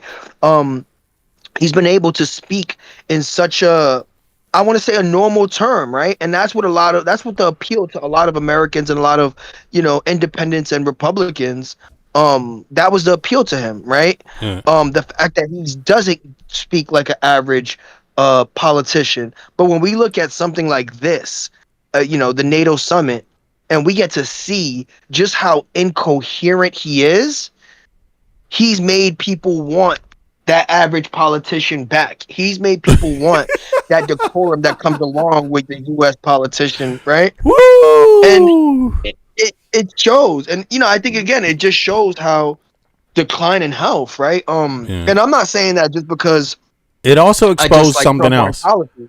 It exposed one other thing, because now that this right wing has had the opportunity, the privilege of controlling all branches of government, right? Mm-hmm. They've never really had that before. Now you get to see their brilliance for what it is, right? Yep. And their brilliance is tear down the rest of Western world. Like, it's crazy. It's like insult their allies, right? Mm-hmm. It's a grift, steal money. They talked all this shit about patriotism, but really it's about just the rich, right? Just the wealthy, right? So now that they've had their chance to just have unilateral fucking power and control, people actually got to see what they're good for. I think that's a blessing, bro. That's a blessing. I think that is a blessing. You know, and again, like we've said here before, it hurts though. It hurts because you got to receive it and you have to deal with the problems it brings. But it's no mistake because they have every branch of government, and this is what it looks like. You know, so people won't be confused. The Republican Party won't be able to recover from this, right? Yeah, they won't. They will not be able to recover, right? They've all fallen for this lock and step, and so they're all going to be torn down lock and step just as fast. You know, and you know what when else? election time comes. Yeah, true. I agree. And they won't be able to build a new party with the same talking points because people will remember. They would be like, what, you talking about immigrants again? That's what the last motherfucker did that sent us into bankruptcy. Like, it just ain't going to work again. You know, voting, illegals can't vote. They're going to be like, not that guy. Ain't voting for him. He wants Elon Musk back here to, you know, get into Doge. We can't have anything that resembles that on the right wing. It won't work. So they're going to have to dig deep. I think what the right wing should do is just say, hey, instead of trying to be totally different from the left, why don't you adopt some of the left talking points and just say, because think about this. They could have done that. They could have said, yeah, we want health care for all, but only all citizens. They could have said that, but they didn't. You see what I mean? They could have, They could have positioned themselves there, you know, because, they could have positioned themselves, but they didn't. They could have said, we want education for all citizens. No problem. Only our citizens. But they didn't do that because that's not what they want. They went down the you're a communist route and shit. It's like, and then they went and stole everybody's money and shit. You're a communist and we're going to steal all the fucking money and just throw it away. We're going to take all your tax dollars and give it to private industry, a couple of few people. They're going to get richer. The first trillionaire is going to come out of our country. Elon Musk, who has 3 passports, by the way. Right. And yeah, we're going to leave you broker and poor, you know? So, yeah, bro, let me get on. You want to say one more thing? Cause I want to play some of this Danish news too, but this is disgusting. We could definitely continue. I just hope that, you know, America sees the grift, right? America sees through the lies, the deceit, and just how blatant it is, right? They're not trying to hide it. And unfortunately, Americans have fallen for it. But yeah, we can continue for sure. Yeah, we fall for it. And if the UK is not careful, they're gonna sink. You know, if they let these motherfuckers in, keep letting Elon Musk get airtime, keep pushing this issue, man, they're in serious trouble. But I'm very happy that the EU is responding more responsibly. You know, let's put it that way. Let's hear a couple of more dumbass words. No, actually, let's skip that. Let's move over to what the Prime Minister of Denmark said, because that's really relevant right now. Actually, Trump, he went to this meeting. He did all of this. He talked about the love in the room and all of this bullshit. But then he insulted Denmark again. So do you call that love in the room? You know, insulting the Denmark and Greenland again? Like, it is an insult. And it's not just Denmark, it's also Norway, right? They have a lot of close relations with Greenland also, and some others. But let's take a listen here. Let's see what it sounds like. We are ready to defend every inch of NATO, including our own territory. But one of the reasons why we have built NATO many years ago is if anything happens to one of us, then everybody should stand up for each other. So that the world has become more insecure, and the same goes for Greenland. If the world has become more insecure, therefore we need a strong NATO. We need an even stronger NATO. We are still the strongest alliance, and let's keep it that way. So my main message today will be, of course, the importance of rearming Europe. We need to step up. Secondly, we need a stronger industrial base in Europe and transatlantic in US. And thirdly, we need to help Ukraine even more, put more pressure on Russia, and ensure that the only right winner of this war, of course, will be Ukraine. I think everybody knows that it's difficult times, and therefore our unity and our willingness to stand together in this world is maybe more important than ever seen before. President Trump yesterday pointed out that Greenland once again. What is your reaction to this? How do you want to convince him today that hands off Greenland? Yeah, I heard the US president yesterday, and I think the US position is unfortunately very clear on this topic. And our position is as clear as it has been all through. Greenland is, of course, not for sale. We hope that all, including all allies, will respect the Greenlandic people's right for self-determination. And we are a sovereign state, and we need everybody to respect our territorial integrity and our sovereignty. Is Denmark ready to militarily defend Greenland? An extraordinary premise, but is it ready to militarily defend Greenland if there is an attack from any party? We are ready to defend every inch of NATO, including our own territory. But one of the reasons why we have built NATO many years ago is if anything happens to one of us, then everybody should stand up for each other. I mean, Article 5 is our insurance. It goes for the eastern flank right now with the hybrid war coming in from Russia. It goes for US when they were attacked 9/11. And the same goes for Greenland if anything happens in our direction. But against any party, whether it's a foe or whether it's an erstwhile friend, you will defend every inch of Greenland. Of course we will defend the Kingdom of Denmark. Excuse me? How committed do you think the US is to Article 5 as it stands? I haven't heard that they are not committed to Article 5. And I mean, from a Danish, from a European perspective, I mean, I would not be able to secure my people without NATO. And I think the same goes for US. It is because of NATO that our people, transatlantic, can be safe. And that will be the same in the future. Thank you. All right. So check this out. Now, what I want to know is, it's interesting her comments there, right? So can the United States defend itself without NATO? If the United States can defend itself without NATO, we're talking about from China. Let's say China and Russia attack the United States. Can the United States defend itself on its own? Put a 1 in the chat if they can defend themselves on their own. Put a 2 in the chat if it makes more sense that they have allies, right? Yeah, I'm interested about that. I think it makes more sense if you have allies, but there are some people out there that think that the United States is going to do it by themselves. I don't think you're going to be able to do China and Russia at the same time. I don't think so. But they don't understand the formation of NATO and the reason why, right? Yeah, let me pull the map up. On the other side of the world. We're on the other side of the world. Right. In order to mobilize, in order to have our bases, that's why we participate in NATO. Right. Because of that very same reason, right? Right. Imagine if we had no bases overseas, how long it would take us logistically to get across to fight a war of any kind in Europe or Asia, right? We are isolated, right? America is isolated. We are a land all on our own, separated by a sea. And it's what allowed us for years before World War II to play the isolationist role, right? And the reason why NATO was formed was because of World War II, Right. World War II. They have our fact that back. we had- They got our back, Yes. bro. They got our back. Look at this. This is the map.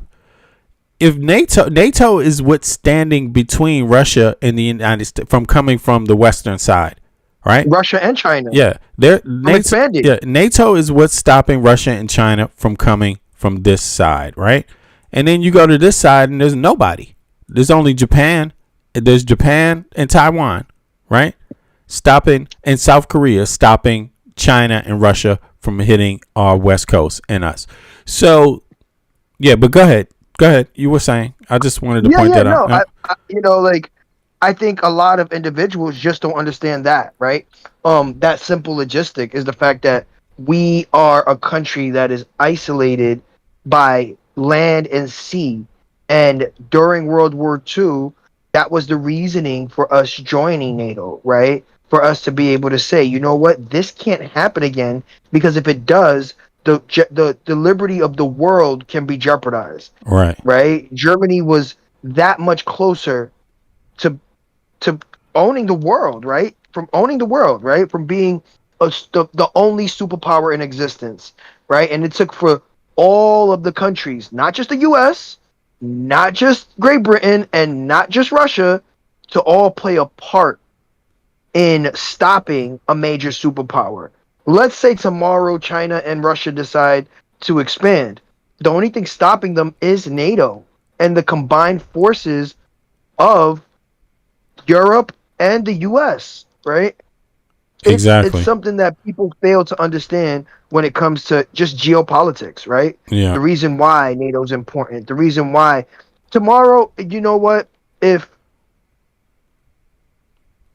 the US decided to stop contributing to NATO, we ourselves are at a disadvantage, right? Tomorrow, if the European nations stop if NATO was such an issue, why hasn't the US stopped contributing in general? Because we understand the implications of why we continue to contribute to NATO, right?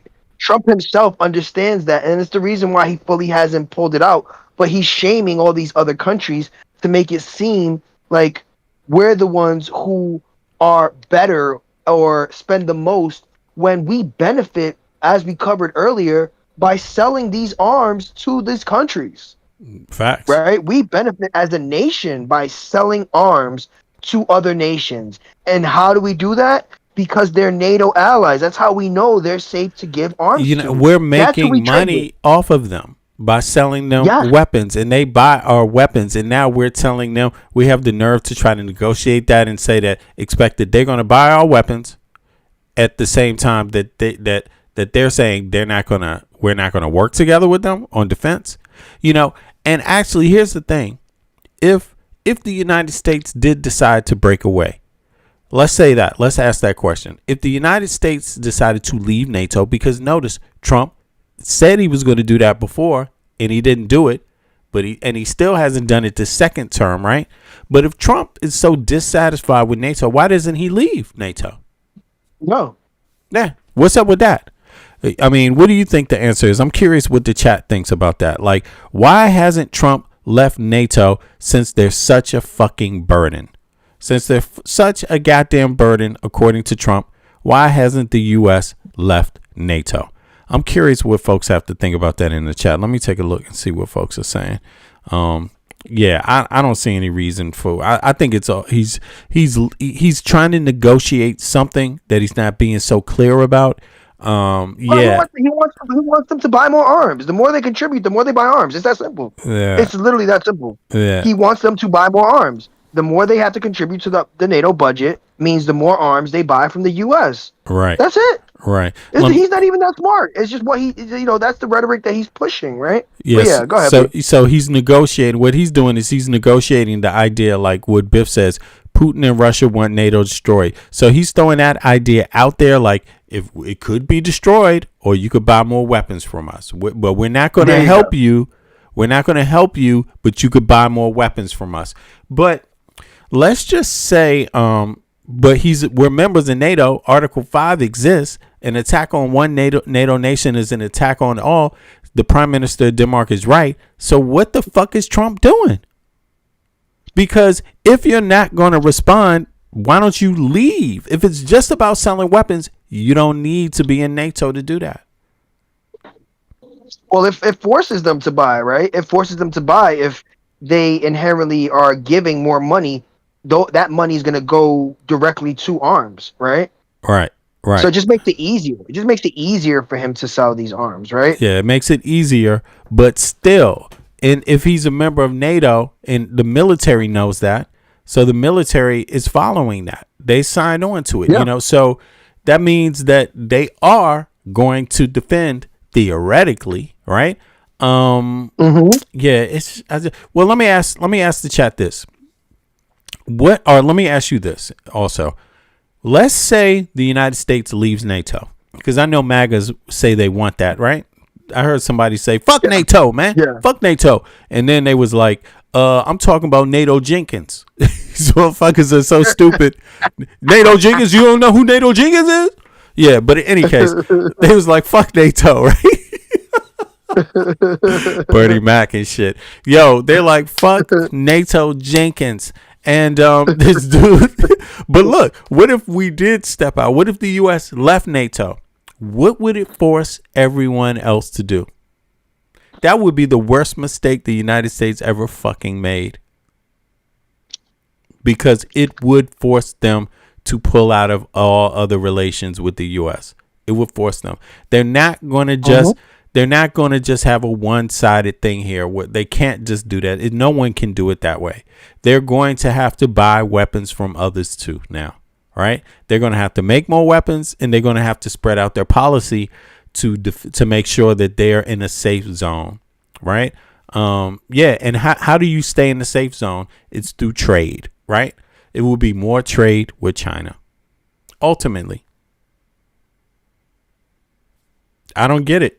To me, it just seems like Trump, either way, it doesn't work. And I think it's very clever, this idea to get them to buy more weapons, because that's the simplest way to keep Trump involved, right?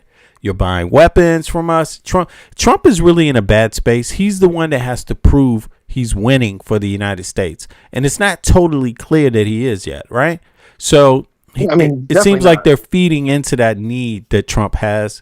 Right. Okay. You want us to buy more weapons from you, right? Because you're not doing well politically right now. So okay, we will keep buying weapons from you, but it doesn't really seem to work for Trump either. It's not changing his numbers. Let me see here. Let me go over to let me see if there's any data on Trump right now. Popularity. And then we're gonna get out of this camp. What is Trump's popularity? Show me data. And yeah, here we go. And I appreciate everybody for coming out. We still got that next stream, so we got to get out of here. That's like 6-7 hours from now, so we got to get the hell out of here, get some other shit going on. But check this out. It says Trump's approval rating is not that great. Right now, it's hovering around, what did they say, 39%? Let me see here. Let me pull this up. Boom. Is it there? Yeah, here we go. Domestic popularity and polling data. Domestic data reflects deep polarization, with Donald Trump's overall net approval rating hovering deep in negative territory during this second presidential term. As of July 2026, a major national polling aggregators report the following consensus metrics for his job approval. Average approval rating, 39.2%. Average disapproval rating, 57.7%. Net approval, 18.5%. Breakdown of demographics and issues. Partisan divide. According to the June 2026 AP NORC poll, his approval has held steady at 37% overall. This stability relies heavily on standard partisan alignment. The large majority of Republicans support his handling of immigration, Israel, and the economic, while an in the economy, while the overwhelming majority of Democrats and independents disapprove. Young voters. Okay. Young voters data. The spring 2026 Yale Youth Poll highlights a major vulnerability with younger demographics. Approximately 57% of the voters overall disapprove of his job performance, but that number jumps to 68% among those age 18 to 22. Damn. And that peaks at 75% for voters aged 30 to 34. Wow. So younger people definitely up to 30 do not like Trump. Young voters do not like Trump at all. Core grievance. Recent polling tracking his approval numbers show notable drops regarding specific friction points, particularly the public's view of inflation and the administration's military escalations in Iran. Okay, so Iran is benefiting from this.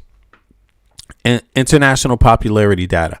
Following his conduct at the recent NATO summit and foreign policy maneuvers, international opinion is starkly critical. Global confidence. A comprehensive Pew Research Center global attitude survey released in June 2026 covering 36 nations show a median of just 23% of adults expressing confidence in Trump's leadership regarding the world affairs. European perspective. European sentiment remains exceptionally hostile. YouGov trackers from mid-2026 show massive net unfavorable ratings across major European allies. Denmark, 4% favorable, 94% unfavorable. Danes hate fucking Trump. Simple and plain. Rightfully so. Germany, you can't keep their name out of his mouth. Yeah, you know what I'm saying? Germany, 8% favorable, 86% hate fucking Trump. Italy, 9% favorable, 81% hate fucking Trump. Spain, United Kingdom, 13% favorable, 83% hate Trump. Pockets of high support. In contrast, Trump receives highly positive confidence ratings in a handful of nations, notably Israel, 79% confidence among Israeli Jews and Filipinos. Okay. Video and media coverage. Right. Okay. So, yeah. But that is the data pretty much. I mean, yeah, Europe basically doesn't like Trump, right? Europe doesn't like Trump right now. So that's the way that it's going. And I'm just curious. I would really like MAGA to engage that concept more. I would like to see it. Of course, they're not going to engage it because it's a weakness in their concept. They claim to be worried about Western civilization. Man, everyone else fucking hates you. What the fuck? Consider that. Consider the fact that everyone else in Western civilization hates you. Like, how, are you is it you who's doing something wrong against Western civilization? I really want MAGA to consider that, right? Because again, the things that Trump is calling communist, he's calling universal health care, universal education communist. That's what every other Western country has. Every other Western country uses more of their tax dollars on services to their citizens than the United States does, by far. So how can you say you're Western, but you're the most different from all other Western nations? You disagree with core components of all other Western nations. Like, what does that mean? What does that mean? The other Western nations pretty much, well, when we're talking about the EU, let's say the EU, they're on their ancestral land. They have their ancestral languages. What do you think those social services are there to do? It's to preserve those things. That's what it's for. To preserve, to help strengthen up and preserve their culture. That's what it's for. So what's up with American culture that's not worth preserving? That's what I want to know from MAGAs. And how do you preserve the culture when you're not doing anything to preserve the people? Right? Yeah, the middle class. And it's the tax. Right? It's the tax system. Yeah. Policies. Yeah. Social policies. Not socialism. Social policies. Social policies, and it's their own tax dollars. So I'm curious about that. I maybe we'll get some maggots up here in a few hours, 6 hours from now. Right? Who knows? something like that, 6-7 hours from now. But we'll be back. I'm hoping so. Yeah, I'm hoping so. You know, we just keep doing it, and we'll see. We'll have some luck. I mean, once they figure out, they ain't the smartest monkeys on the planet, but they sooner or later they'll figure out how to work Discord and hop up. So, yeah. Until then, they just a bunch of Mitches. All right. So on that note, we gonna see you guys later. Appreciate everybody for coming out. Again, this was an impromptu, but I'm glad you could make it up too, Michael. Thanks as usual for making the data happen. All right. See you guys later. Appreciate everybody out there in the chat. We catch up with you guys in like 7 hours, 6 hours, 7 hours from now. All right. Peace. Peace, everybody. One. Have a great start to your day. All right. Have a great evening. I mean, one. Let's go. What about the kids? Don't forget the children. Tell them about the children. What about the children crying? No. Yeah. Digging, scratching, working, struggling, hoping. Some is hustling, every man hustling. Stay alive, that's the game. It don't matter if another gets slain. Pain, recession, other cats want a war. We got the weapon, people want bombs, so they gon' get them. This is the rhythm, the politics ticking. It's sad how we living in this life. It's gonna be a time that we change. Shit is not finite, life is the same. Motherfuckers killing each other to make a claim. Stop that bullshit, you have no respect for each other. You know the truth, you come from your mother, your sister, your brother. So love one another. If we make that change, the whole world will do the same. So listen.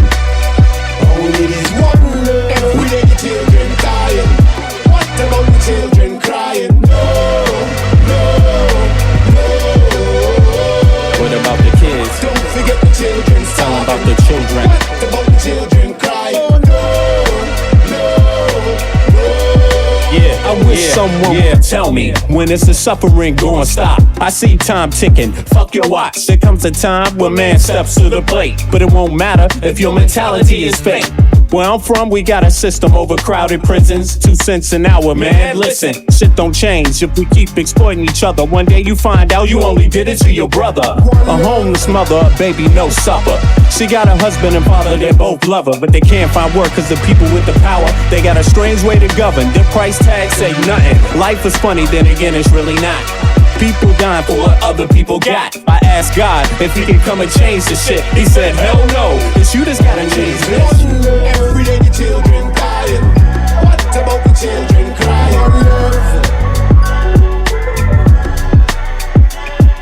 One.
want more. Crying babies looking for food, starvation, the recipe, people subdued. when the people you trust got it in for you. Deceit is the word of the day and every clue. Don't let it go, it's from the days of old. Time is up, but some still do not know. Can I make up my mind? Is it worth the dime? Do I have to take a minute just to make it mine? Life's never fair, but don't listen to the TV. Go out and take a listen to the streets with the people in the slums and the homeless bums with degrees and degrees sitting under a tree. It's not easy in the world for the poor man, the one that brought you to reality. See, they don't want you to know about the black sheep. Even 7 roads to the 12 families all around the globe with an ancient code. Is it really asking a lot to say a death old? Cause we sitting on the earth looking back at extinct, and I'm standing on some ground that's about to sink. I ain't scared for a minute, I ain't about to blink, but I documented for the world what I see and think. Feel we on the call and up and we on the break. All Congress gonna do is waste paper and ink. Vote or die, you voted and you'll die. You can have it both ways, can't say it's a lie. You can march all you want, but they playing you wrong. They only understand war, it's the same old song. They want war, all they really want is a war. Diversionary tactic to make the big score. The diamonds in the morning, you know they want more, but they wanna keep you low, so they manifest the war. War, all they really want is a war. Diversionary tactic to make the big score. The diamonds in the morning, you know they want more, but they wanna keep you low, so they manifest the war. Like the lotus coming out of the mud with colors, I create envy in those with power but jealous. I unify the poor with my song, the hell with the others. Descended the way they treat indigenous brothers, cause I understand we link forever. They try to hate us even though that we keep it together. I'm not talking about controlling the air or the weather, I'm talking about maintaining the truth, the high endeavor. A rebel drops bombs in the midst of trouble. The free world counterattack and now there's double, but nature gets the shit in the way to settle. If you stop the machines for a minute you might hear, but they won't cause the TV's whisper in the ear. And capitalism has eyes that don't fear, and they cloud up and get crazy and won't steer. And like an ab, it's hard to get an ass to listen. Living like this is like living in prison. It's hard to keep hope when you're living in prison. The spiritual thoughts, so yes, the mental prison. The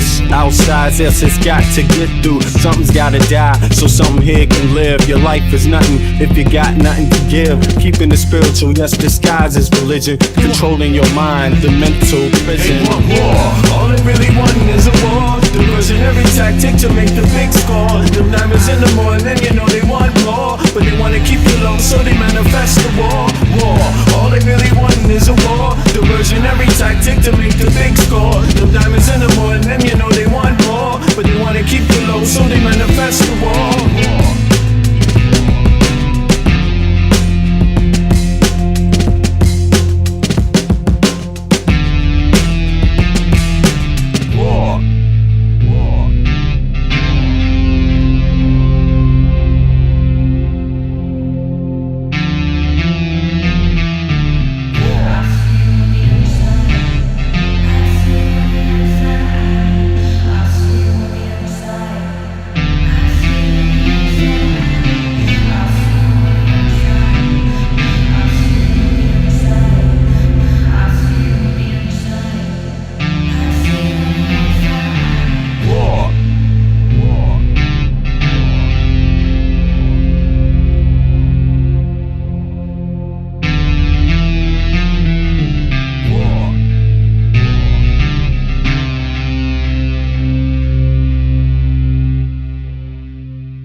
To all the ghettos around the world. And yes, you know the struggle goes on. People trying to survive, hold on. But we know it's been so long. Pain without a limit, so wrong. When am I walking? Sometimes I think about, does love still exist? Yeah, I have my doubts. On the street, I check out how brothers be living. Yo, let's just say, kid, it ain't no Thanksgiving. We got people shooting dope, ain't never heard of hope. We got others with the gat and the brothers with the fucking scope. As I enter the projects, enter rec rooms, some brothers might see the doom. I see my man Paulo, fat pockets of papes. He knows the neighborhood biddies with all the dopest shapes. There goes Rollo with the blowout fro. He's got a gat Ayo, brothers gots to go. No show is live with narrate, fuck Memorex. My man Rollo's gotta get Apollo's chest. One slug blasted out, down boy died. Now show me some love, kid, it sounds like a fucking lie. The struggle goes on, people trying to survive, hold on. But we know it's been so long, pain without a limit, so wrong. Sometimes I think how the world come to this, a place where every man and woman needs a therapist. Mass confusion, people living in delusion, justify all the bullshit through the Constitution. Meanwhile, the masses struggle to survive. I think we're too busy to hear our people's cries. Single mothers struggle to raise families, genocide committed through famine and disease. I wonder if these things will ever cease to exist. I know it could if we cease and desist, giving all the power to the industrialists, giving all our power to the damn commercialists that see us just as being sheep in this world, that want us to do what we're told like boys and girls. Oh God, I wanna live another day so I can help provide equality and this yes, you know day. the struggle goes on, people trying to survive, hold on. Though we know it's been so long, pain without a limit, so wrong. Everybody round the globe, open up your earlobe, your third eye, and then decipher the code. Through knowledge, understanding, then bring love into the concept instead of bling bling. Truth instead of biased educational methods, twisting, contorting God's message of love for every human being. Listen, motherfucker, don't you hear the screams? It's time to do much more than talk, debate, and spread hate. We need to think and at the same time investigate, understand what our actions may create. Before continuing the cycle we procreate, we can clone humans, but at the same time we can't feed humans. The future of man is actually looming. It's really depressing, it's true, and yes, man. you know the struggle goes on, people trying to survive, hold on. Though we know it's been so long, pain without a limit, so wrong. Yes, you know the struggle goes on, people trying to survive, hold on. Though we know it's been so long, pain without a limit, so wrong.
I know how to see a whack MC when he bustin', but I just back away real cool, no fussin'. I'd rather go kicking in the streets with the bums and use the knowledge to collect what? Some funds. Open a non-profit and build a damn school. And this is the story of how a great king rules. There's many that claim to know the local demographic, but don't have the nerve to tell you the truth. It's tragic, but I do, so sit back and let me spit this shit to you. You feel better when I spit this shit to you. Despite the system trying to clamp down on the people, people will learn how to stand up to evil. Not evil that's across the globe, that's too far, but evil that lies in their own backyard. And fighting, it's not an option, they can't win. The government, it's not supposed to represent sin, but then again they do, and that's a problem. So let's go down and figure out how to solve them. It's not fun being a rapper that can't speak, but we do, yes, and plus we make fat beats. Yo, we smoke weed, break up trees, listen, bringing fat beats, that is our mission. You wanted to see us, homeboy, shut up and listen. Thelonious and Big Bennett, brother, check the vision.